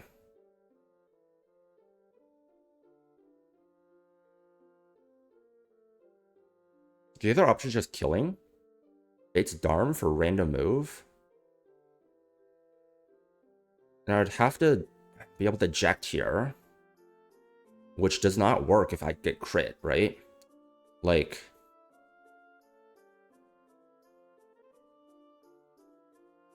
yeah, so CC would always eject me. Or no. Any move from this Darm always ejects me.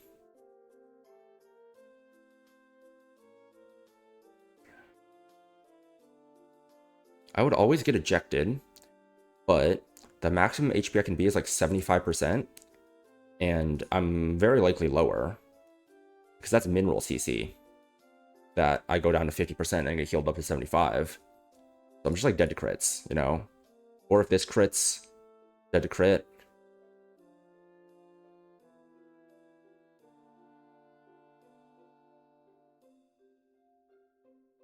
Oh, can't kill that guy.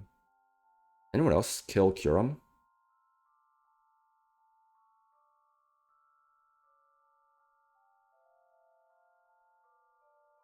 Damn, it's a bulky guy.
What is that guy's name?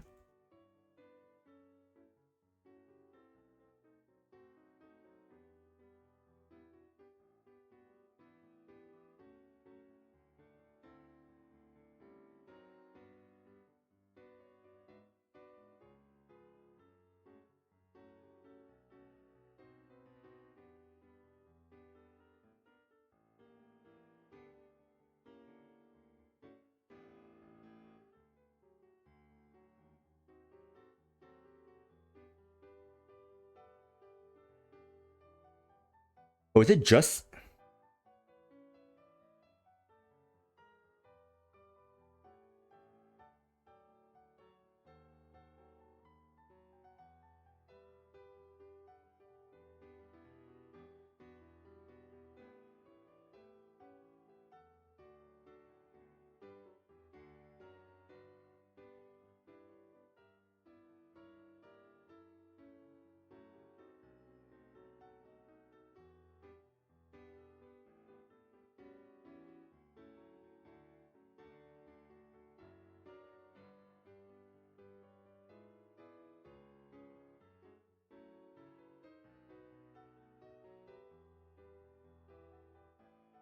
Like, yeah, it out damages more than sun boosted synth.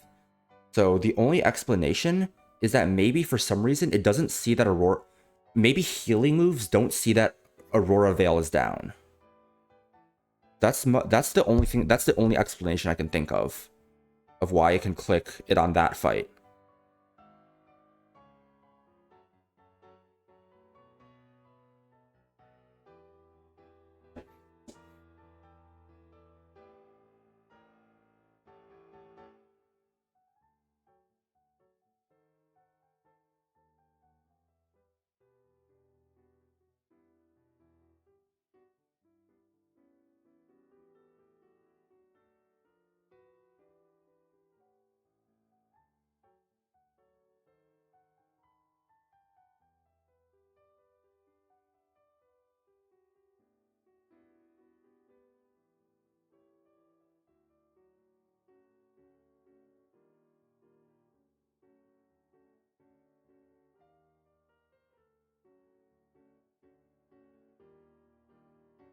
I mean, I could always clause it, but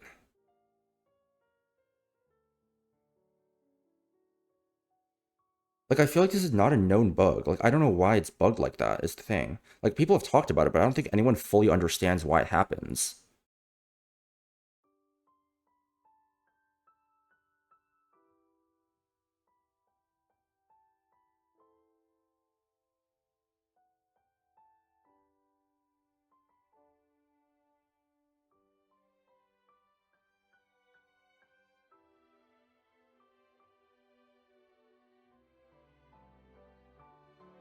Maybe I'll do a control F for synthesis bug. Synthesis decord. No, there's nothing for synthesis bug. What about recovery bug? Recovery bug, no.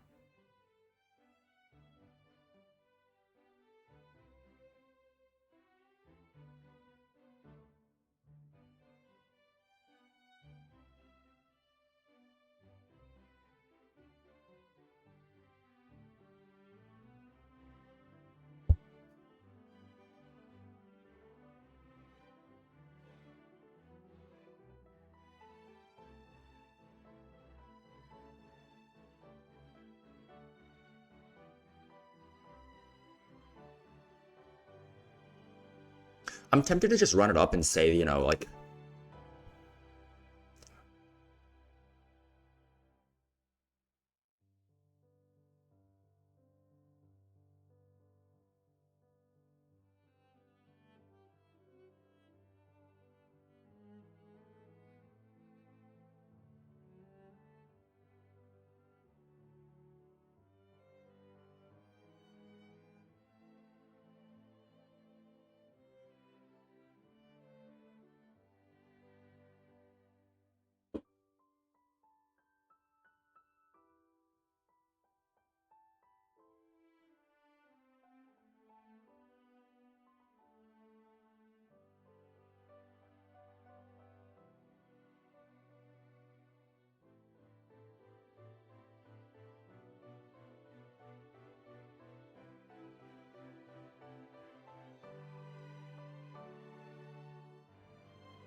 Yeah, I've never seen any bugs before with recoil.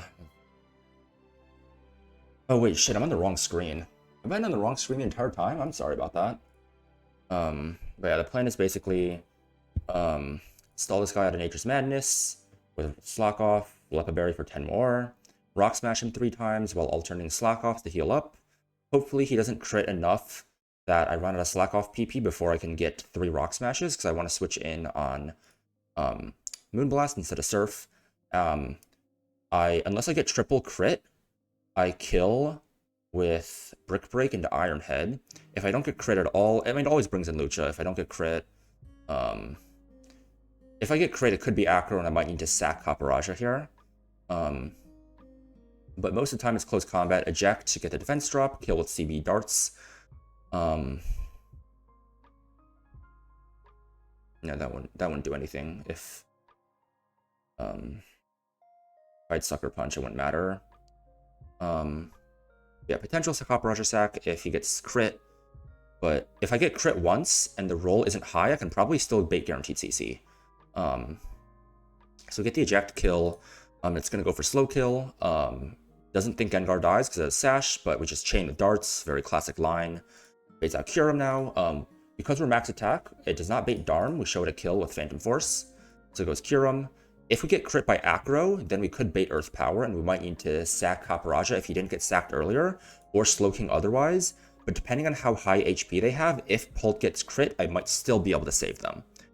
But most of the time, it's fine to just go Ape on an Ice move, kill Fake Out CC with Life Orb, bait Slowbro, it shows a kill, so it cannot set up. Go Hydreigon, Dark Pulse into Draco, never kills, but always puts it into U-turn range. Basically, it can't set up ever, I know that, but if it slacks off while I click Draco because recovery AI is fucking weird, I just truck. Or I have to go Dark, or I can go Dark Gem. Life Orb doesn't quite do it. Life Orb Dark Pulse in the U-turn doesn't quite do it. But if I can kill with the U-turn, I just U-turn into Ape, who just chain kills Darn.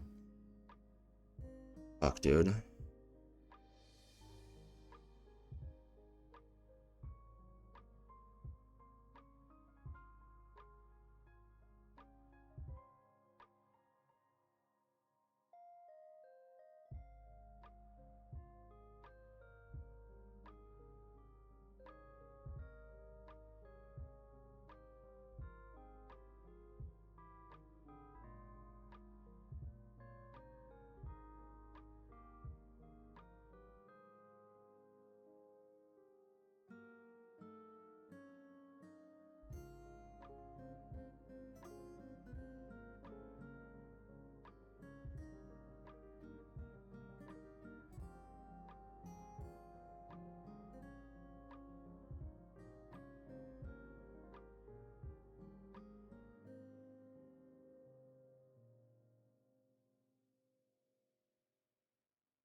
Okay, I'm just gonna call it there. I don't. I'll try and figure out the cause of this bug. I'll try and figure out the cause of this bug off stream, and then I'll probably just run the line tomorrow. Run the line tomorrow then. Yeah.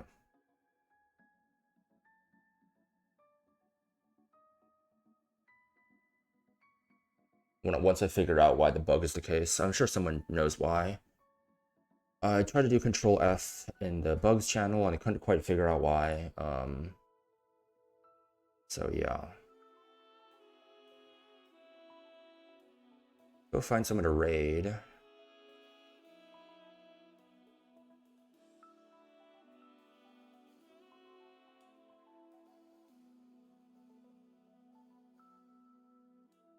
Raid Cheesemo. Look, I'm always raiding Cheesemo. He's always live when I'm ending stream.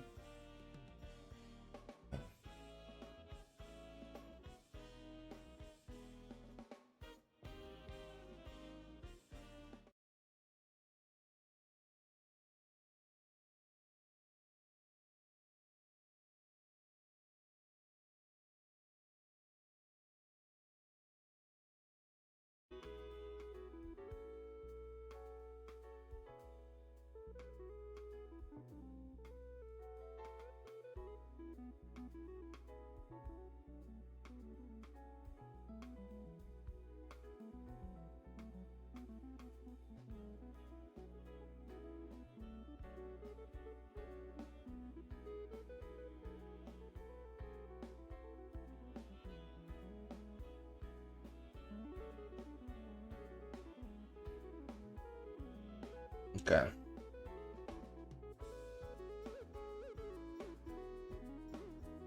I trust my calcs. I checked it over twice yesterday. I confirmed that AI works as I thought. I spoke a few things incorrectly yesterday. The first was that there was not actually any risk on the gauntlet. It's a little bit loud. I thought I missed something on the gauntlet. I did not miss anything in my prep. I thought that if I had gotten multiple high roll crits, I could have baited a different move on the switch to Golly, and that could have baited Crawdaunt first. But that's not true because I'm always baiting Superpower, never Night Slash because of the Pinch Berry I was holding. And Unnerve. So actually, no. I think it would have been possible holding Pinch Berry. It's like a very, very narrow HP range. It would have been like 25 to like 27%. I think I could have baited that. But, yeah, even then that would have been a roll. So technically some very small fiction. And I thought there was a bug with healing AI, but there's not a bug with healing AI. It's just the interaction with when Poltergeist is the highest damaging move, and you're not holding an item. It's the same thing as Burn Up AI.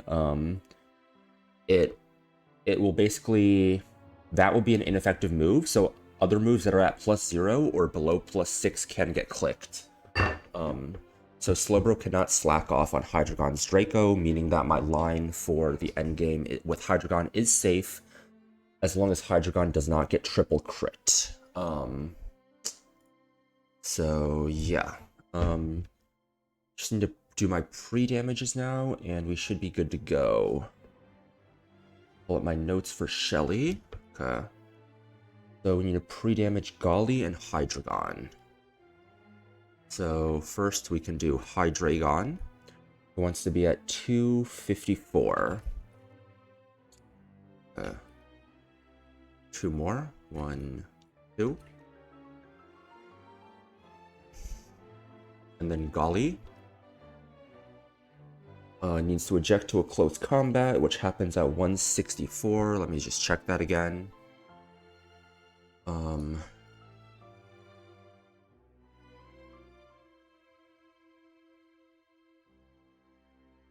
118 plus 46 plus 46 is 164. Yep.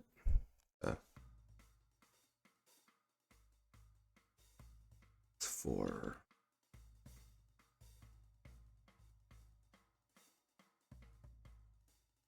2, 3. Okay, so you need Lepa Berry.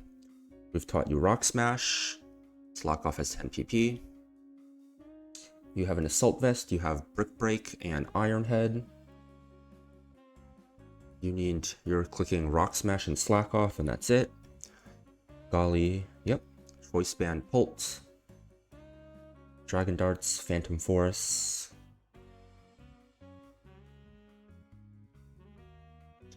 Ape is Light Forb. Hydreigon is Dragon Fang at 254 HP. 254 is the correct amount. Just confirming. Yep. And we did teach Dark Pulse. Okay.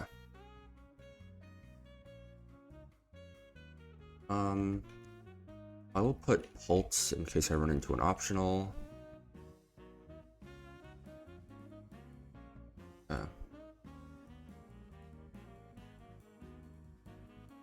Let's go up here.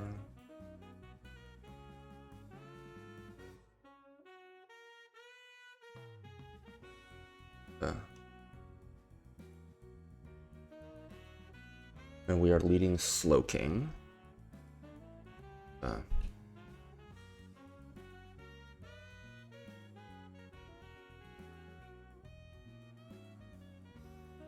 Fuck you, by the way. That guy took years off my life.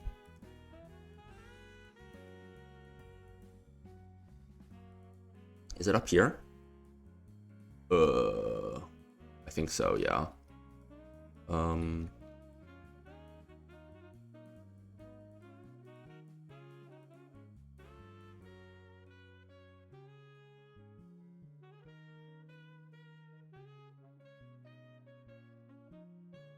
Is it this way? Yeah. So we just fought this guy. Okay, I'll save here. I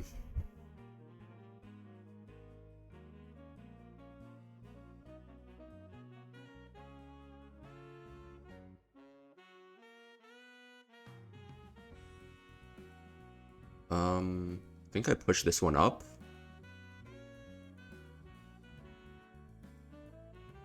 And then like that. Okay. Belly time. One's leveled up. Okay, hopefully I don't think I'm forgetting anything. I should be good to go. Should be good to go for Shelly.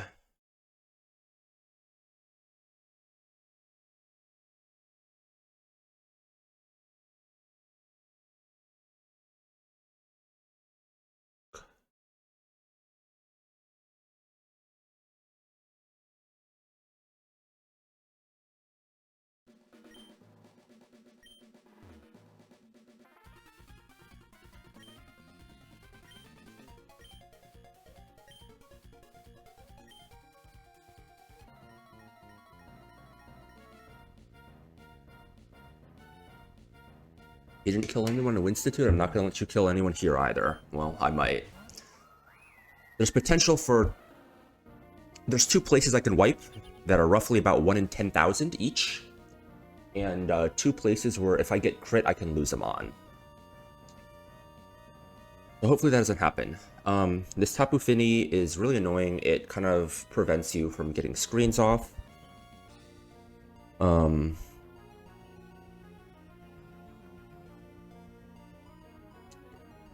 If you're trying to use defog, that is, to remove screens. Beedrill is usually a very common lead on this. Unfortunately, I did not get Beedrill. I got a Hustle Durant. So we got to get creative for this guy. Thankfully, I have really good roll compression for some mons in the back. So I can dedicate 2 mons to leading on this Tapu Fini. So to start off, highest damaging move here is just...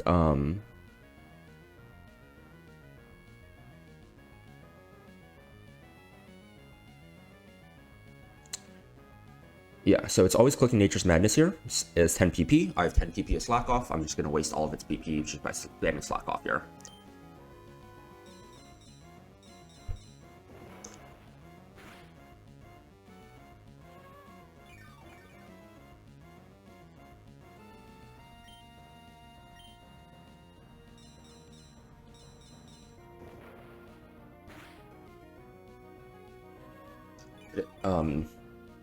Nature's Madness is not in its first slot, so it is not PP maxed.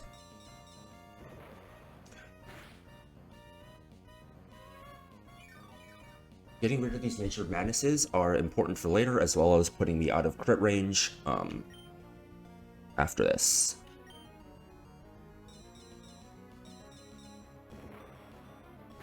I don't know, I need to trust my plans more.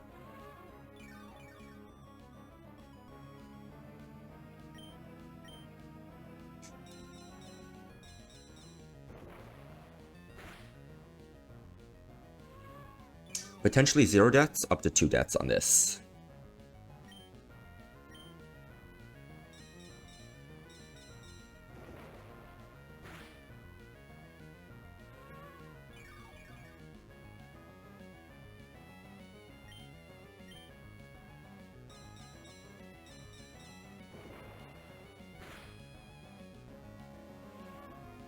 It's really nice that Slackoff has PP in this game instead of 5, like Roost does.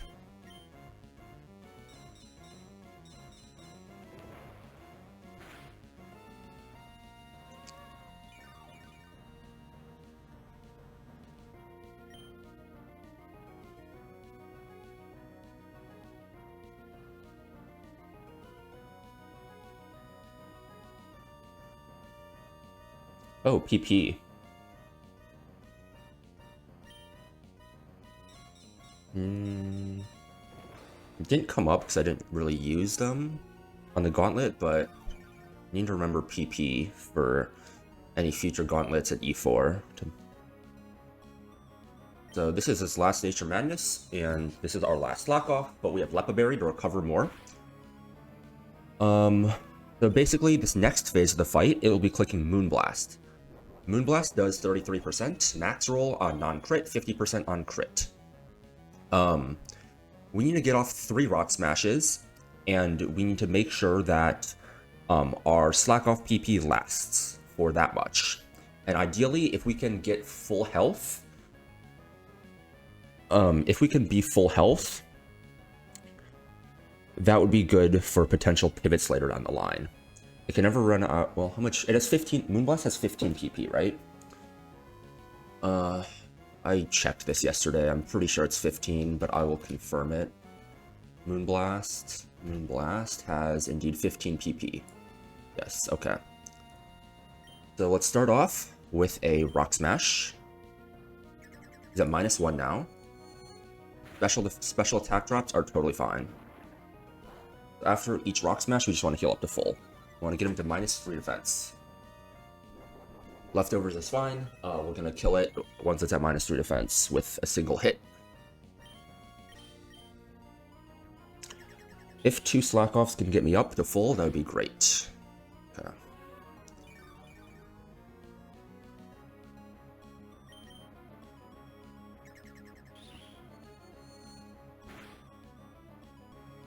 Okay, we're up to full.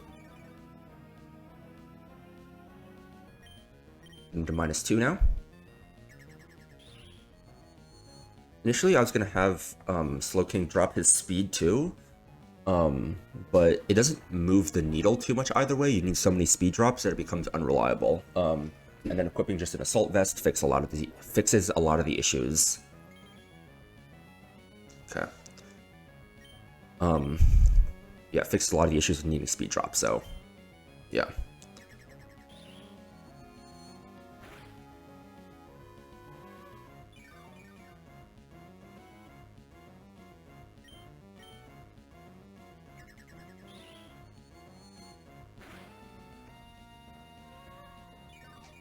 Okay, great. This gets us to -3. Oh, wait.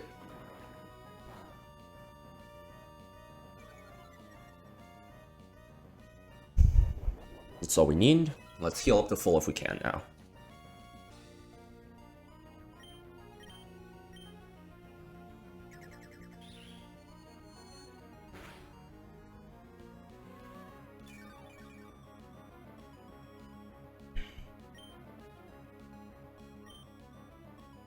So it's actually kind of nice here that I don't need a second choice item.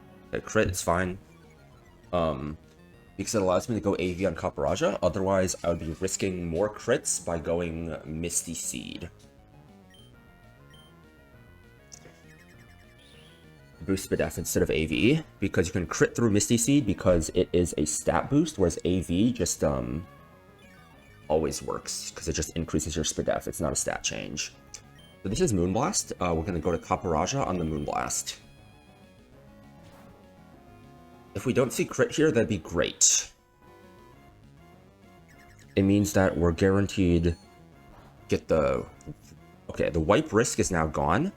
There is still a possibility, though, that if it crits one of these next surfs, things could get hairy. So first we want to Brick Break to remove the screens. If we don't get crit on this next one, I think we're riskless. I think the rolls might be good enough that even if it does crit, we might be fine.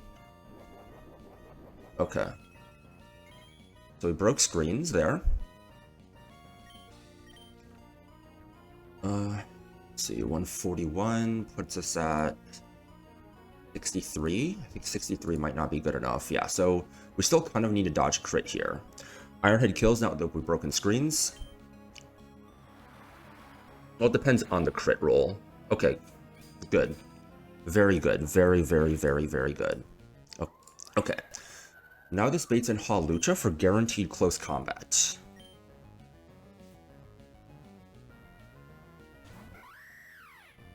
Cannot be Acro. Acro does not see a kill.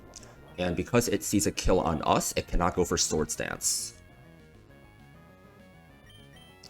We switch to Glycopod, who tanks the CC, drops Halucha's defenses, and gets a free switch out. We can't go straight Dragapult here because we need the defense drop to kill.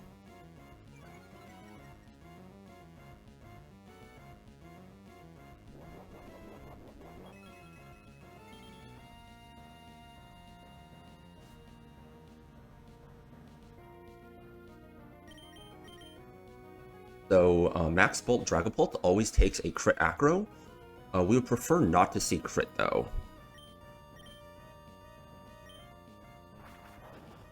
Crit increases the chance we might to sack someone. Okay, I think the rest of the line is now basically riskless unless we get triple crit on Hydreigon. We pre-damaged Hydreigon in case we had to sack Kaparaja, which is the reason why there could be this risk here. It increases the chance of triple crit rolls. So it's going to go for first slow kill on Dragapult here, which is going to be Gengar, because it sees that it has a Focus Sash. However, we outspeed this guy, and CB Darts does not care about Focus Sash. And again, damage is not reduced here, crit doesn't matter, because this Gengar has Levitate. Now I bet you wish you had Cursed Body, don't you? Now it's going to go to someone that actually does not get slow killed, which is Kyurem. Kyurem is guaranteed going for an Ice move. It cannot go for Earth Power because we did not get crit by the Acro. If we got crit, this could have been Earth Power, and we would have had to go to Slow King as a pivot. And we would have potentially had to sack. So we go to Ape here on the guaranteed Ice move. We cannot get frozen because of Misty Terrain, and crit never does enough damage for this to be bad. So now, even though this has leftovers, we kill with Life Orb, Fake Out CC.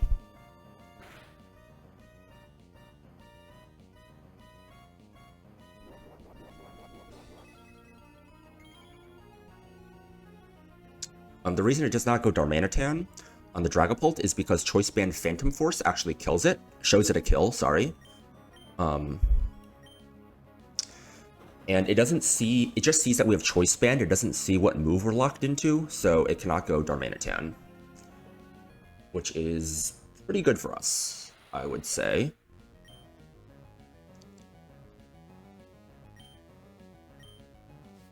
Now it's going to go Slowbro for slow kill, and it has to attack because it sees a kill. It cannot set up. It's random move between Surf and Psychic. If we see Psychic, it's now riskless.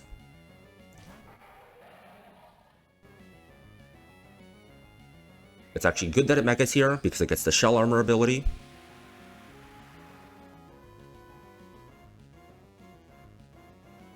Show me Psychic, awesome. And we'd have to miss flinch for that to be bad. So we're going to start off by clicking Dark Pulse.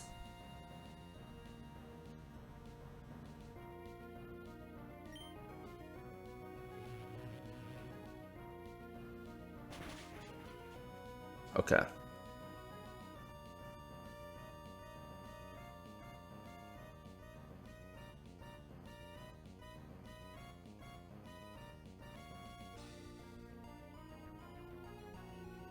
Oh, did we flinch?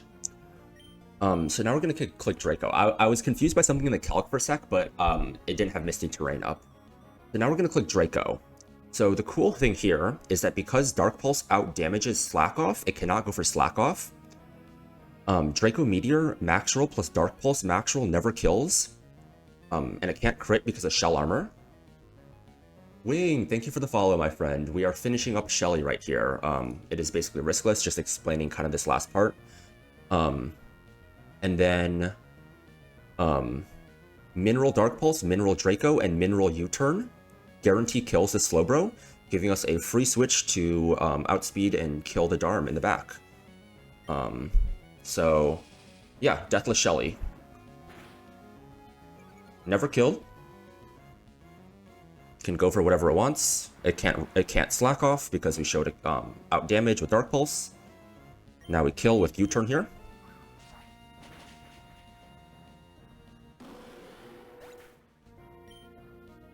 And we go Ape. And Life Orb Ape just outspeeds and kills this guy in the back.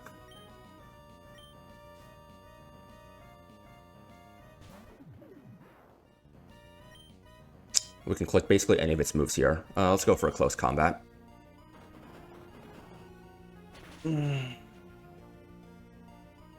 Let's Shelly down. Alright, I'm gonna pull my Seafloor Cavern and counter after this. It very likely doesn't move the needle in terms of my Archie plan. I do have Archie planned out.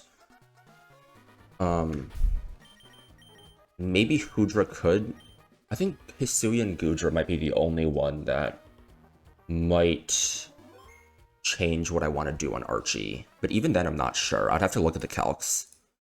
I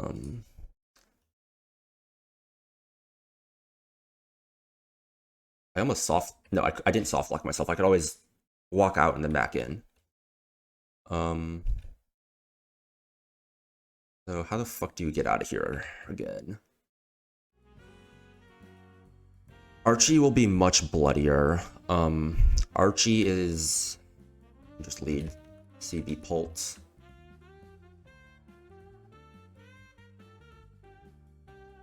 Archie is at least 3 sacks.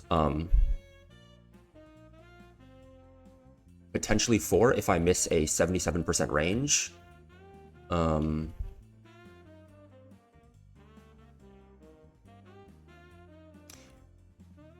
Hopefully it's just 3 sacks. Really hoping it's just 3. Do you know what's crazy? The fact that fucking Kaparaja got 2 kills in Seafloor Cavern, man. My goat.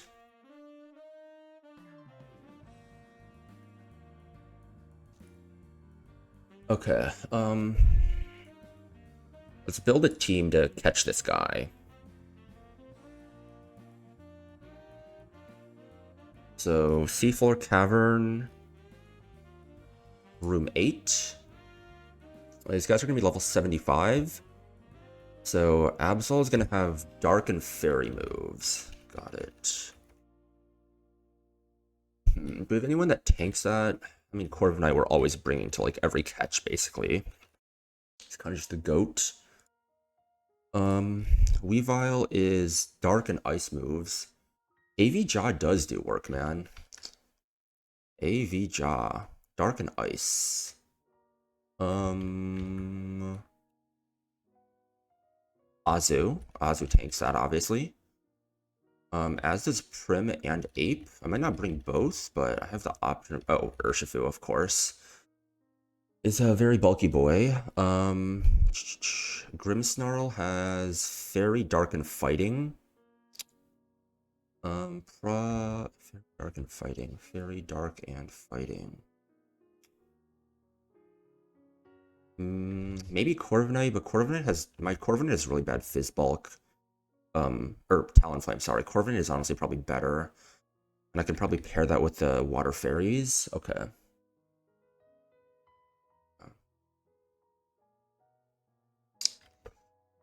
Zoroark Hisui has normal and ghost moves. Normal and ghost moves. What does Bestow do? User passes its held item to the target. If the user faints, the attack loses all its PP. So it's just Hyper Voice and Phantom Force, basically, right? So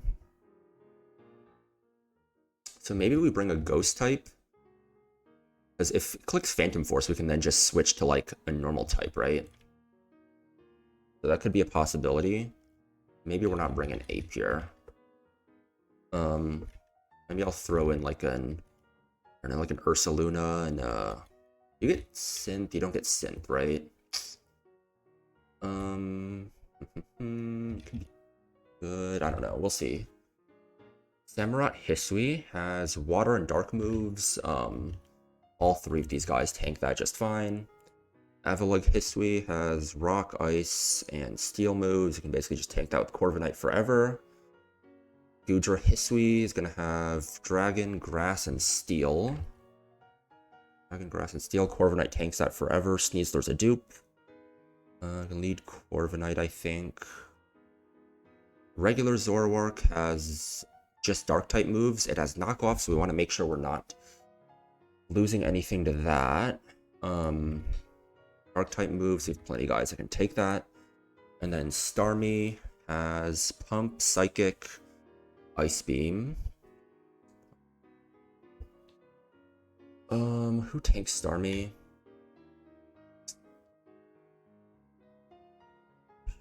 Slowking. So the only question is basically, do we want to bring like a 45 catch rates, 55s, 45 catch rates, 30? Do we want to bring like a Mega Ampharos for status maybe? We want to bring someone for like a status move. Could be helpful, I think. I think I could get away with not bringing Prim and instead bring Ampharos. I'm trying to think like if I want to bring them, if I want Mega Ampharos or regular Ampharos.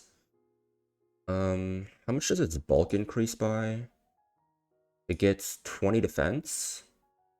Because like, if it becomes a dragon type, it becomes weak to like a bunch of shit, right? So Loki, I think I just want to go Citrus Berry on Ampharos instead of its Mega Stone.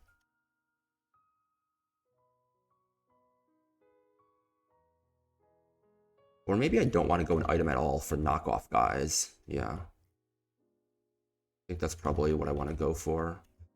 So I think I just go for Leppa on Corviknight and Slowking, because Slowking is basically just for the Starmie, right?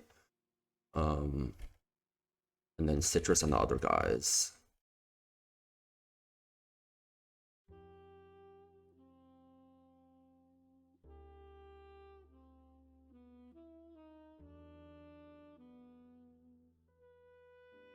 Leppa, Citrus, Citrus, Citrus, Leppa. Yeah. I'm cool with this. Make sure that's on. You have Fly. Okay.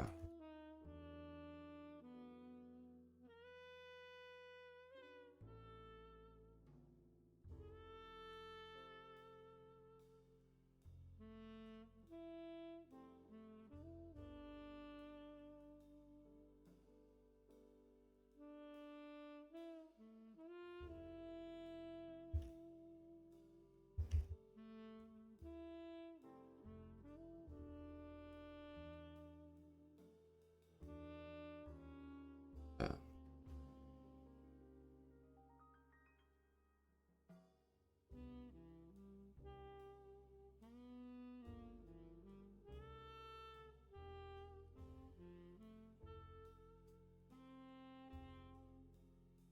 So this is probably one of our biggest remaining encounters. We have Hydreigon, which is a good dark type I can bring to E4. But having another like physical dark type with Sucker Punch does give me a lot of options, especially because I'm basically guaranteed bringing Pult to the E4. So I don't know if I want Double Dragon. So yeah, Absol or Weavile would be great. Hoodra would also be great. We definitely take it, but I think seeing what we could do with a dark type could be cool. Oh, what? Oh, yeah, okay. So this puzzle again is like what? Is it like this? Did I fuck it up? No, I did not fuck it up, okay. So this is room 8, right? I'm pretty sure I've seen people pull this room as room 8. Let me check on Bulbapedia, Seafloor Cavern. Just in case. Yeah, this is room 8. The last room is room 9.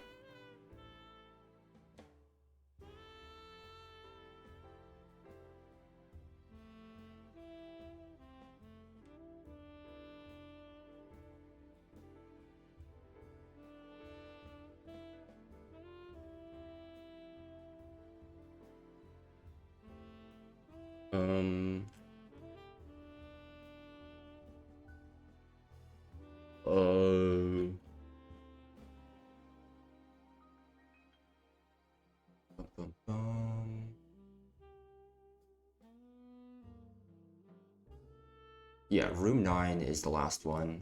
So room 8 should be this one. I don't know why there's not an encounter in room 9. So we've deactivated the repel. We're leading Corviknight. I'll catch.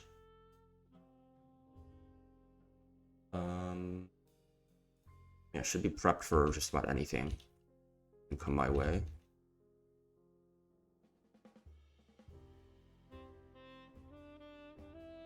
This is room 8, right? Oh, okay, we got the Gudra. We got the Gudra. Okay, this is really good. This is really good. Okay. Gudra. Hisui. Blank set. At level 80. Okay. It's gonna have Iron Tail, Dragon Pulse, Power Whip, Outrage. So Iron Tail, Power Whip, Outrage, and Dragon Pulse. Dragon Pulse. So we have Corviknight here. So let's assume it has 0 bulk. It's guaranteed shell armor. No, it's not guaranteed shell armor. It's gooey. It could be gooey.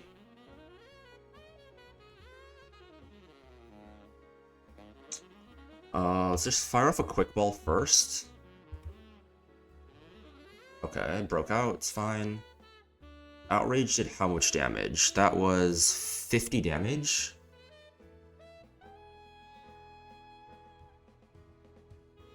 I think Gooey and the other guy both have utility, so that's 50 damage. It has a potential to be 31 attack neutral. Okay. So the most damage that a crit can do is 30%. So I think it makes sense to just Feather Dance him down first. The only special move is Dragon Pulse, after all. And he can confuse himself. Decrease the damage he can deal to himself.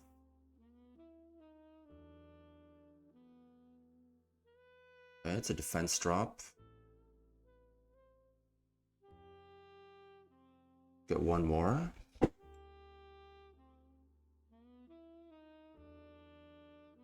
Oh shit, that's a kind of annoying crit. Crit on -1 defense. We still heal more with Roost. So let's Roost up.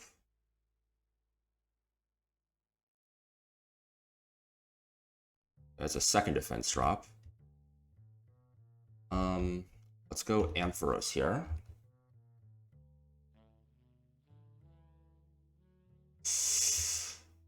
Oh shit, dude, we're dead to a crit here. Can I afford to stay in?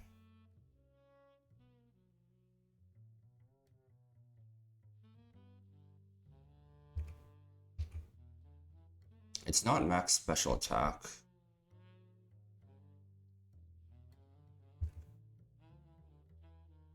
Because I got crit there, I can't afford to stay in. I can't afford to stay in. Yeah, it has a very low catch rate. I can't afford to stay in here and go for a Thunder Wave because I'm dead to crit, right?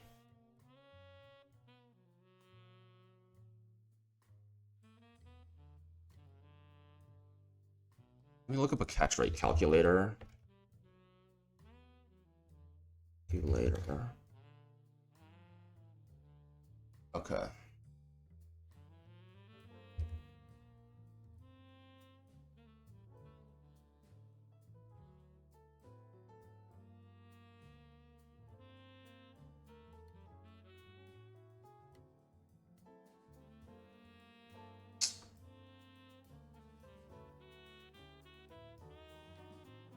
Crit kills. Crit kills here.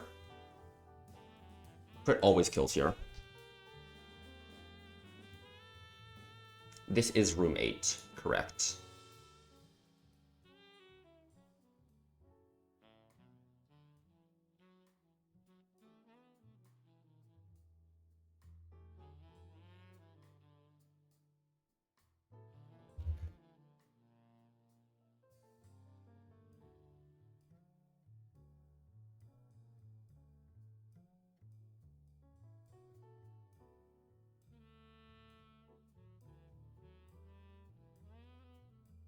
No, I cannot afford to risk this. This is literally my Kyogre counter. It's annoying, but it is what it is. Go Corviknight here.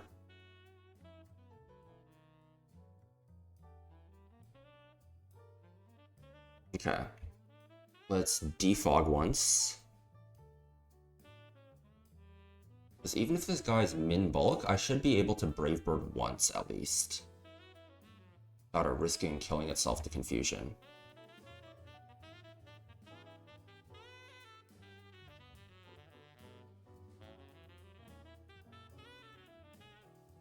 Let's roost up here. I have decent odds with timer balls. I'm gonna Brave Bird once, and only once. Okay, it's Shell Armor, it's Shell Armor. It didn't proc GUI, so it's guaranteed Shell Armor.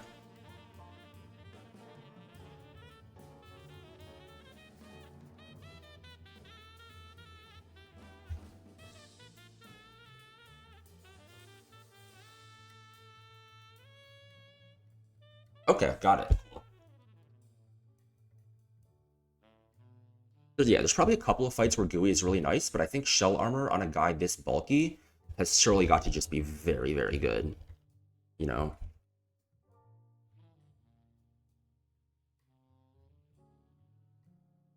So how do I get out of here? So like this, and then like that.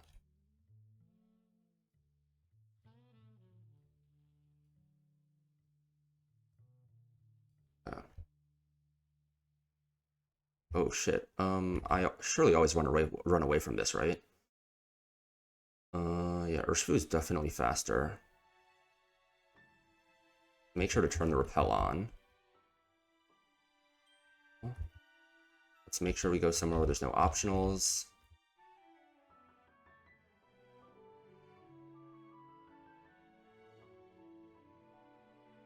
So I think this is the one guy that actually could change what I decide to do.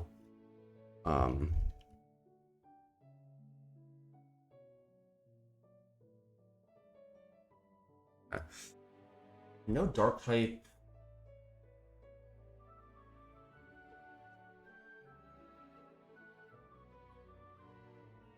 What other opportunities do I have for a dark type even, right?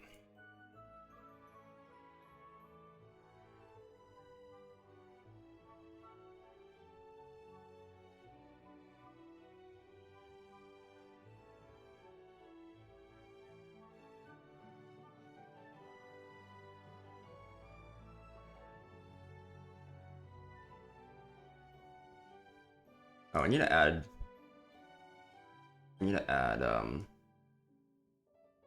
Gudra H here.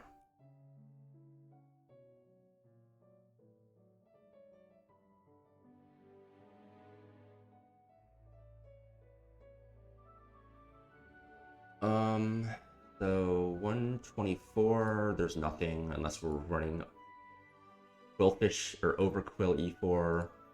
126 is going for Arrow Archeops. 128 and 129 I think are both roamers. Yeah, I don't need anything from here. If I had Beedrill, I could consider pulling this for a Swift Swim guy for Kyogre to sack instead of Mega Ampharos, but I don't have Mega B. Yeah, I don't have Mega B, so if I were to try and do it with Hisuian Electrode, I would not have the slots. I mean, I can take a look at the rolls with Specs, Electrode.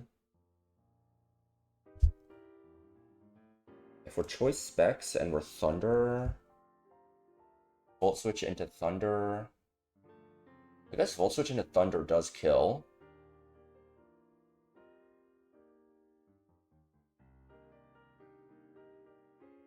But then, like, what does my team look like, right? Oh, wait, I can literally just do it here. Kyogre. So currently the team I'm planning on running for this, I guess I do have to sack Drapion without a dark type from there, which is a little bit annoying, but it is what it is. Masquerade's not leveled up, but there's Shifu. Where is Shifu? Shifu is here. And who's my last again? Giga Slash lead, right? Like this guy. So if I'm not running Mega Amphi and instead I'm running this guy and a sack, I just don't have the slot compression, right? Overquill is always expensive. Overquill always requires 2. I do have slot compression here. No slot compression there. Yeah, it'd have to be Beedrill to also take Superior. And because I don't have that, I can't run pulling 128 for a Swift Swimmer wouldn't matter at all. Because I don't have the roll compression for that. Because I don't have Greninja to roll compress these two. I mean, I guess I'm technically roll compressing these two, which is similar to roll compressing there. I'm compressing 2 there. But I'm taking 2 here and 2 here, which isn't possible, yeah. I can't do 2 Kyogre, 2 Overquill, and only roll compress once. I would need Beedrill +1 to take Kyogre Superior if I'm taking 2 on Overquill. And I don't have anyone that 1v1s the Overquill that I mind sacking at least. Like, I don't have Ferrothorn. This guy obviously takes too much damage, so I need, yeah, okay. 129 is Stunfisk, Overquill, Starmie. I literally don't care about that. Pidgeot has no more value. Pidgeot. I don't think I have the box to make Pidgeot work. I wouldn't have had the box to make Pidgeot work on Grunt 2 anyways. Evergrande. We don't have the Florges dupe because we pulled Sutopolis for B. We obviously hit Hustle Durant, but Grass type here would have been nice, but I would not mind Trico here. I don't think pulling Evergrande and doing that double battle really moves the needle either. I mean, maybe I could have done that one double battle. What does that guy have again?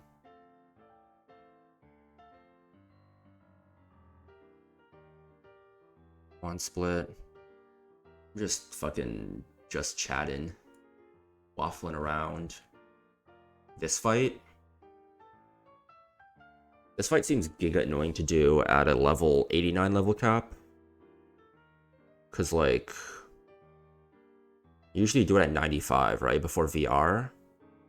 It's like, Inner Focus Zam. You can get Evergrande, I think, if you do... Oh, no, you need Waterfall anyways. Yeah, what am I smoking? You need Waterfall to get Evergrande encounter. Cave of Origin could give me Grimmsnarl, which is a good dark type, but it would be 2 scales for Fake Out Sucker if I want to bring it to E4. Obstagoon is also Sucker for Detect, and it wouldn't get Facade anyways, and it's 50-50 ability. We have a lot of the goats here. I don't really care what I get Cave of Origin, if I'm honest. This is definitely a roamer delay. I think I'm pulling this? I'm not sure. This is roamer delay, because I already have the Pult. No, this doesn't get Pult anyways, that's Pacific. This I think I'm pulling for Shark. Sky Pillar does not have any dark types, I think. So it's just VR that has a potential dark type, right? Or a Grimmsnarl from Cave of Origin. I'm probably pulling this table for Gren Weavile. Obviously Glalie sucks ass. I don't think I'm bringing Mamo to E4. Alakazam could be good. Gren could be good. Mawile. Metagross is interesting. Frostlass is kind of ass. B1F has a good table though. I don't think Gengar's very good. Zam could be good. Shandy is good. Grimmsnarl's good. Incin. People have brought Incin before. For sure. I don't think Garchomp Marchand been E4'd before? I think it has. I don't know if T-Tar's been E4'd before. I feel like the defensive typing might be a little too bad. So, I mean, I probably will have calced a lot of E4 by the time I get here. So I will have gotten my roamers to decide if if Weavile really makes a difference for me or not. Yeah.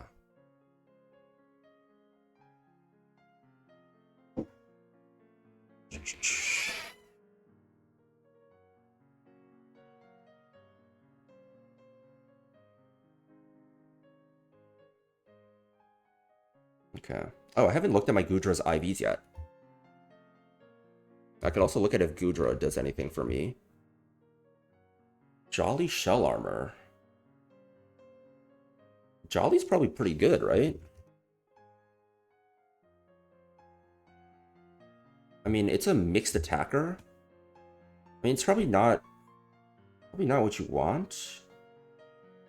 But in terms of like what moves you're clicking, you probably teach this guy Life Dew.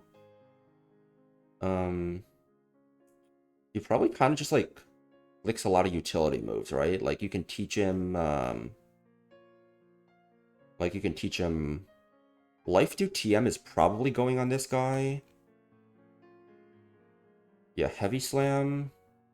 Heavy Slam TM probably goes on this guy. How fat is this guy? 334 kg. Okay. Pretty heavy. Probably Life Dew, Thunder Punch. Rock Tomb I know is really good on this guy. He punched T-Bolt Thunder in E4? Really? That's funny. I think... What's the move that lowers special attack again? Is it like Confide or something? Life Dew could be really good on AV guys to completely wall out some special attackers. This is a prime candidate for Life Dew TM. Yeah, so in terms of moves... This guy probably 1v1s the Zapdos, right?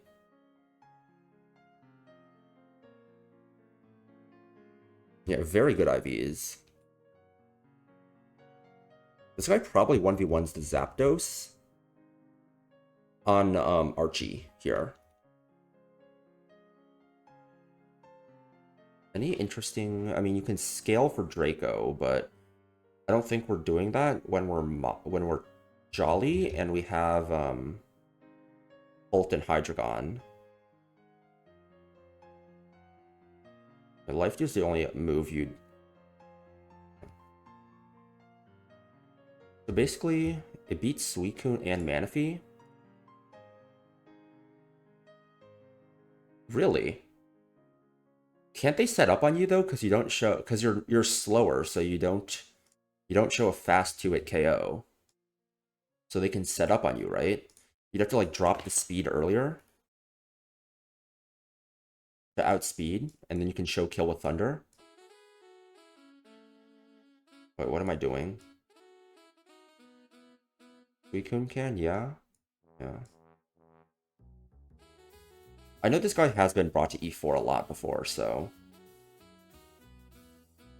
Can I use Scyther for this guy?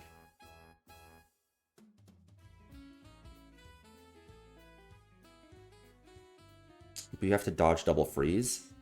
Okay. Call me... No. Scyther is not good. What if we're Choice Scarf on Scyther? No, it can still sub on you, right? It can still sub on you. Does Scyther get a sound-based sound move?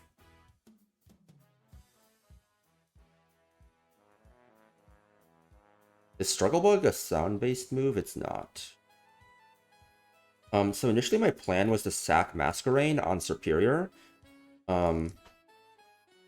Because Rain gives you perfect accuracy Hurricane, and because you have Bug Buzz, it can't sub, and then you pre-burn, so you can't glare. But Scyther you can't pre-burn, because that reduces its damage. It also does not get a sound-based move, so it can sub. The reason I want to sack Scyther is because this Scyther is literally so ass. I got it on 127 land, and if you evolve it into Scizor, it doesn't get any of its moves. You have to scale Bullet Punch. Yeah, I don't have B. You'd have to scale Bullet Punch, you'd have to scale Iron Head, you have to scale Knockoff. And like on this Scyther, I'm never doing that. Especially because I'm short on scales. So the Scyther is literally useless. Like the only thing it could do is like have Scyther's typing. You can have Scyther's typing, or Scizor's typing, and then like click Natural Gift on somebody. Or like a quad effective nuke. That's like the only thing it maybe does. Like if you resist everyone's move, like all of someone's moves, just like probably not gonna happen, right? Because like a lot of the guys that have quadrant weaknesses that are like that could be useful on are like part ground, and Earthquake is at least like neutral, and you're definitely dead to like just hit into crit, you know, on a neutral. So yeah, I don't know. This guy feels pretty ass unless you come in on like a move you resist. It's like I can't even sack this guy. I'd probably sack Masquerain instead. And, like Masquerain hasn't come to a fight in a while, so it's probably really not that useful. Like it's fine to sack, but it's probably more useful than the Scyther if I'm gonna be honest. So it would be cool to sack Scyther if I could, but I don't think I can.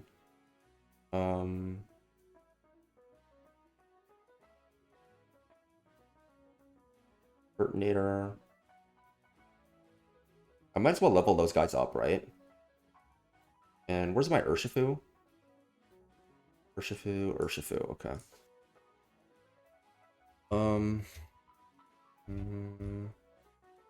Give me these two.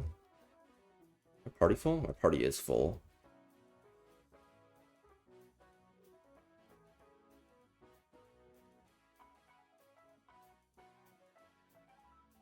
Feels like a fucking just chatting stream. Some shit.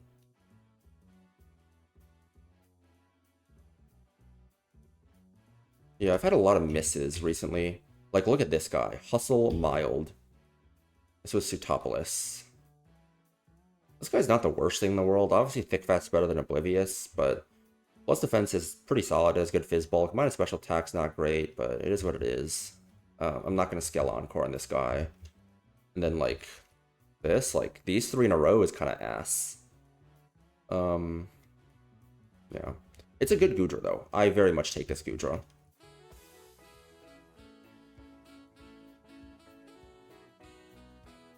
So I'm going to level these guys up.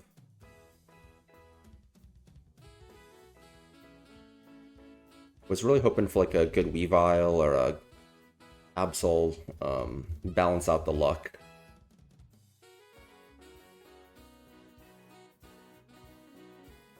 But, I mean, hey, that's a very good Goodra, right? So, if we teach this guy Thunder...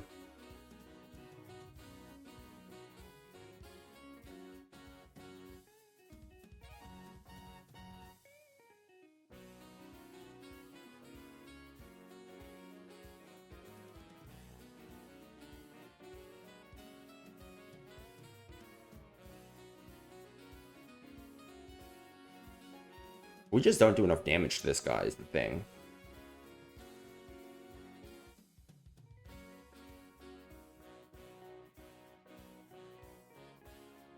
This guy walls the shit out of Aegislash. What the fuck?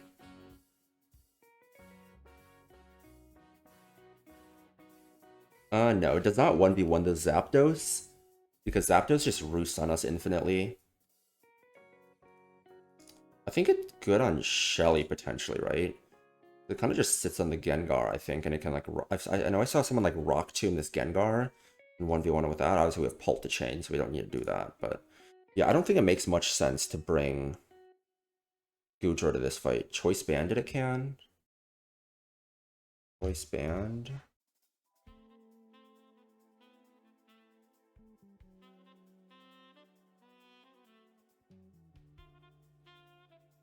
Yeah, I guess Choice Banded it can 1v1 the Zapdos. Question is, does it do anything for us, though? Well, we'd be bringing it instead of this guy. The current... who am I forgetting? Where's Barraskewda? True. Yeah, I am dodging Para and Confused, though. Wait, that's a... Where's my Turtonator?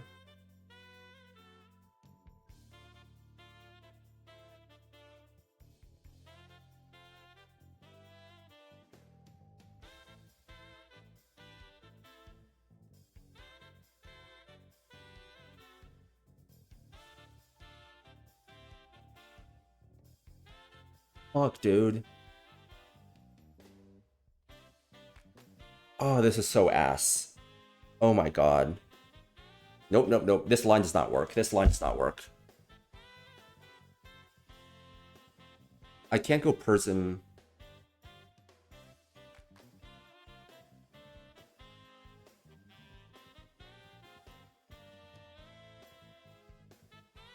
So the route was basically Masquerade kills Superior, baits Zapdos, I sack, and then I just boom with Turtonator. The problem is this guy's kind of ass. So boom doesn't kill unless I scale attack. And I'm Shell Armor, so I can't get crit. But Hurricane Confuse and into self hit is just truck.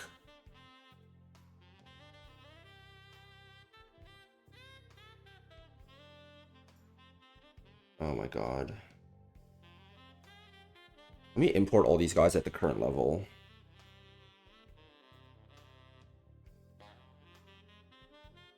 So the role of Turtonator is it's just a sack that if I sack someone and then I switch someone in on full health, they have to be able to 1v1 the Zapdos.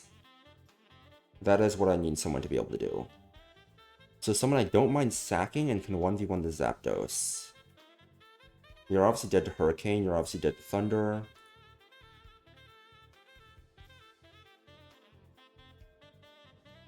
My god, dude.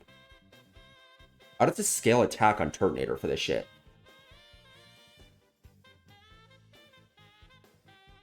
CB Gudra with Ice Punch.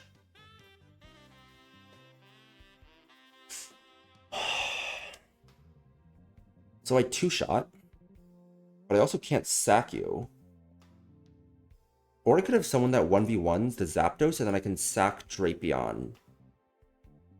No. That's not good. That's not... Well, it's not... Well, it's not bad. It would just mean that I have to sack potentially Barraskewda as well. Well, Drapion just makes 3 guaranteed sacks, right? Because instead of, like, booming... Yeah. Instead of booming, it does that. No, it'd be 3 guaranteed sacks and potentially 4. If I were to run potentially Gudra, even assuming that I can dodge confusion, right? I'd be sacking Ampharos for sure, I'd be sacking Masquerade for sure, and I'd be sacking Drapion for sure. And then I'd be running Choice Banded Urshifu. Choice Banded Urshifu in Rain kills Shield Form Aegislash, and then has a this is wrong. This is a 77% chance to kill Swampert, and if I miss the kill, I'm either risking crit or I'd have to additionally sack Barraskewda to kill with Aqua Jet. Yeah, I'll send the Poke Paste. Give me 1 sec. Poke Paste.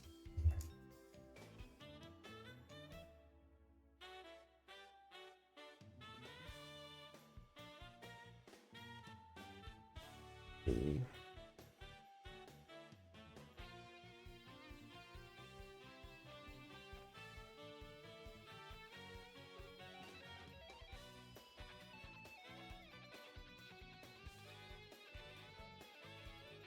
This is why we check our lines. I didn't check Archie too much last night. I was mainly looking at Shelly just because I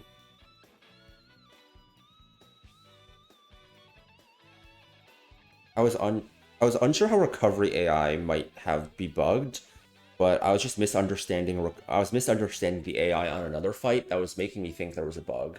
And there wasn't a bug, so it could never have slacked off on the Draco.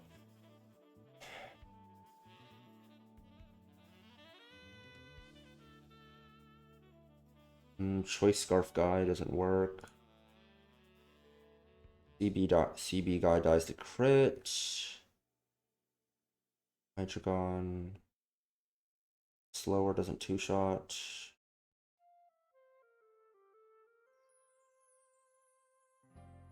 Oh, fuck, dude.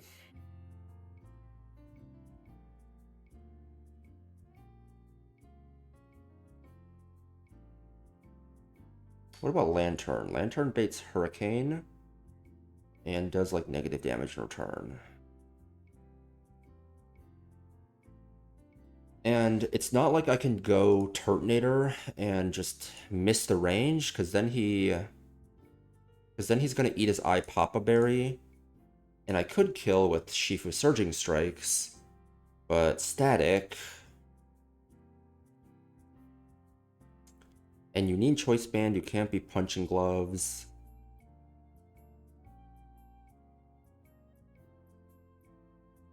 Wait, okay. What if I miss the range? If I miss the range, 254, 35 HP. How much is Aya Papa Berry gonna recover?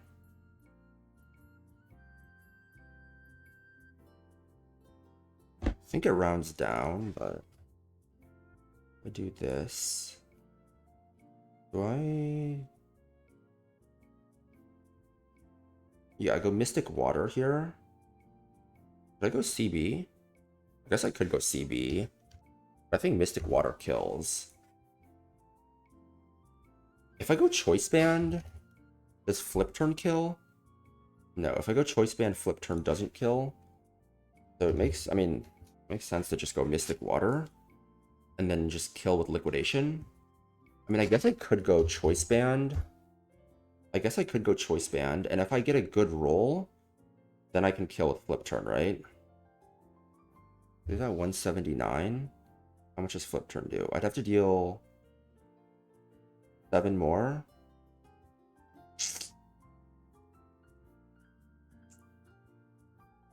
What's the roll? I'd have to get a 261 roll, which is top 3 rolls.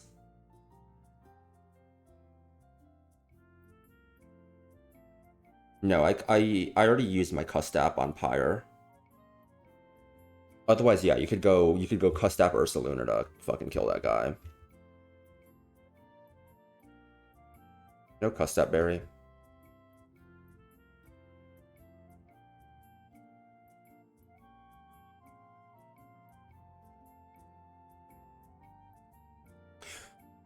No, wait.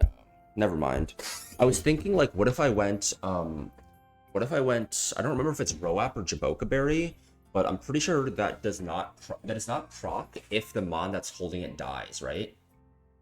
I'm like 90% sure that's how it works, at least in Run&Bun. I don't know if it's how it works in Partridge, but I'm pretty sure if it doesn't survive the hit, it doesn't proc. In Run&Bun, at least. So let's say we sack you.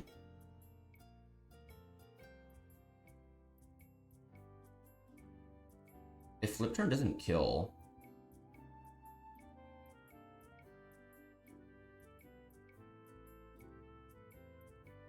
if I go CB here,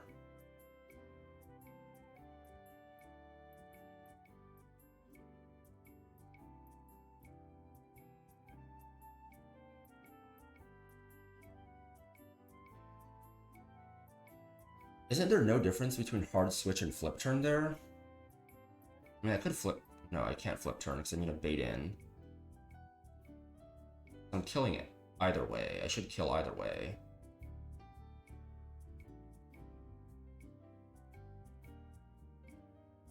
If I miss the range, I would have to sack Drapion.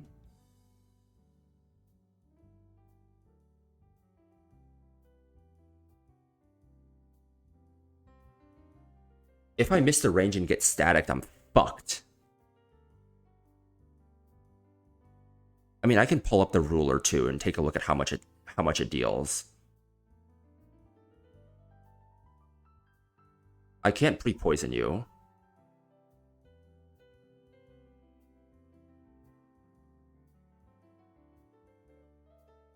Static is a 30% chance, right? Static. It always rounds down.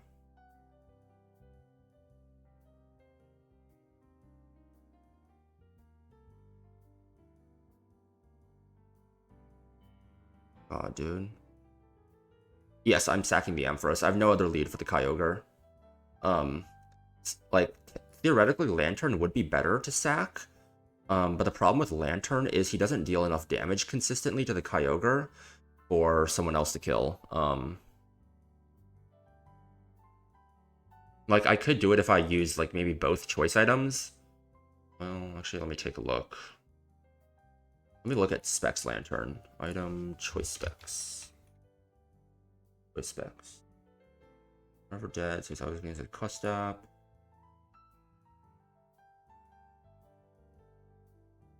I mean, I guess what I could do is, yeah, like I could revenge with Urshifu, right? But if I revenge with Urshifu, then it brings out Overquill, and I don't have like a sack or whatever, or not Overquill, but it'd be like, I don't know, Superior, and it's like, okay, I guess I kill with you, I sack to you, I kill with Barraskewda baits who? Zapdos, and then to sack someone else on the Zapdos when I was initially just gonna sack you. Yeah. Like the good thing about leading Ampharos is that I can revenge with Barraskewda here. Nope, I cannot be choice banned. The reason I can't be choice banned is because I need to kill this guy with liquidation, and then I need to be able to flip turn out an Overquill. Nope, this line doesn't work. The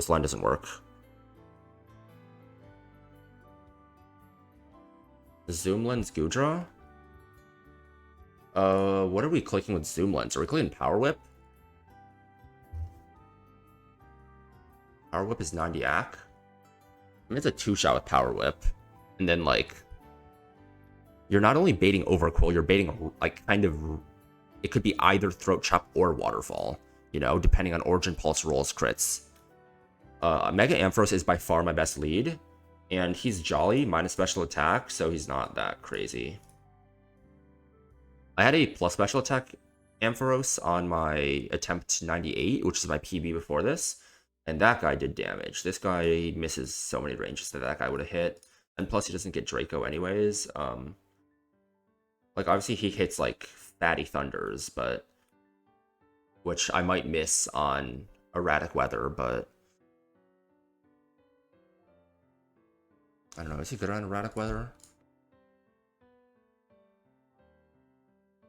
It has to be Ampharos lead.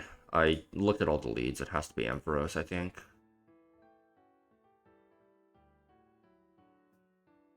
How good is this guy on erratic weather, potentially?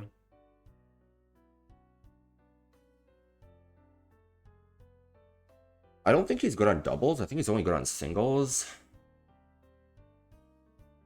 And, like...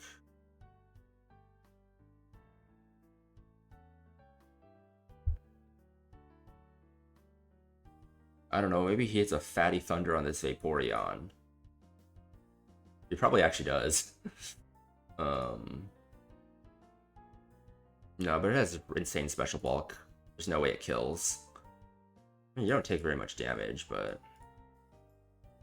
That probably fucking rest stalls you, anyways. This guy stalls the fuck out of you. Could be good on this Blastoise. Could be good on this Mantine. You know, that's probably who this guy's good on. It's probably good on this fucking Mantine.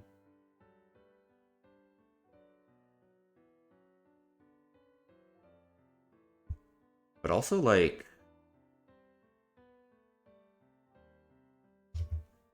You're not faster.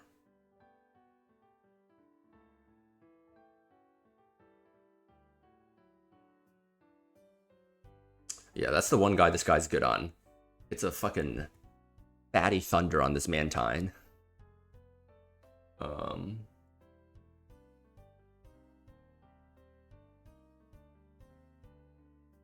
If it kills the Kingdra too. Dragon Pulse.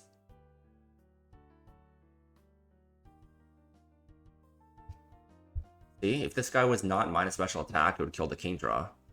But it is minus special attack, so... Yeah. And regular guy would bait Hydro Pump.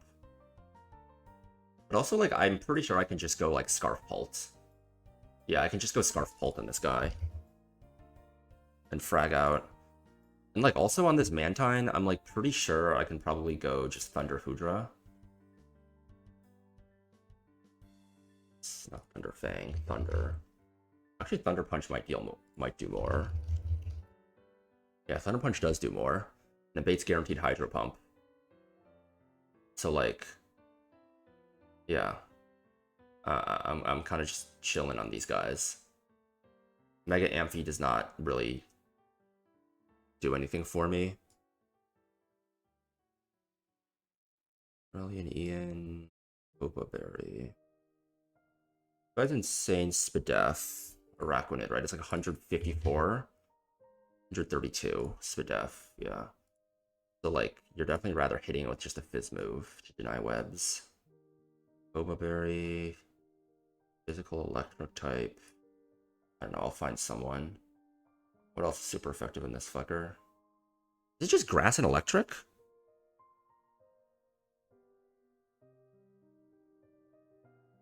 Wait, hold on. Because Bug is weak to fire, flying. Huh. Huh. Interesting. I can probably defog it away with Core of Night or something. Oh, you know what? Guts Ursaluna. Guts Ursaluna one-shots that guy. I don't need to worry.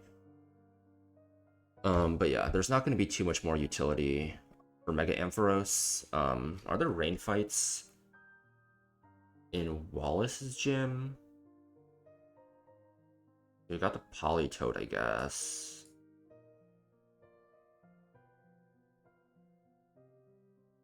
Yeah, I guess it's probably good on the Politoad. Yeah, that exact fight. But also, I feel like it doesn't kill. Politoad has good special bulk. I don't know.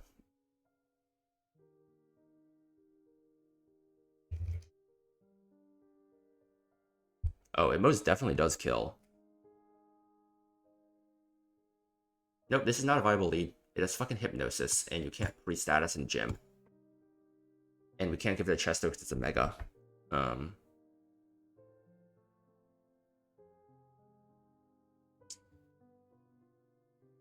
Anyways, so yeah, totally. I genuinely don't think there is any use for this fucker. I mean, I can look at VR. Fucking Rain Trainers. Good Drizzle. Wakanberry Pelipper. They're just fucking slower than this guy. Probably kill with like a Specs. Probably kill with Specs Electrode. Who else has Drizzle? This optional. It's an optional. You're going to be high enough level, it shouldn't be an issue. Just sack Ampharos here. Fuck, how do I beat the Zapdos, dog? He is a Zapdos.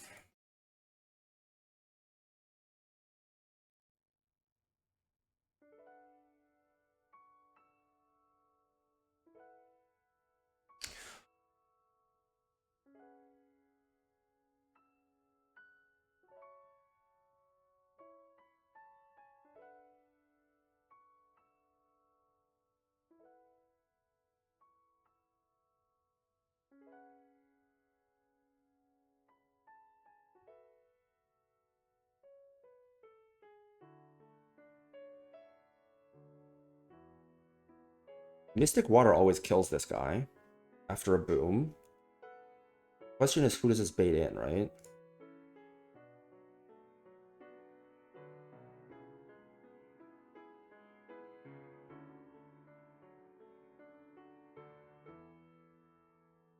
$54. We can probably pre-damage to get...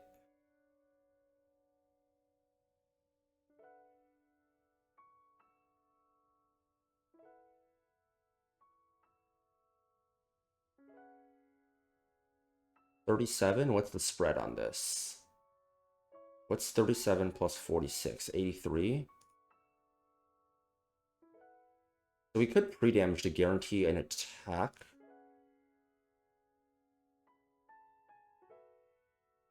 Wait, this is actually sick. Wait, this is actually sick. We can pre-damage Barraskewda so that after a waterfall, we're guaranteed baiting an attack from Aegislash. So it's going to...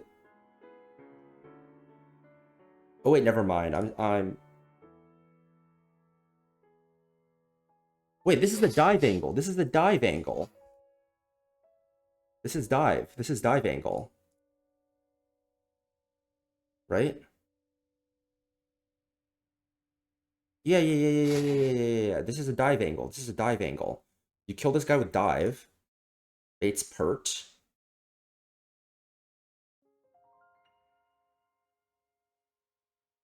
Well...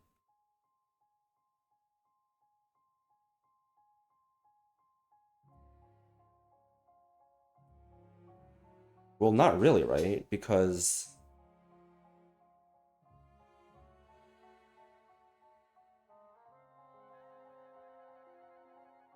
No. That doesn't work. Because you can get staticked by Zapdos. And then if you get staticked by Zapdos, you just die.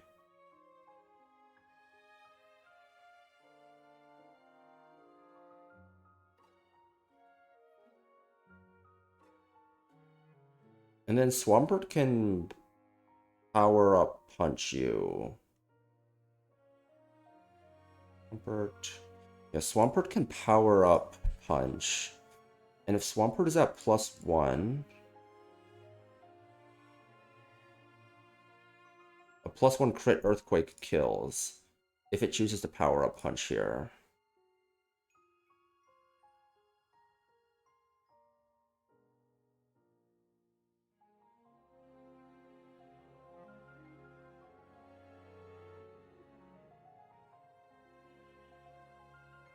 Oh, there's a part of me that wishes I didn't see that I could get confused by Hurricane. And I just... my current Swampert answer is Choice Banded Urshifu. It's a 77% chance range to kill with Surging Strikes. This is wrong. It's wrong. And if I don't kill, I was planning on stacking Drapion and then killing with Aqua Jet. But that was if Turtonator could hold a Silk Scarf to explode kill the Zapdos. Do I have anyone else that learns Boom that I can Boom?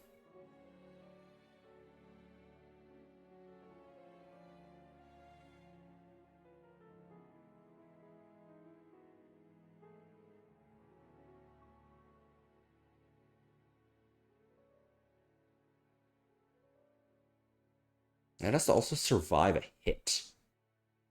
Mind you. I can pre-status to prevent Hera, but I can't do anything to stop confusion, I think. Well, I can hold a Persenberry.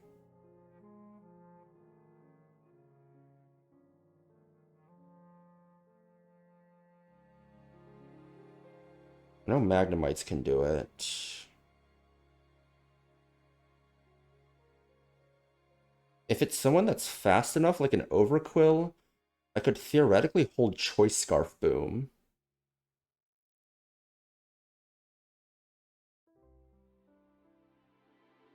I'm not risking confusion. I'm not risking confusion.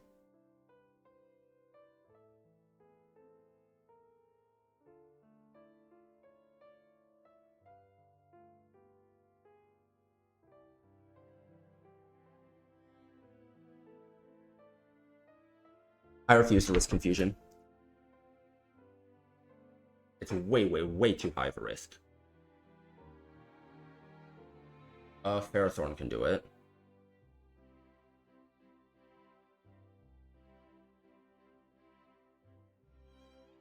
I could sack Electrode.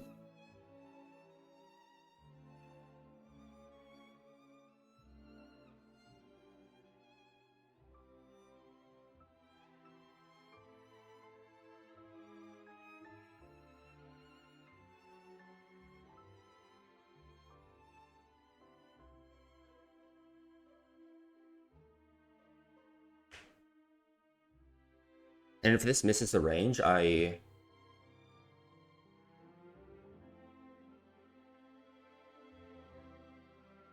Mystic Water Flip turn doesn't kill.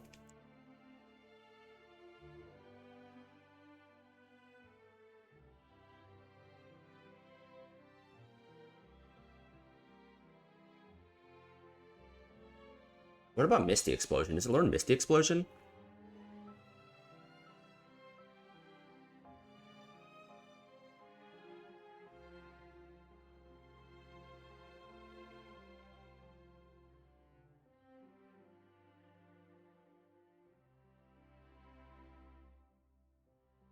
What if Turtonator learns Misty Boom?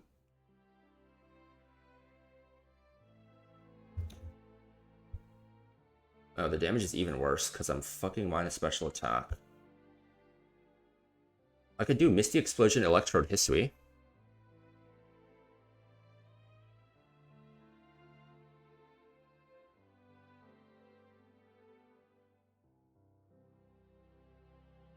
We could do this.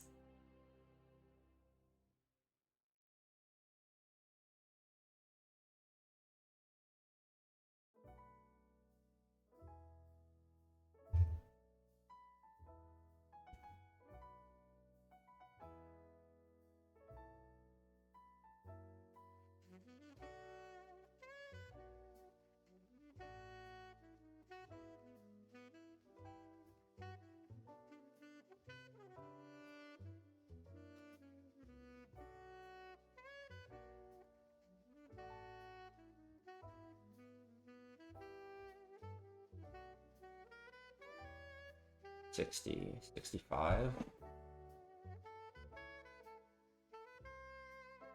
Scarf Overkill can probably kill a Boom if I want to pull for that. 26.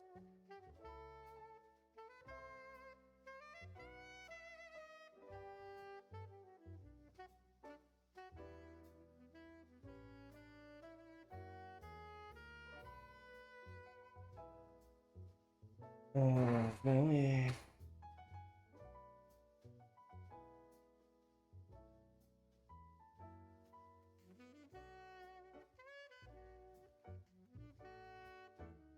This has to be someone I don't mind sacking, too.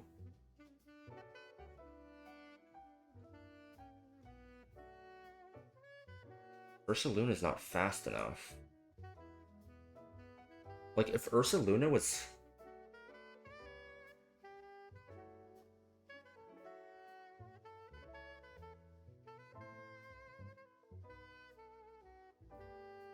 No, the problem with a lot of...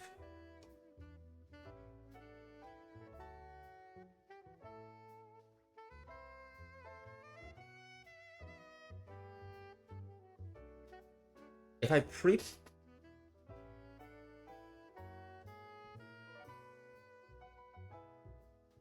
Okay.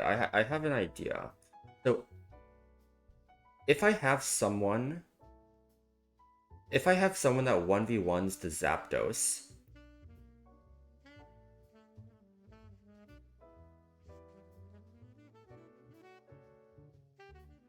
No. Because you kind of need to bait... You want to bait Aegis Slash first. That way Urshifu can one-shot Aegis Slash. And then if it misses the range on Mega Swampert, then you can switch out. The problem with that is if you bait Aegis Slash first and the guy you kill Zapdos with is faster than Aegis Slash and you don't guarantee show to killing range, it can go for Autotomize. It can go for Autotomize.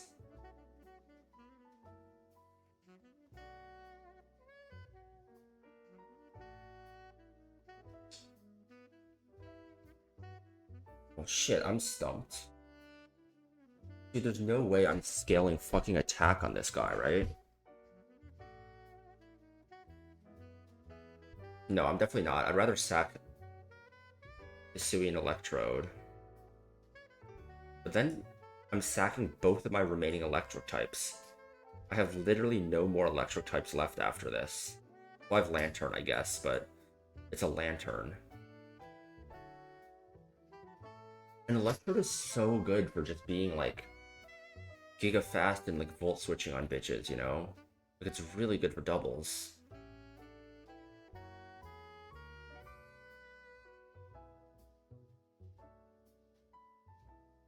I don't know. I might spend some more time just thinking off stream. I feel a little stuck.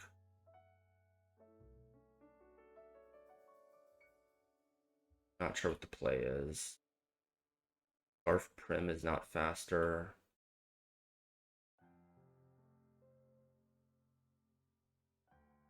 Barf Prim. How fast are you as your non-mega? 154? You're 2 speed faster? That guy?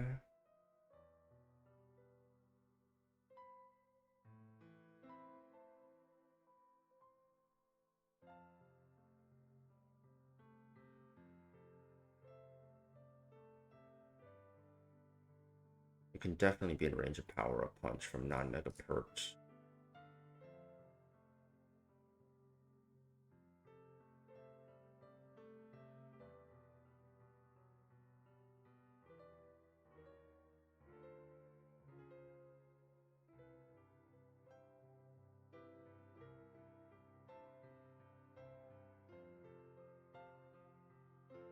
Okay, okay. We'll see, we'll see. But I'll call it here. What friends I'm gonna raid into? Anyone's live? No one's live right now.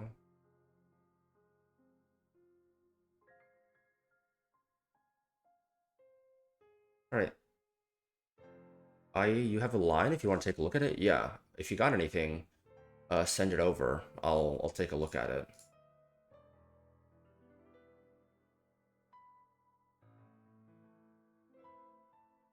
What are we thinking here? Not 100%, but maybe I can do something with it. Yeah, like any idea, any idea helps, you know. Um, like it could help me maybe think of something that works, like find whatever missing piece I need.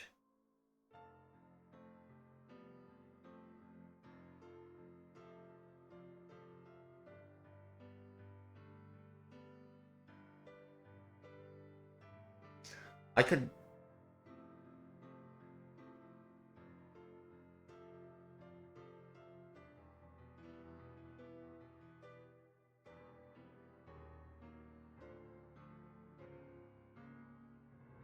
No, even sacking Eldegoss wouldn't work because then like who kills the guy, right?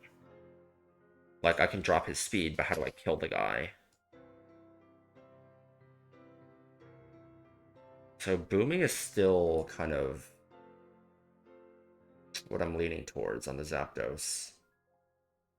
I don't have any other way to kill it. Besides Ursaluna, and Ursaluna's too slow.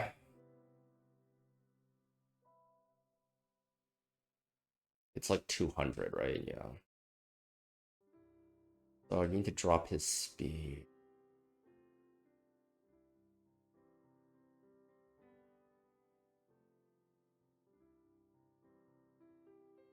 Oh, fuck, dude.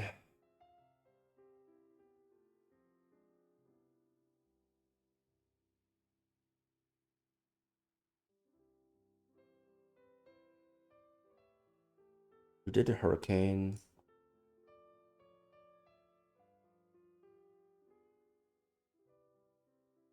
I believe I. Yeah, Alright, that's a double candy to outspeed this guy.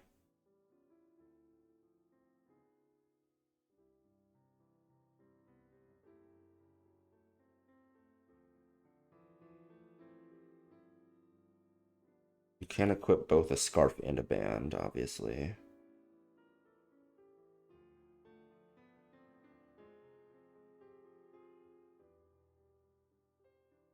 Okay. Starving Gudra, take this guy. Fate's Overquill, switch to Shifu. Yeah, we do take a Throat Chop or a Waterfall. We need a boosting item.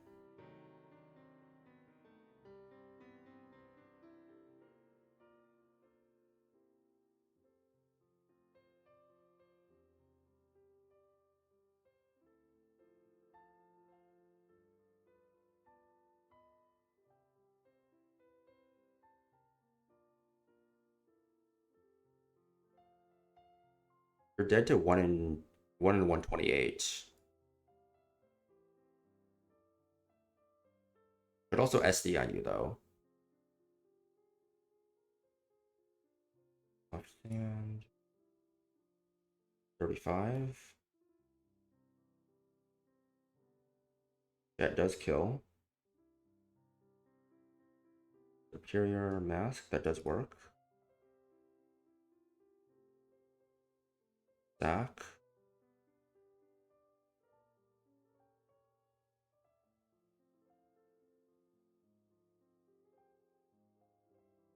Okay. Why are we clicking Secret Power?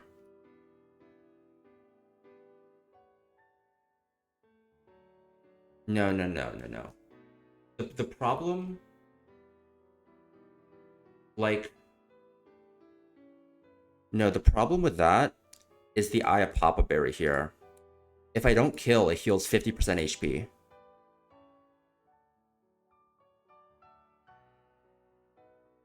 Like, if it didn't have Eye of Papa Berry, I'd always just kill with Flip Turn into Shifu, chains the two in the back. Eye of Papa Berry means that I can't. Eye of Papa Berry means I can't.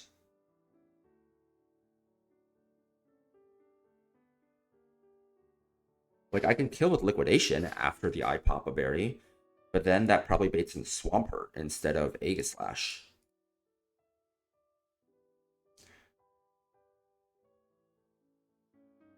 Wait, I guess I can go Choice Band, right?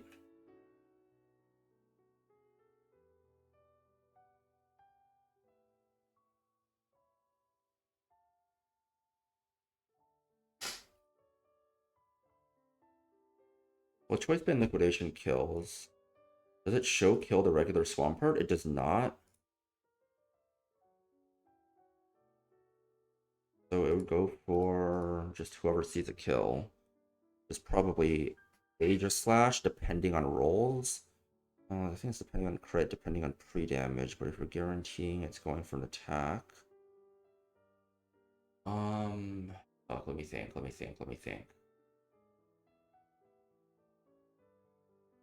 We can do Choice Band Barraskewda, right?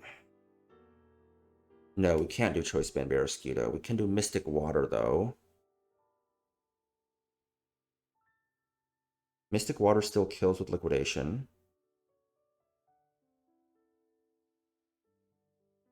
If we guarantee show it a kill, and then we go to prepare a Drapion, we sack Drapion.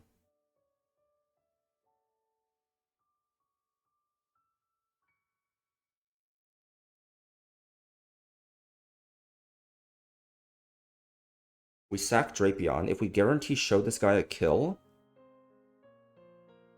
he can't go. If we guarantee show him a kill, he can't go for Autotomize. And if you're parried, you're slower.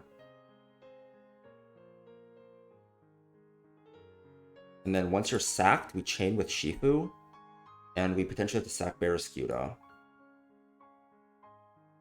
It's bloodier, and it has a... What's the killing roll here? It's pretty ass, right? 25%? It would be 25 or 75% chance Drapion dies. And then if Drapion dies, then there's a 23% chance that Barraskewda dies, so 17% chance there. Okay, so basically 3 guaranteed sacks.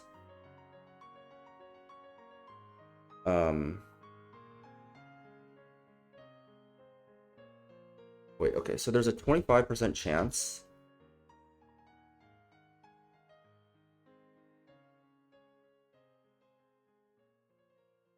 There's a 17% chance.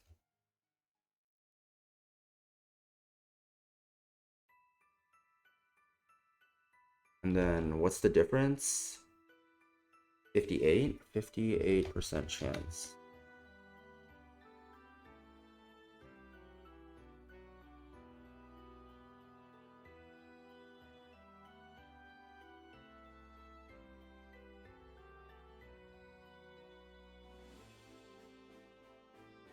Dude, you can get waterfall flinch too. This is giga fraud. This is giga fraud.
These are our 3 options, I think.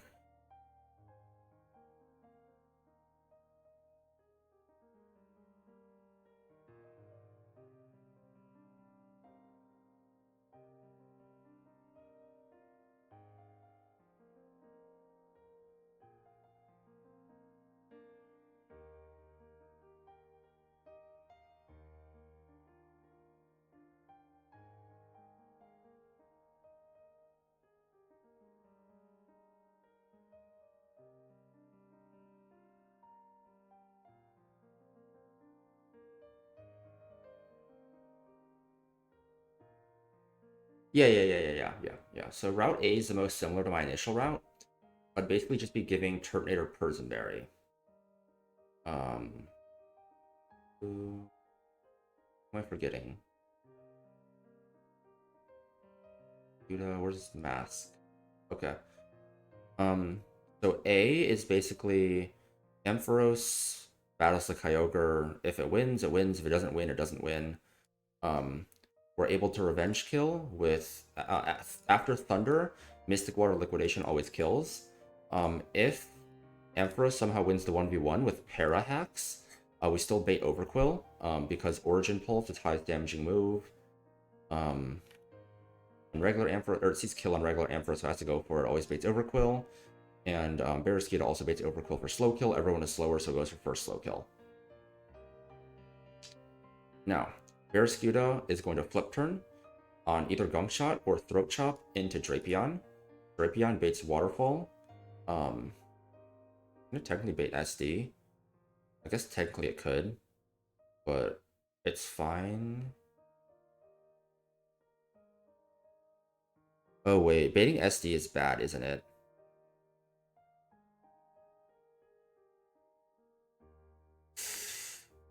Yeah, baiting.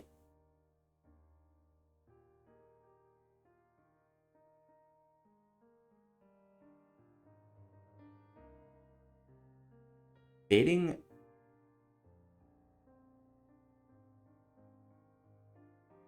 SD is bad because with this route, if it SDs, I don't take any damage, which means I'm not showing a kill to Aegislash, so it can click Autotomize. It would be able to click Autotomize.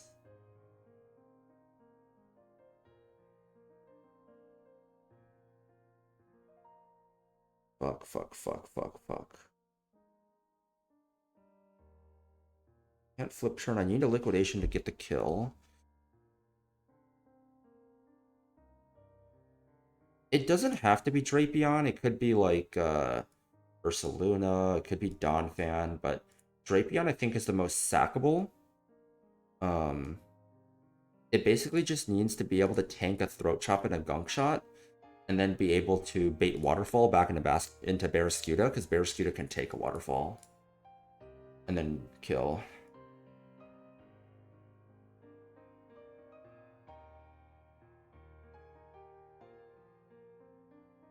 I kind of got a Boom Hisuian Electrode, right? I think it hurts, but I low-key think I might have to do it.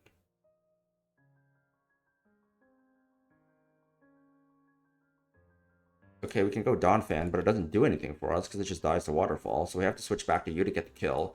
And then what does Donphan do? Donphan is just a sack. Like, Donphan is just a sack, if I need it. And rather sack Drapion than Donphan. They do the same thing, except they'd rather just sack Drapion.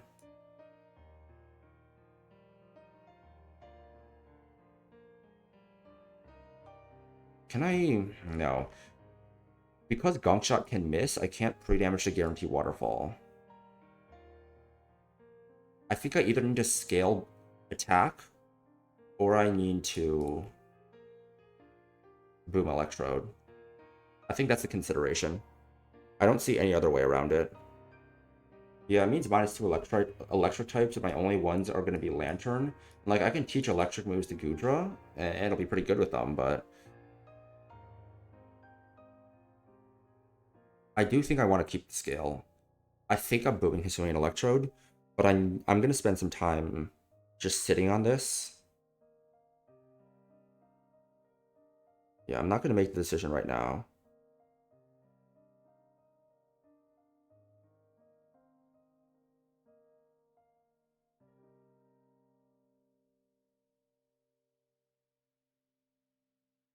Because, like, it's also a loss of a grass type, because my only other grass type is Eldegoss. Right? I don't have a single other grass type. Well, I guess I have got the Delmise.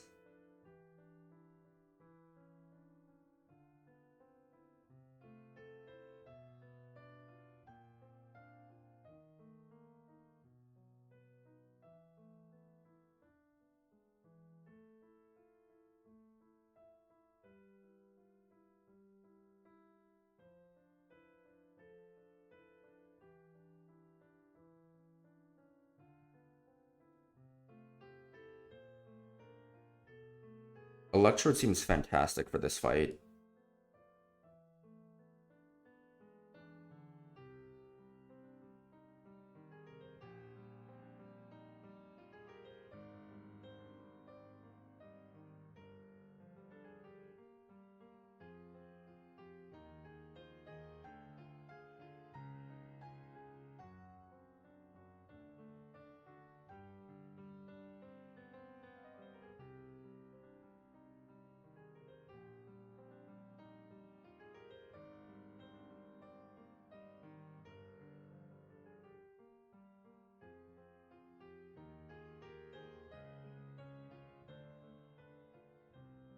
I don't know how good it is on Aurelian Ian.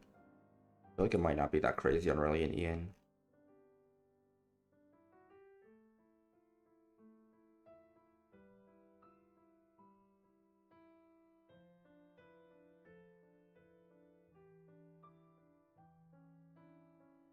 Yeah, I mean, it's Seafloor Cavern, like... Seafloor Cavern requires sacks. Missing Gren, both in Safari Zone and on 123, kind of sucks though. Like, Blastoise hasn't been bad for me. It's definitely been good on some fights, but Clawitzer low-key would have done a lot of what it needed to do. Especially since getting choice items. Choice Specs Clawitzer is basically just better than Blastoise, because I'm not scaling spin on it. Intro could be decent here. Not that crazy. I think it's just really good. I would say the only fight that it's probably cracked on is this fight. I think Hisuian Electrode probably goes absolutely insane on this fight.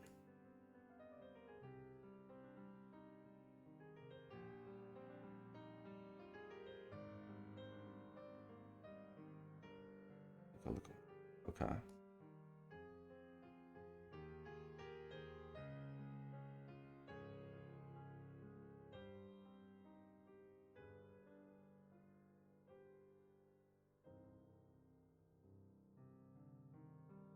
There's a Gyarados here for you to kill, I guess. Perch Jolly outspeeds.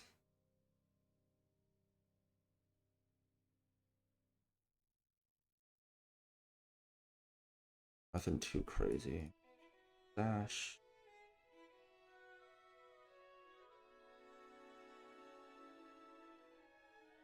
It's probably fine to sack Electrode.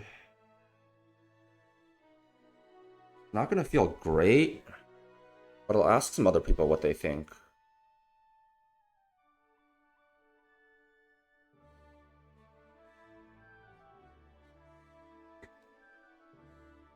Like, it's not a perfect... Like, it's not perfect. Um... It's not a perfect way to judge how useful something is, but we can look at frags for Electrode. Gotten one frag on Quan Split so far. I believe this was on...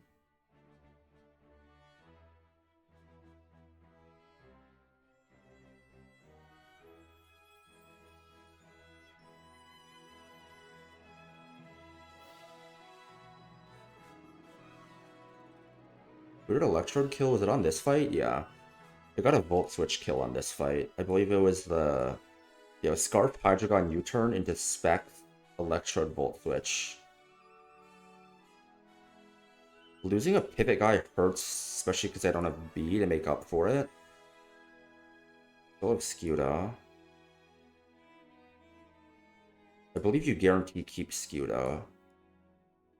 I sack Electrode. You bleeding scales, dude. Oh, how many candies would I need? If I can candy, I might consider candying over scaling if candy gets the kill. No, it's still cheeks. God, you're so bad, dude. What the fuck?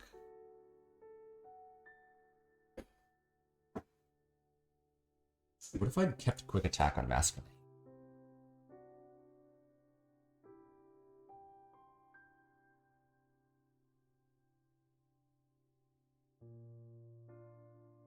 Might be onto something.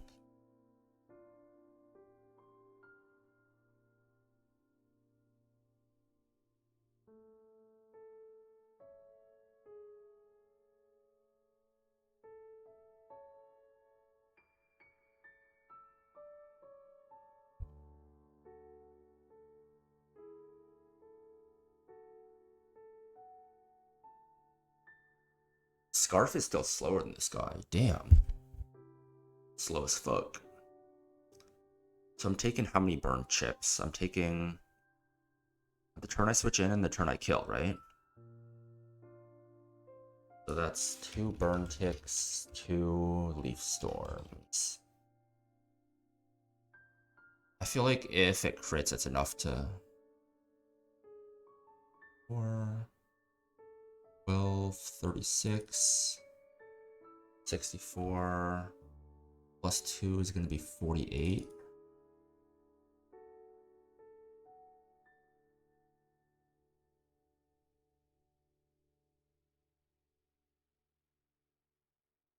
Scarf still doesn't outspeed.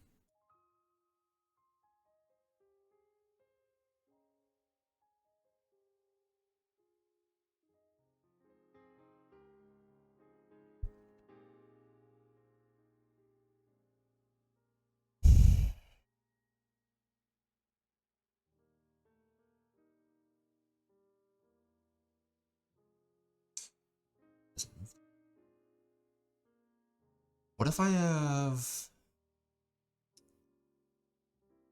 What if I have someone else that beats Superior?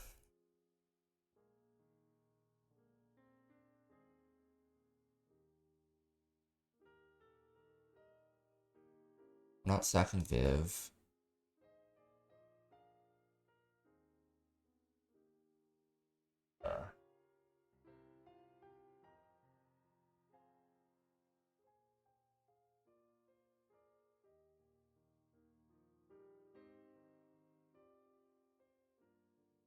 Wait.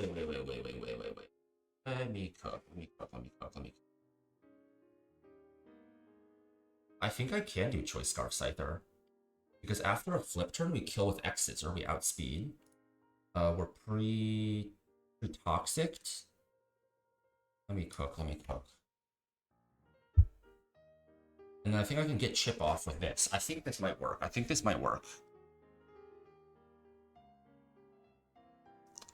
So we're taking 2 Poison Ticks, 1 Leaf Storm.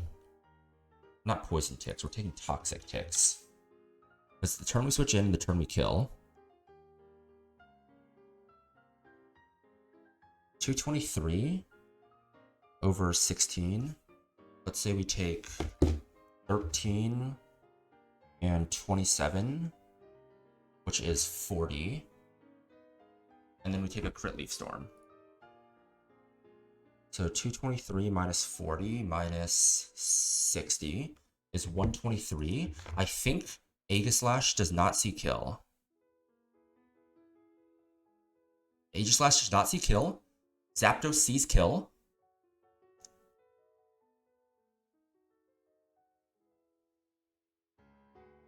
And then I can get off an X Scissor before I die, dealing 42.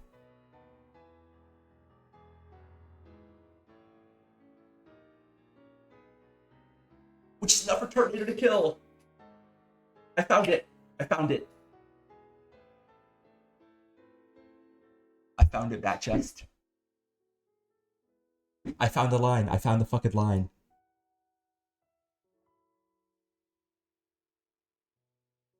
I found the line, guys.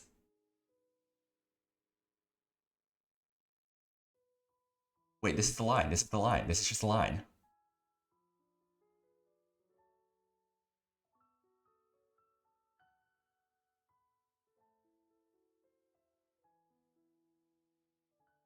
Let's just grab my guys first.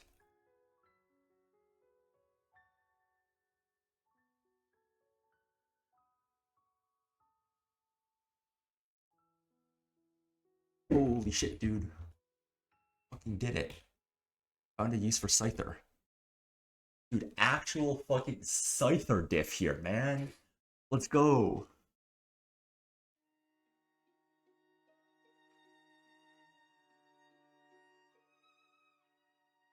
Okay. Let's go equip our items first. Waistband. Prismberry. Wait, I'm not bringing Masquerain. We get to save Masquerain too, my early game goats. Barraskewda wants Mystic Water. Scyther wants a Choice Scarf. Drapion. I don't think Drapion needs anything. I'll give nice. No, I don't want to -1. You fly, you can't fly.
time is it? It's just past 9. I might have to go soon. I probably won't have enough time to run this fight up, actually. I gotta go to the dentist soon. Teach that guy Thunder.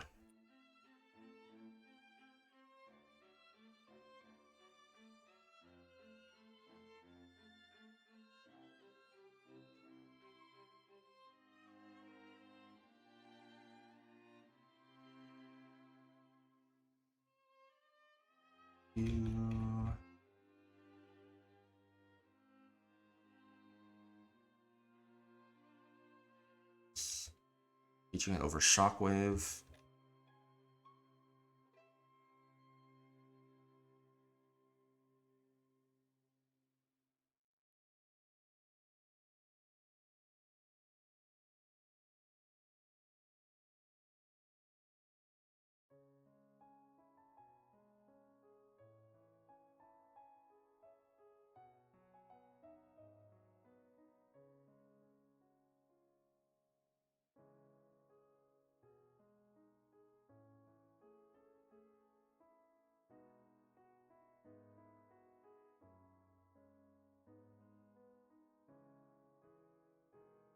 So base Ampharos, he's always going to want to go for Origin Pulse.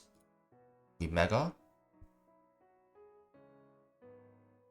Oh, right. I need to import the Mega with Thunder.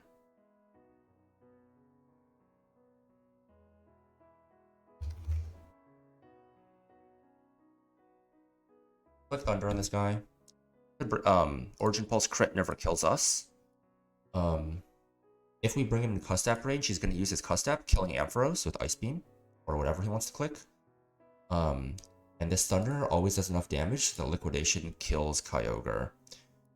If Ampharos by chance kills the Kyogre, this baits in Overquill still, because after Origin Pulse, we get Gunk Shot or Throat Chop. It guarantee sees kill. So we have to sack. We cannot let Ampharos, however, we cannot let Ampharos kill the Overquill though, so we can't attack. Because if we kill this guy, maybe we can Dragon Pulse. Yeah, we can like Dragon Pulse if we want. But no, we can't do that. We have to just Thunder Wave and let it kill us. Because if we kill this guy, or I guess if it dies to Life Orb, it's fine. It will go like Zapdos, I think. No, not Zapdos. It'll go Swampert, and it'll be just all out of order. So we're gonna guarantee this guy dies, basically. So we can have Barraskewda in to kill this guy with Liquidation. That way we're baiting in Superior. For slow kill, we're faster than everything, so it's gonna go first slow kill that's not fast killed. For Leaf Storm, guaranteed. So the other way of getting to this spot is, regardless of if Ampharos kills and then this revenges,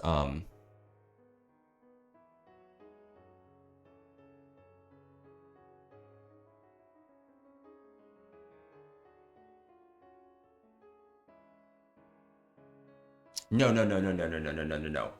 I need to sack Ampharos. I need to sack Ampharos. And let me explain why.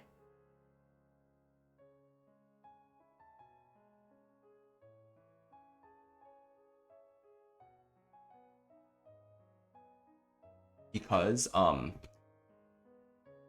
if Overquill takes a Life Orb chip killing Ampharos, crit flip turn could potentially cause Overquill to die with Drapion in. So we need Barraskewda specifically to kill Kyogre with Liquidation, bait an Overquill, flip turn, take Gunk Shot or Throat Chop on Drapion, get Swords Dance or Waterfall into Barraskewda, kill with Liquidation, Superior.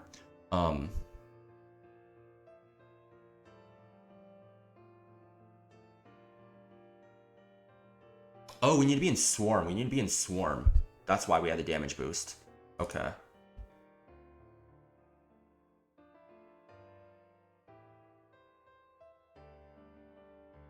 Oh no.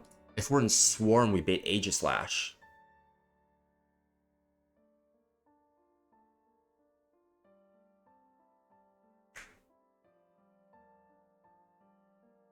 Oh, this is ass.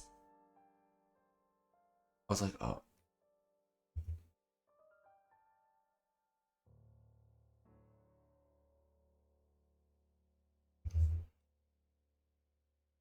Oh wait, sorry, I was not on the calc screen there. Oh god, dude.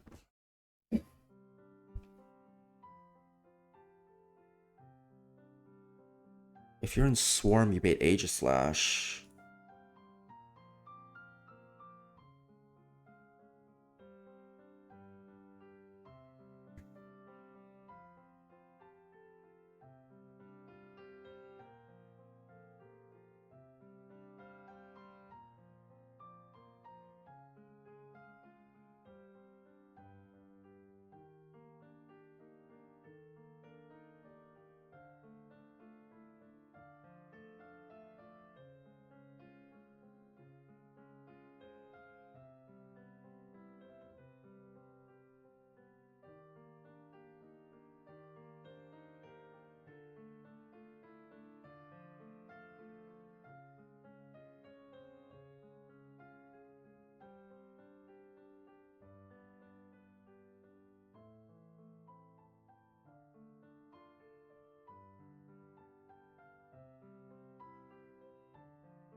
Would have had to have been Jolly Scizor.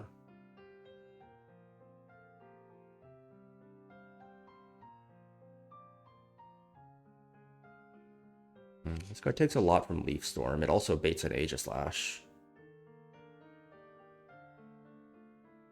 Looking for quad grass resists.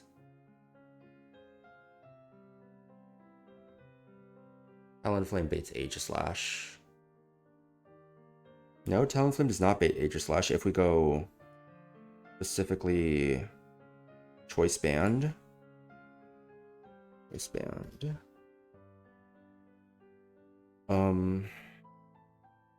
The Choice Band kills this guy. We show...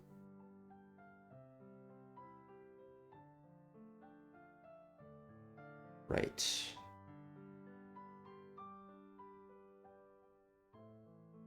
We don't have... Actually, we don't have to pre-poison because you're... If we were to go you, because you're faster. The only problem is we can't manipulate HP to guarantee Swarm, but also stay out of range of that guy.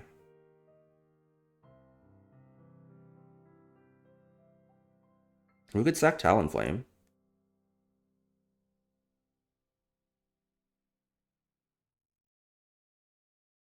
By equipping a Choice Band to this guy. Killing Serp. Staying out of range of Aegislash, but in range of Zapdos. So I guess the consideration is, do we want to keep Talonflame or do we want to keep Electrode? And low-key, I think Electrode is better. Like, I don't think Talonflame is that good. I think Pult is just, like, better in basically every respect. Okay.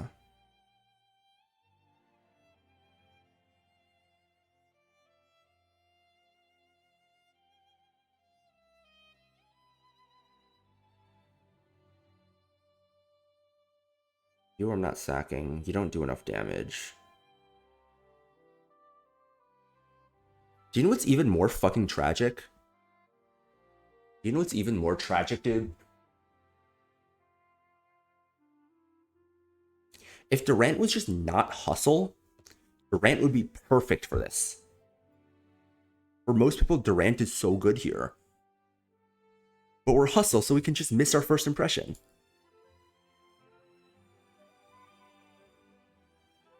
Like, even Zoom Lens doesn't fix this bullshit.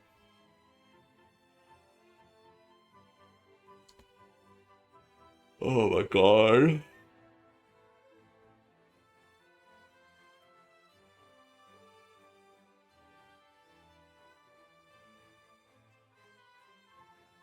Okay, I will spend some time thinking about this. Not gonna make a decision right now in terms of what to do, so yeah, thanks for stopping by today. I really appreciate you as always, Thomas. Honestly, your message about confusion and para made me remember confusion and potentially helped stop me from just trucking. So that was definitely very helpful. But yeah, gonna call it here. Probably gonna be live later to do Archie and pull my Cave of Origin counter. Maybe do a fight. But no one to raid into it right now, so we'll see you later.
Oh wait,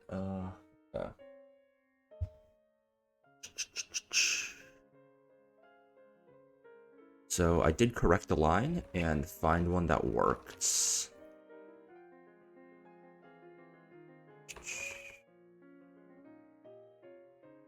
Um, yeah, I initially had a line that didn't account for, it did not account for Hurricane Confusion from Zapdos into self-hit. So I needed to find a line that would play around that, and I found one that did. So, gonna run that one up now. We need to go to Slateport to exchange one of our choice items. We need double choice band for this one. Let me check all my prep. So you're Mega, you're gonna be Ampharos. I need to switch your item.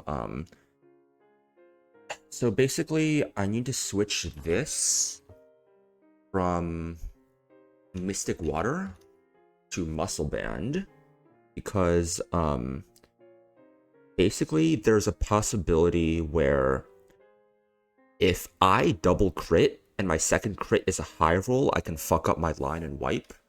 So Muscle Band prevents that by dealing slightly less damage.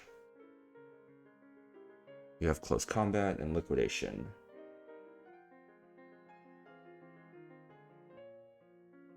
So you should be pre-slept, and we're gonna give you a Citrus.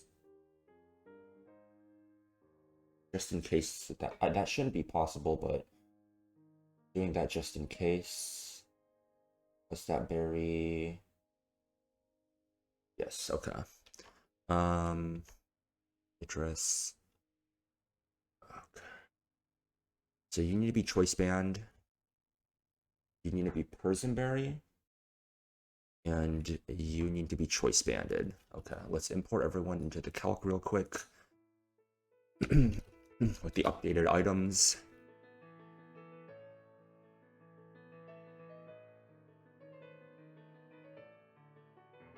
I don't know why I'm surprised that killed. It's literally choice banded. It's literally Smogon Bird. Yeah. I think I was cooking this at the end of I think I was cooking this at the end of the last stream that I ended. I was deciding between the Sac Talonflame line and the Sac Electrode line, and I think the Sac Talonflame line makes so much more sense. Specifically because I'm trying to pull for Aerodactyl. It offers another flying type that's just going to be just as good or better going forward. So, yeah. I also made a couple of, well, mainly just one. I made one, just improvement to the line. It basically means that double high roll crit, or crit into high roll crit, doesn't cause me to wipe. And that's replacing Muscle Band, or replacing Mystic Water with Liquidation, because if I had Mystic Water, and I got the line where Ampharos crit killed Kyogre, and then Barraskewda high roll crit flip turn on Overquill, the Overquill could kill itself with Life Orb on the turn that I switched to Drapion, and that would have been really bad. Because then Drapion would have been in when Overquill died, and it would have fucked up all my baiting. So I had to go Muscle Band instead of Mystic Water here. But yeah, I don't need any pre-damages here. Archie does enough damage to me. Talonflame does not need to be statused. It cannot get statused because Superior can never glare Barraskewda when it sees a kill. Want to make sure we're flip turning there. We're not choice locked. Okay.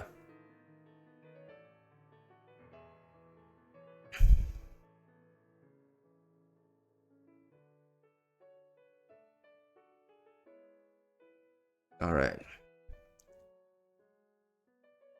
Archie time.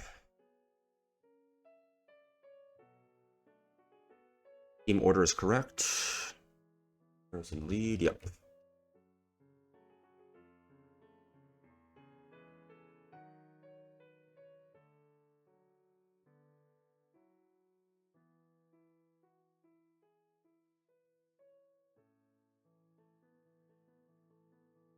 Hopefully I don't get the 23% where I have 4 sacks instead of 3. A 3-sack Seafloor Cavern is totally fine. Show team again? This is the team.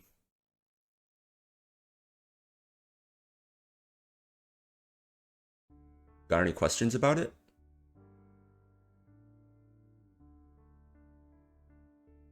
Yep, no Beedrill. I got... Yeah, no Beedrill. I got Mild Hustle Durant from Sutopolis. Hell, dude. If I just... Yeah. That's all I have to say. Mild Hustle Durant.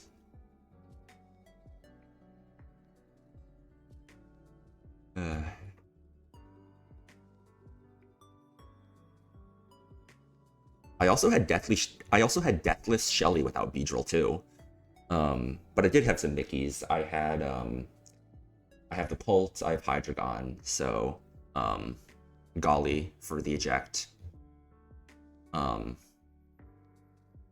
was a very cool Shelly line if you want to take a look at that on the VOD.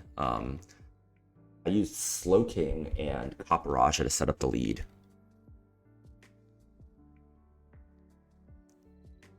Slowking is so good, dude. Is it this way? Yeah, it's this way. Like, Slowbro's my goat. Like, I had bold Slowbro on a run before. The Slowking's damn good, too.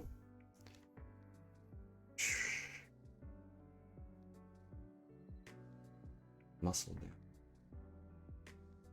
Your sleep is fine. You're just a sack and a pivot. Okay. How do I do this puzzle again? So I push this one up. I push this one up here, and then like that. Okay. Okay, how do I do this puzzle? Fuck. Okay. What's the vision here?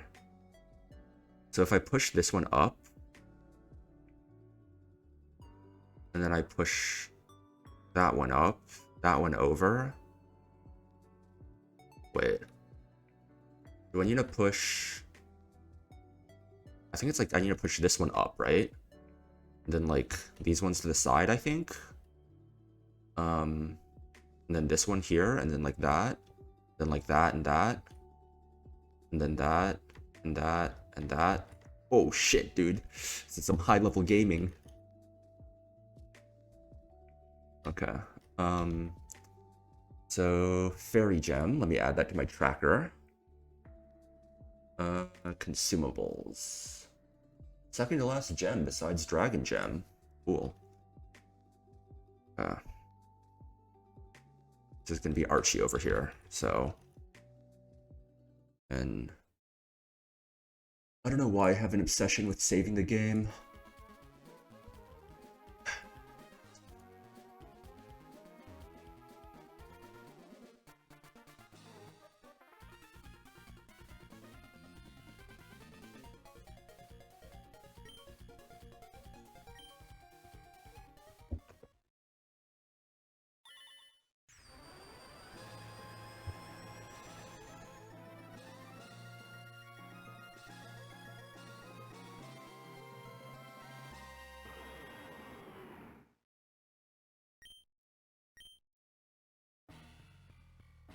Alright, let's defeat evil for one last time.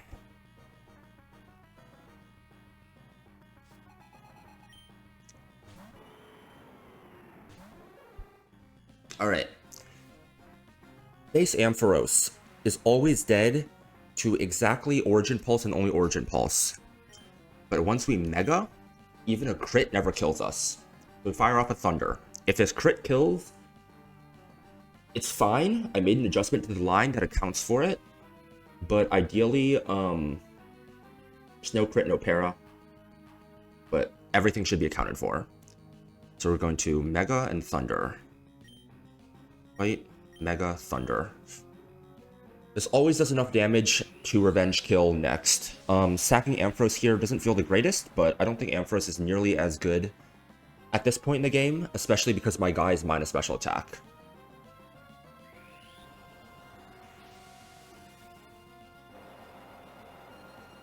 If this falls in Constabulary, it's fine. It wastes the Constabulary on the following turn.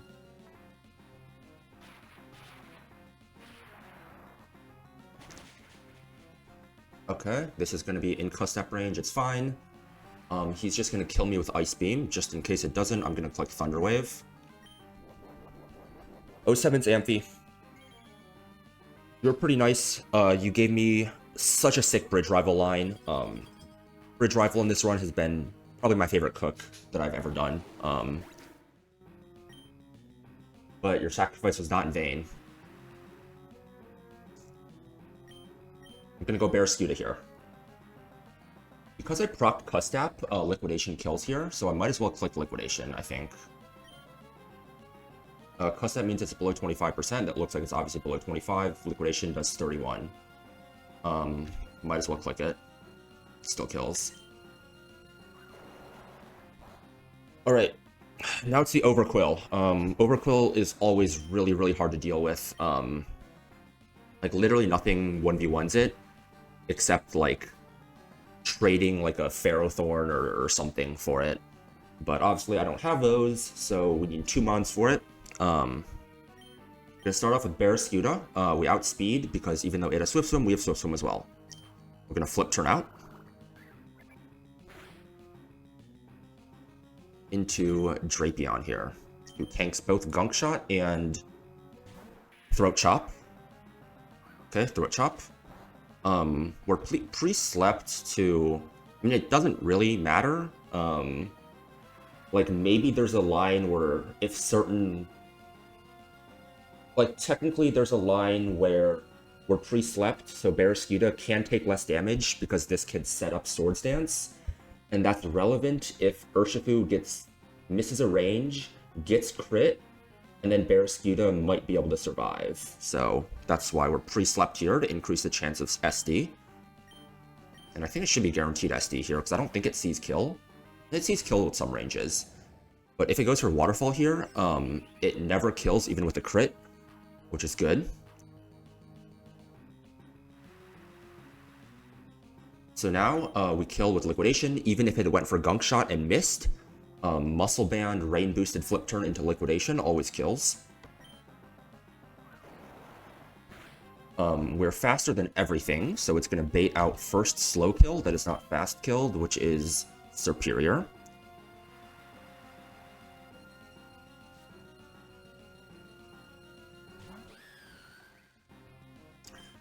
So now we get a little bit more chip with Flip Turn.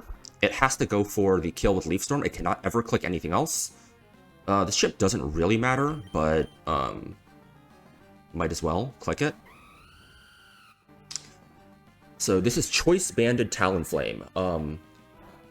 We don't need the chip to kill, but it decreases recoil by a little bit.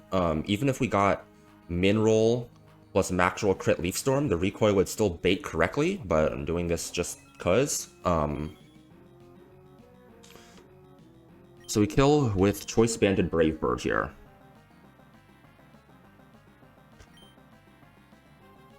So now, this is... Talonflame is again faster than everything he has. He doesn't see that his Swampert is Mega yet.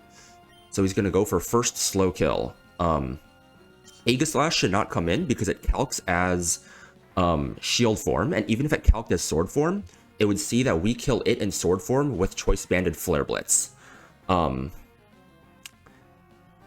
Because it doesn't see that we're locked in on the post-KO switch in AI. So it's going to go Zapdos here.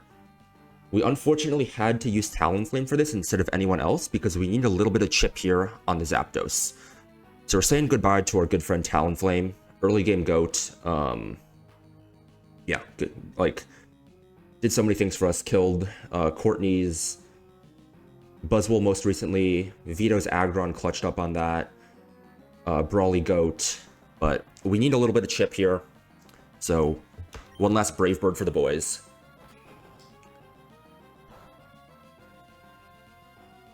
07's Talonflame.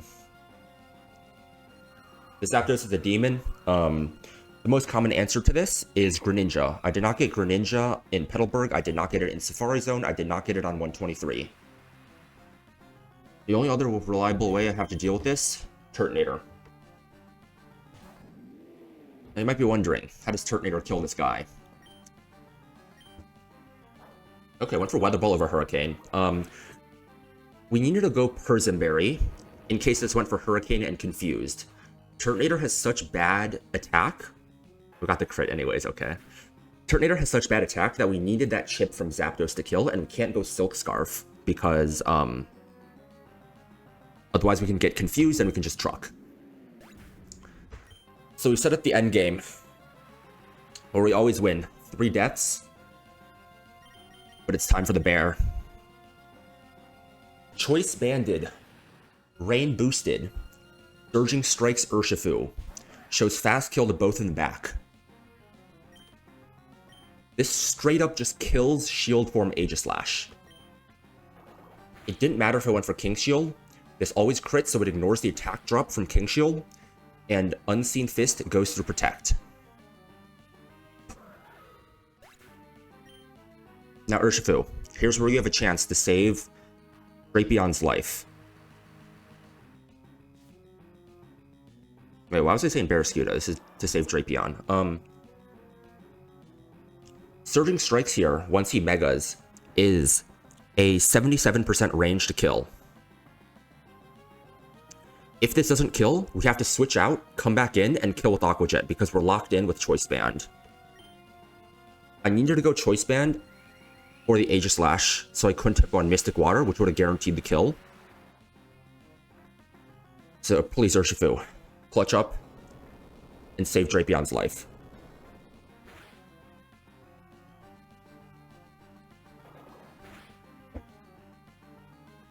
Come on, buddy, you got it. Come on. Let's go, you're the GOAT. We hit those ranges. And that's Archie down. No more evil teams. 3 deaths. But we made it through. 3 deaths, 1 scale, 1 candy for all of Aqua Hideout. Or not Aqua Hideout, Seafloor Cavern. We could have had potentially 3 more deaths, but our boys clutched up on these past 2 fights. They were all relatively unlikely, but we were favored to not have those additional deaths, but yeah.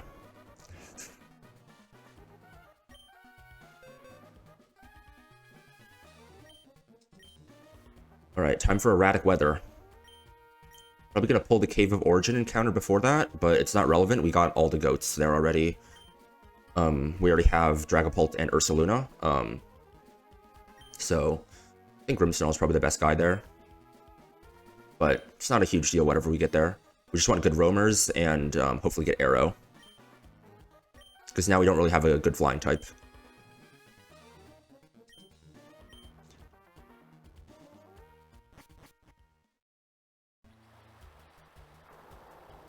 Okay, what happened? Okay.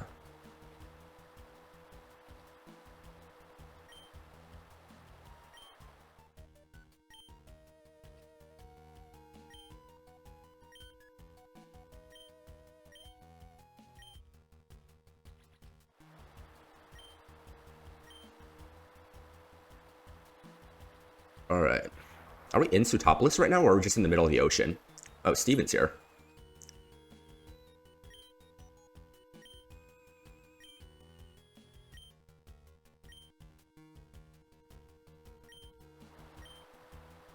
Alright, we're going to Sootopolis. I wonder if, I don't know, I feel like it's, yeah, we're using Talonflame's dead corpse to fly back. I don't know how that happens, but, yeah. Like, I don't know if Steven canonically has, like, his, Skarmory or whatever in a Run&Bun. It's like, he never brings one to, like, the tag battle or anything, you know? So, what is he flying with? Alright, let's head back. Heal the boys up. And drop off our fallen soldiers. Ampharos, you're a true soldier. You can keep your Mega Stone. Talonflame. Early game goat. And Turtonator. You know, complained about you being minus special attack a lot, but you did what you had to do.